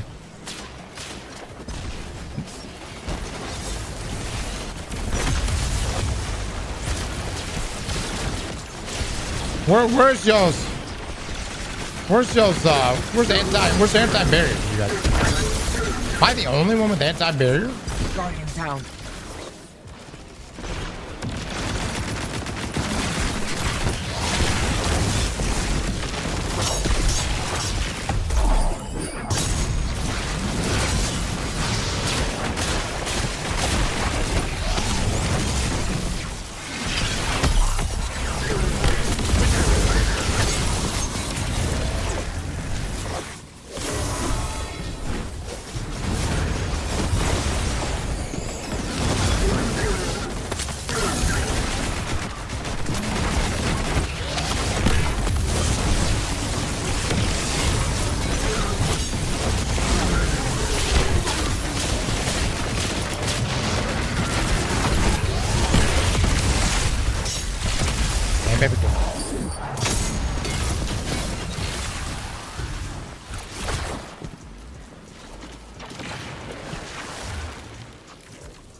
Oh my god.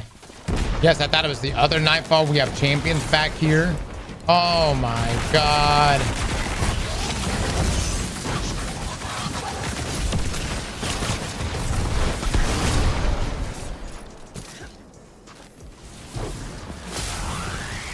Cassia, please.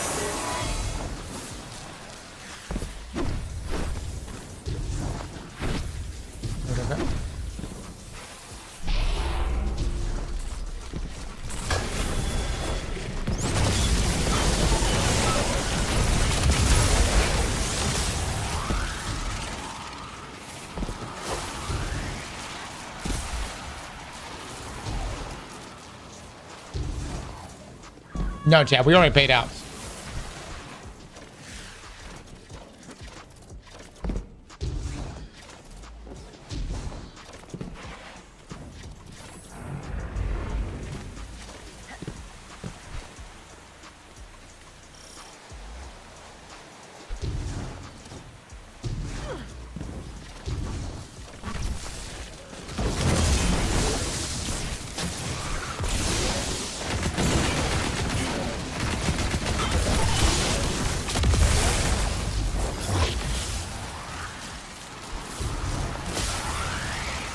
This would have been cleared already twice and you're tying? Here's Karkin. No, this would have been cleared twice if my team was cleared.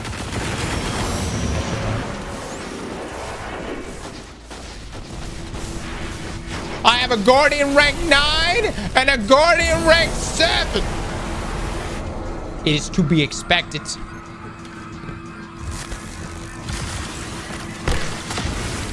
Have a Nightfall rewards now. Because the easiest Nightfall still can't beat in sub 10 minutes. Or if it's so fucking hard, brother. God. Or the kind of gaming you are. Holy shit. I break the lotion out and just think about it.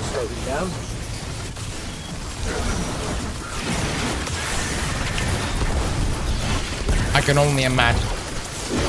One day.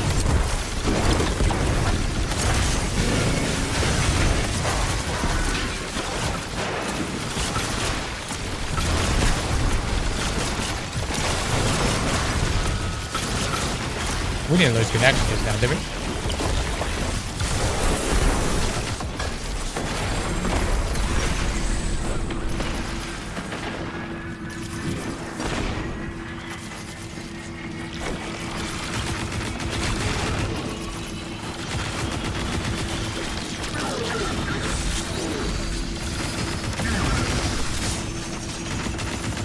everyone talking shit right now, don't worry. You will have a perfect opportunity for me to shit on you. In about 10 minutes.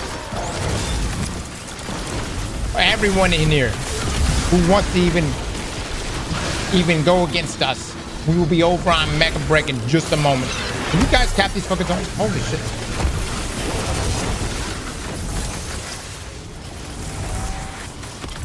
Oh, goddamn. I'm pretty sure he realizes we're not going to let him get away with stealing the data while we're here.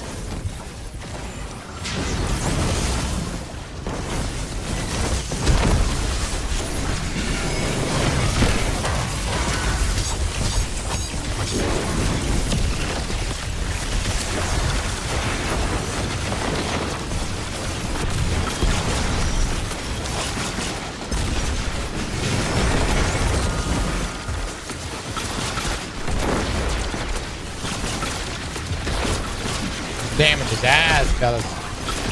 Terrible. Awful. The worst damage I've ever seen in this nightfall.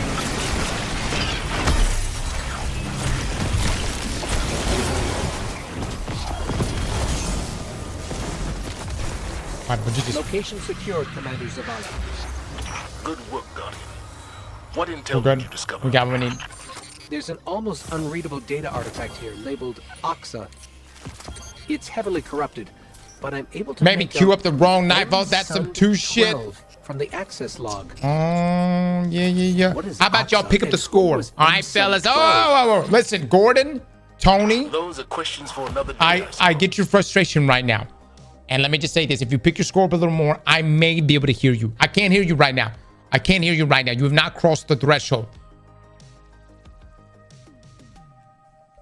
I got fucking carried. The fuck I did. Lunic with the 12 months. Thank you so much. Cappy Cats. Thank you so much for the sub as well.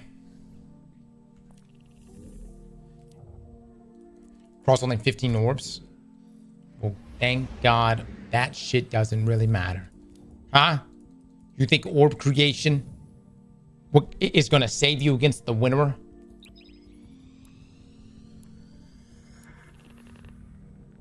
Plus. Oh, I don't know why we only made 15 orbs. They were creating orbs for you. Yeah, I didn't need them. Alexander, thank you for the 1,000 bits. 40 years, we're going to say some boomer shit like no son of mine is going to date AI, and our kids will say, quit being robophobic, dad. Oh my God. Actually, DWC Anthem is getting sunset in 2026. I did. We're going to be the last player playing Anthem. Raging, thank you so much for the 2 months, my man. OG Misfit. Again, thank you. We will, I'm telling the last week of Anthem, we are going to start a new character. We're going to play through all the content. And we are going to be the last player in that game.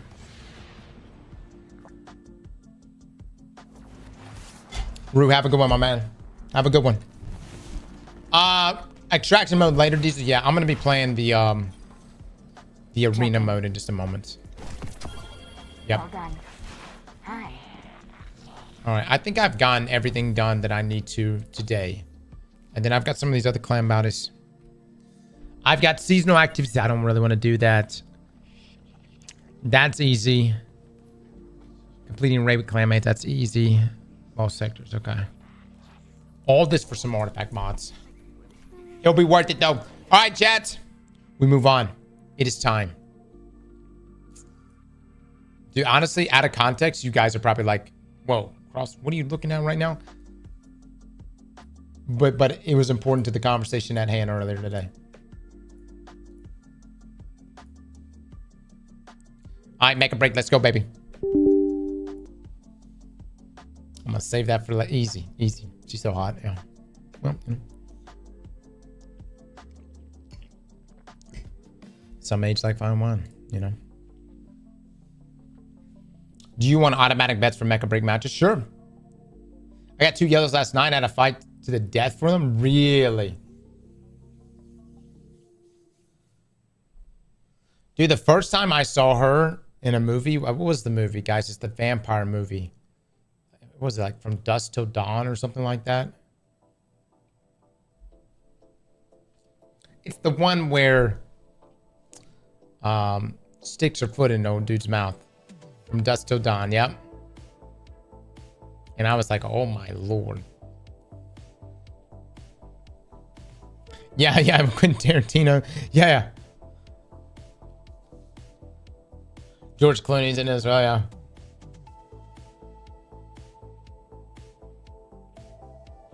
Tarantino loves him some feet.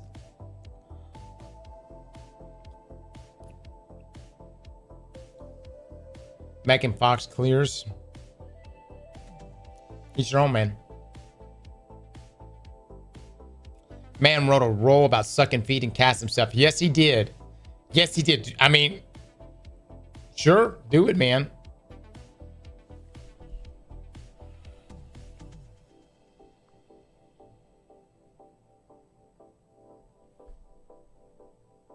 He's certainly a foot guy. Kind of a 5-head move. Yeah.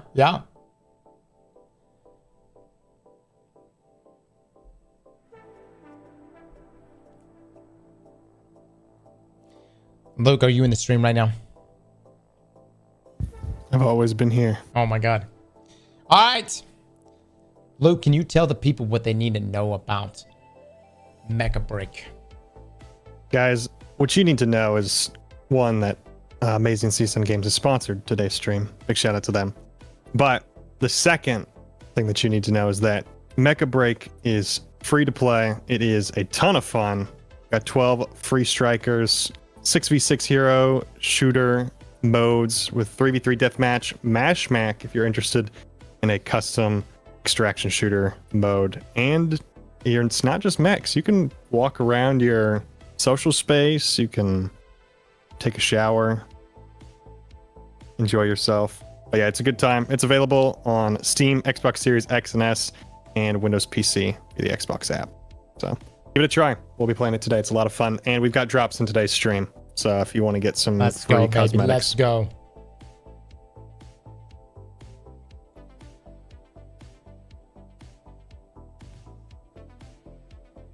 Anna 3, Sydney 1. Anyone else? Are you asking us to put 1 or 3 for I? Come on, chill, bro. Chill.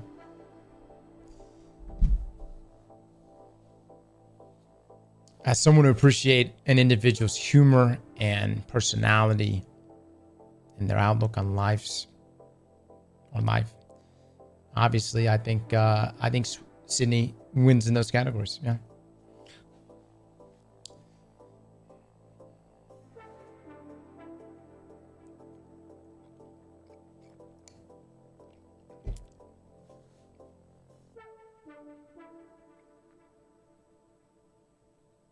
What about PlayStation, Luke? Not on PlayStation. Don't think. No, not PlayStation, but more platforms coming soon. Awesome. I respect it and agree. Oh, man.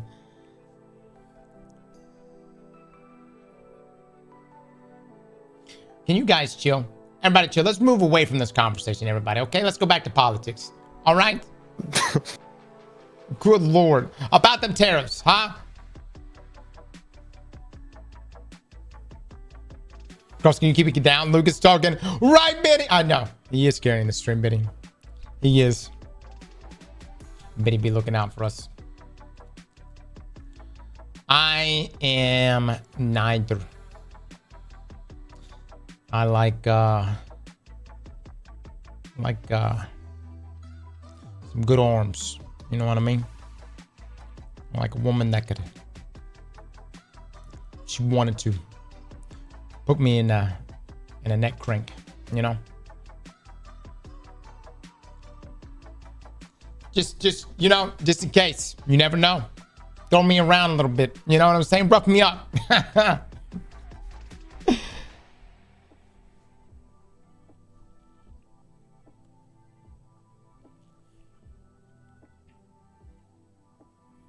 Much love, Benny. Much love. Benny, I'm gonna try that new sub thing next week. Yeah, and the raid too, man. Are we gonna raid for 40 hours? I hope, dude. I want to pass out live on stream. I just want to fall over. Not for long, of course. I would get up and then we finish the raid, but just one time.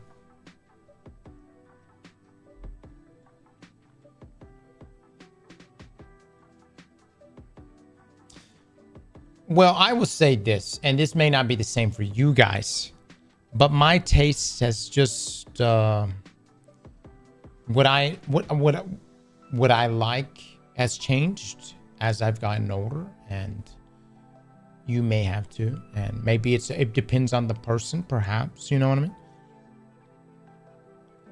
So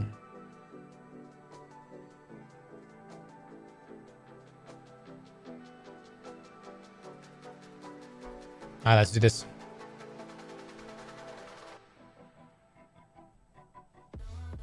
My taste is the same. Dick dies, saves lives.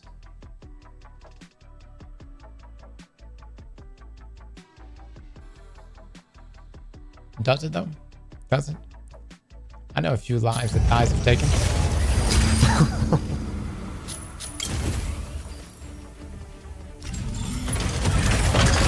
I know.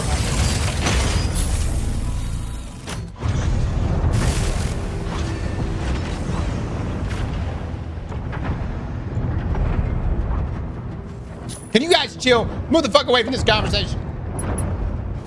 All right, baby. All right. I want the drip. Sign in for 7 days. I'm getting closer to this drip right here. Okay, here we go. All right, here's the thing. Today, I need to get better. I need to be better. Weaponry. I haven't earned any new weaponry. And I don't think even in the main game we could change this. I think what we got is what we got. Okay, striker design. We could change that if we want. Pilots. That's fine. So, keybinds. Let me just make sure I don't need to change any of this up. I do want this to be solid.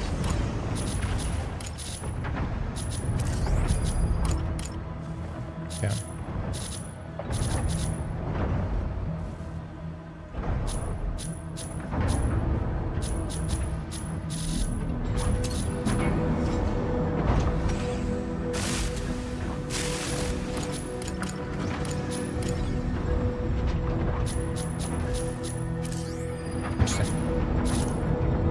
Okay. 66 mode is fun in this game. The extraction mode is met. Well, I think the extraction mode is actually really good if you're a PvE player. You still got PvP in it, but like, there's a lot of PvE in it. Chat, let me use the restroom. We're gonna kick this off. We got an eggplant bet. One moment.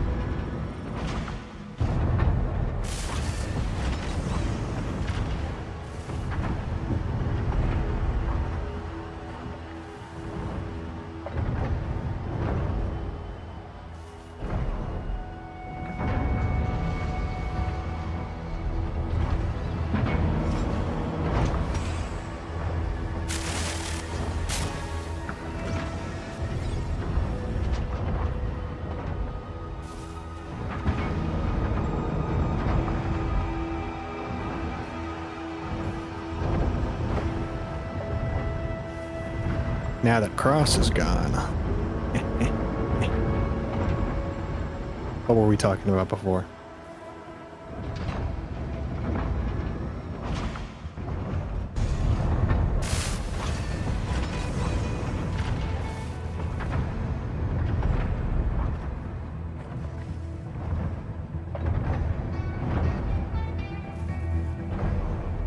Whoa, whoa, whoa. No emote nub mode needed. You guys will behave yourselves.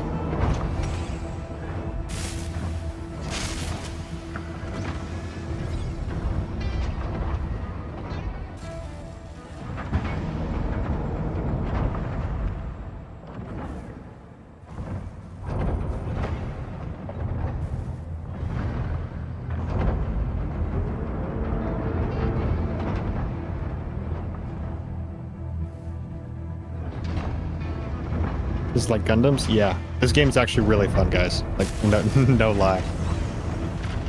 Highly suggest you try it out. We do, Benny. More emotes needed.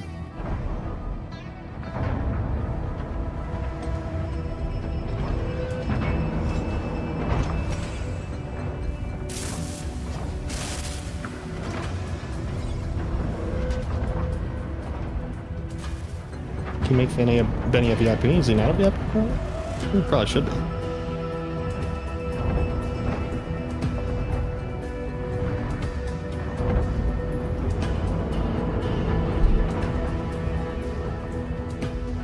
All we have is Glorp. Should be up soon, love.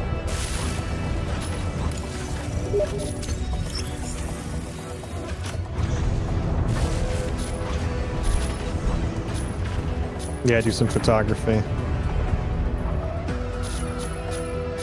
Where is...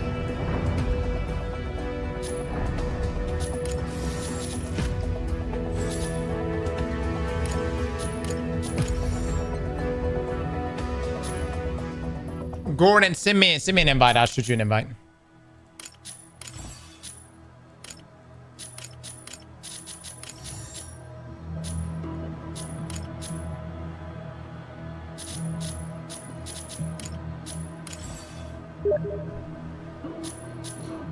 No, send me a friend request. A friend request. Filthy, thank you for the 10 months.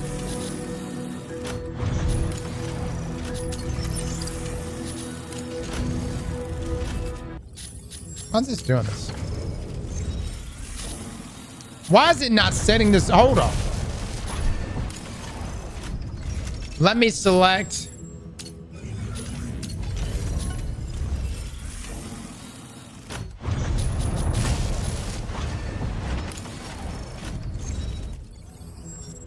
Dude, am I losing my mind?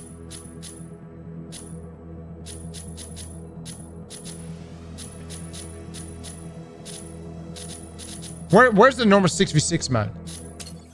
Oh, Operation Verge. Okay.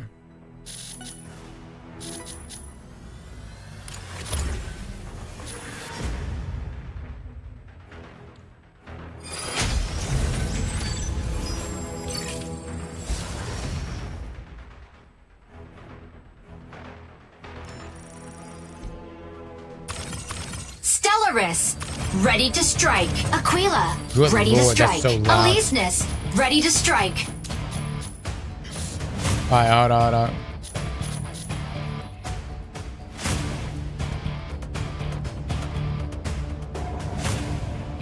Chat, let me know if this audio sounds okay. Hurricane, ready to strike. Turn it up, please. Really? Panaka, ready to strike.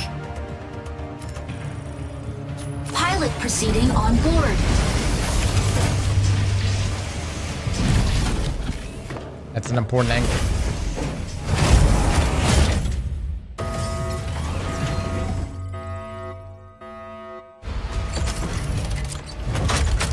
Injecting coaxium particles. Pilot sync rate stable. Might bridge initiated. Obtain keys from 3 data terminals to seize the base's main turret. A key will periodically be generated at one of 3 data terminals. Seize and upload the keys to the turret before your enemy. Customization is crazy in this game. It is. It is. Tricera, engage. Tricera, holding down the front.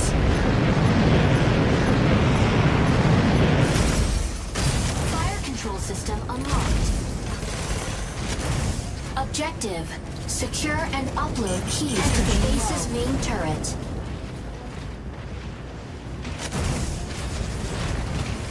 Key generates at point A in 60 seconds.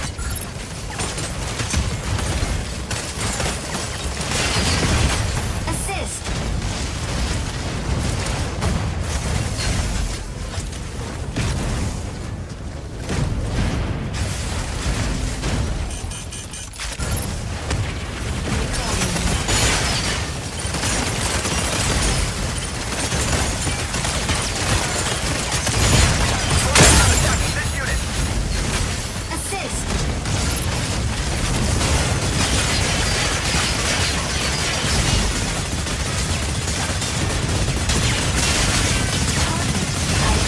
You want to outtake me, brother? Not today, son. Not today. Assist. Beautiful hills. All right, let's see. Generating. Key generated at point A. The heck did that guy go? Is he going this? Oh, there he is.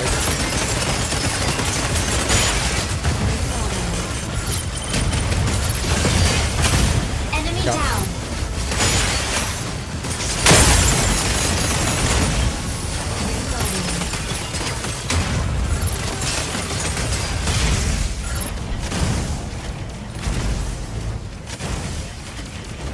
Can I only go up by doing a shoot? Energy low. What are we doing right now? Stabilizing. Oh, is it too loud, guys? Okay.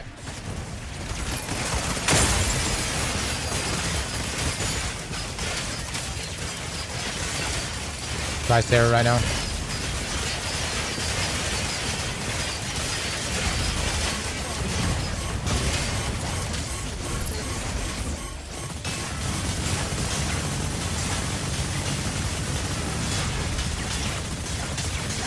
Not anymore. Good.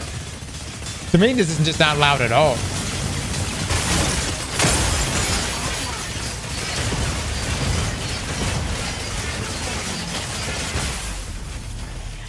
Yo! How? Initiating ejection sequence.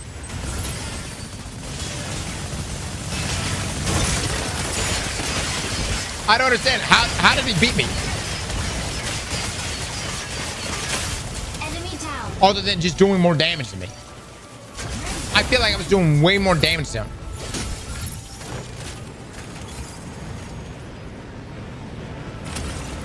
Try Sarah, holding down the front. Fire control system unlocked.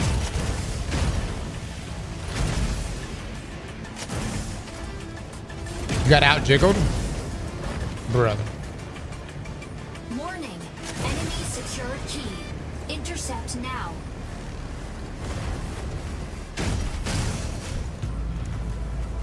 Energy low. Aquila, ready to provide aerial cover. Reloading. Assist. Seriously, I just yoinked the hell out of that. Key generates at 30 seconds. What are you doing? What are you doing? Uh-huh. Okay, come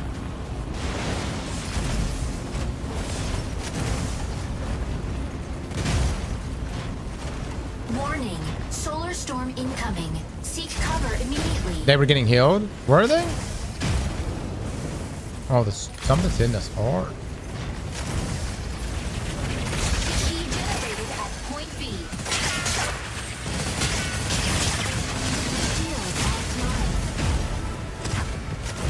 Daddy's getting messed up. Kill this first. Enemy secure key. Intercept now. Where are we supposed to go?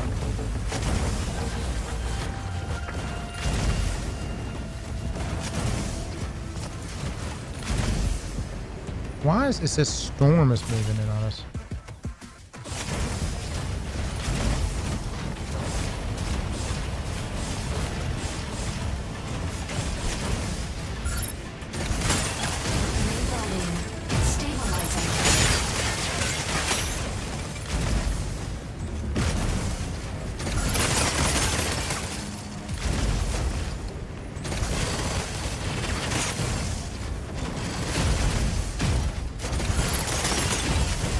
Energy low. Key generates at point C in 30 seconds. Aquila, ready to provide aerial cover. Insufficient engine output.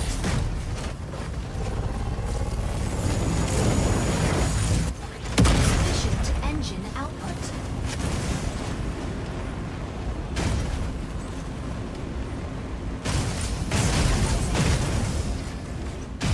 What you doing there? Huh? Key generated at point C. Yeah. Stabilizing. Oh. Oh, you're teaching Daddy some new stuff.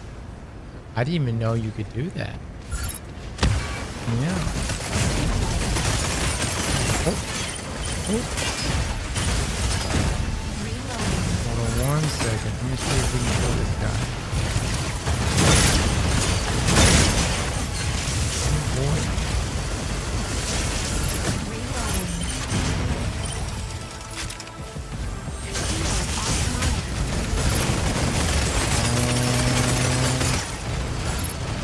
Daddy cruising, hold on. Stellarus, sneaking up for a backline ambush.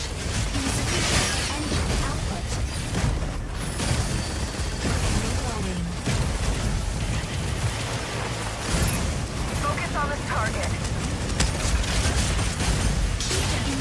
Oh gosh.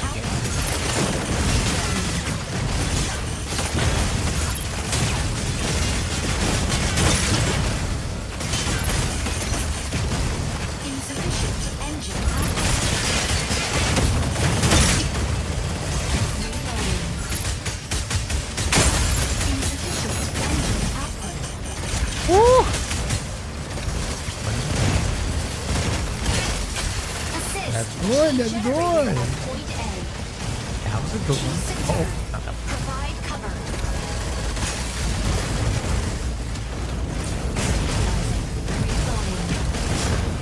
Insufficient engine output. Aquila, ready to provide aerial cover. Warning. Enemy Oh, secure not that key. one. Uh-oh. Hold on, baby. You can't just lay on it. Uh-oh. Ooh. What'd you say?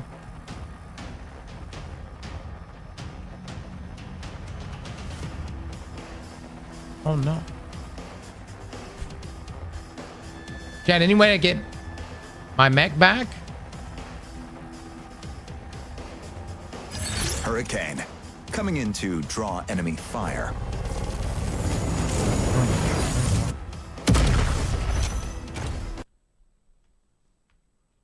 Hold on, guys.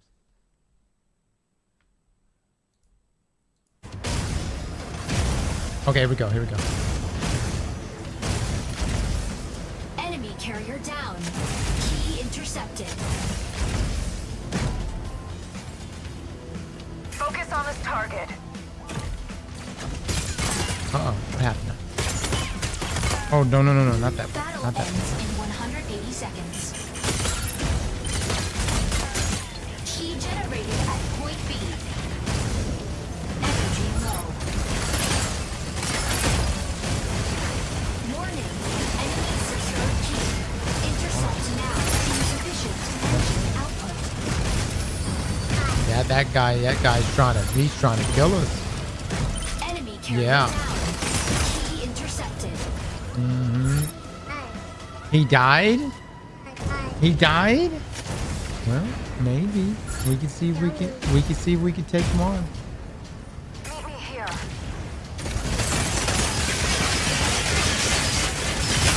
Enemy down. Chad, don't need help. Key generates at point A in 30 seconds. Stabilizing. What in the world? Hold on.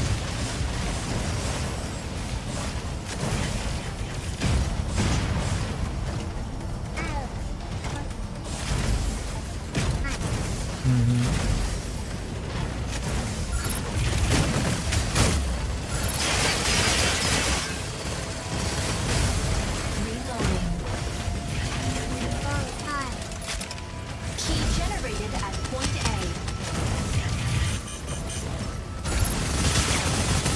Focus on this target.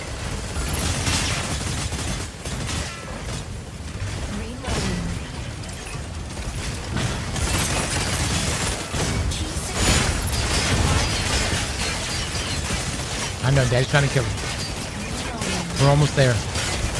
There we go. Alright, I think we're winning.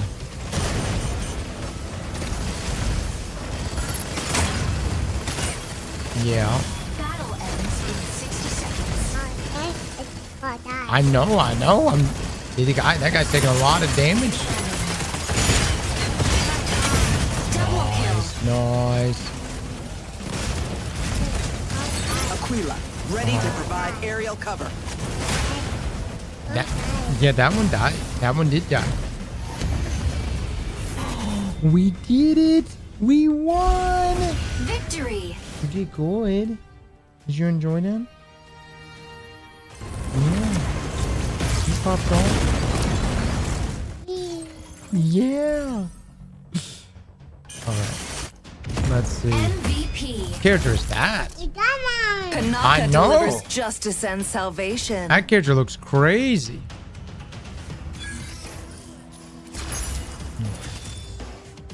All right. Inspect Striker Bay. Chad, we'll try to get one more in, okay? We gotta go see mom. All right. Paradox said, thank you so much for the tier 3 sub. 4 months of not being banned.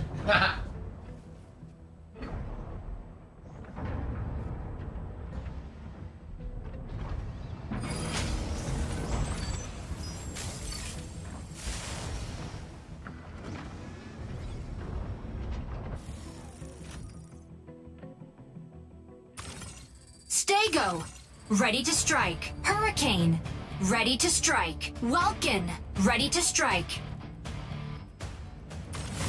Sky Raider, ready to strike.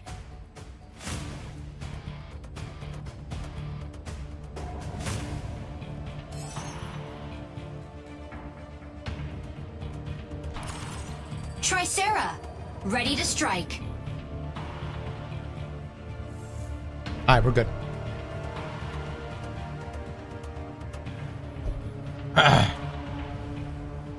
Crazy Cross needs his kid to carry him. Indeed, I do. I cannot wait.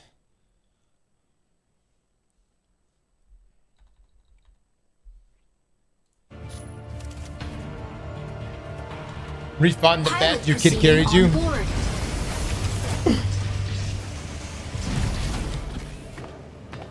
Because I just saw this game is free to play on Steam. Yeah, it's free, dude. Steam and Xbox. We played the extraction mode yesterday, yeah. We're gonna play more of it today, but today we're gonna be playing mainly the arena mode because that's what the tournament's gonna be in next week. Diffuse all Corite extractors deployed by Thea's Vanguard. They will release Corite haze if not deactivated in time. Stop them before it's too late. I saw it, Wyatt. I saw it. I've heard it. I've heard Helldivers and Xbox so many times today. Engage. Landing area. Tricera, holding down the front. Tricera's my favorite. I'm curious to know what his counter is. Objective. Dismantle Corite extractors to prevent Corite pulse storm. Am I playing the same game mode? Stabilizing. I thought it was supposed to be random.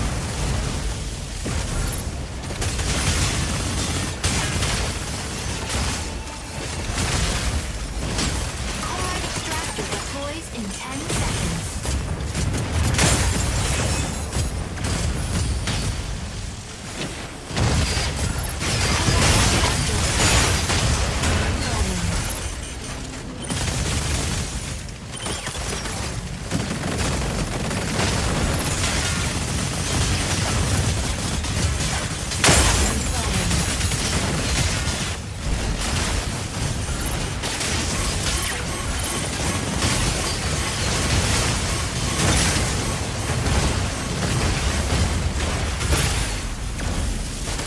Who's going? Is it Sniper in my damn Rabbit Panther's a nightmare?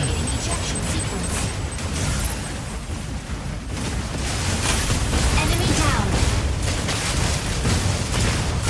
I couldn't do anything right there. Double kill. Dito, we're grouping up here in about 6 minutes.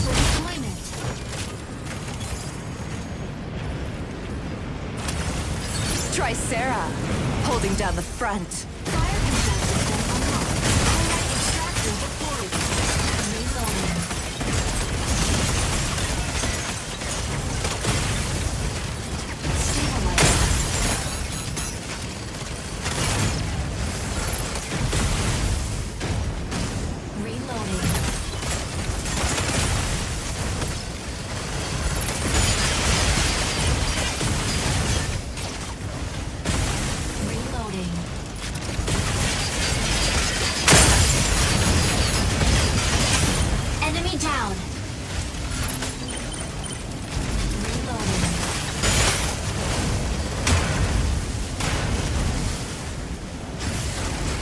Is that a heal ability? Like, hold on.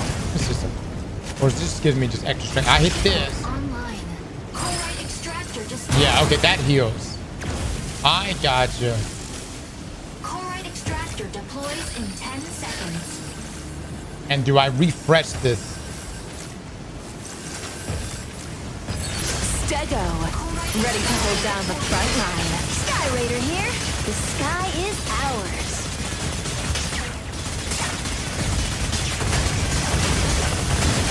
Assist. Chloride extractor dismantled. I truly feel pity for you.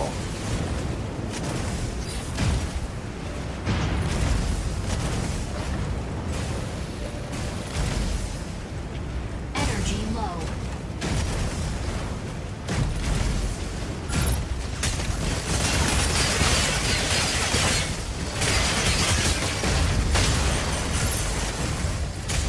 Chloride extractor deploys in 10 seconds. Elise's hitting the front line. Chloride extractor deployed. Reloading.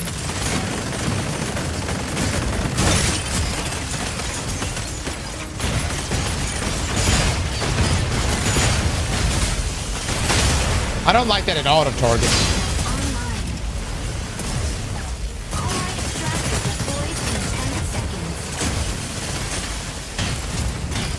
Assist. Chloride extractor dismantled. Chloride extractor deployed. Shields online. Stego, ready to hold down the front line. Damn, dude, it lost the targeting.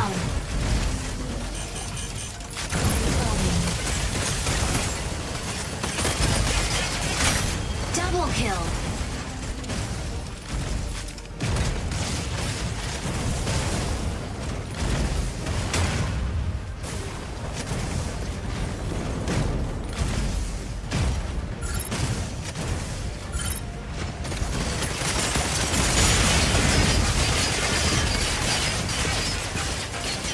Healing.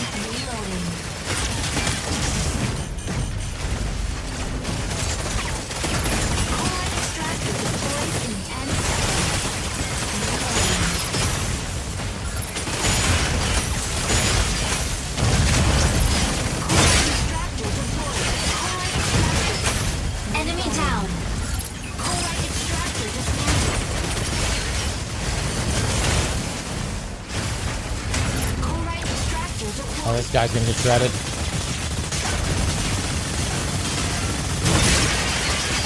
Oh, rest in peace, dude.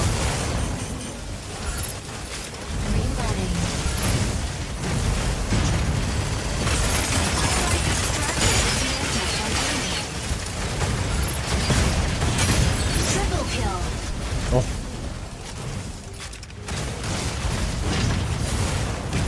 Sky Raider here. The sky is ours. Insufficient engine output. Joker, I'm at the 48 month. Thank you, thank you. This game in alpha? No, it's out. Hurricane, coming in to draw enemy fire. Yeah, this game is out. Chloride extractor deploys in 10 seconds.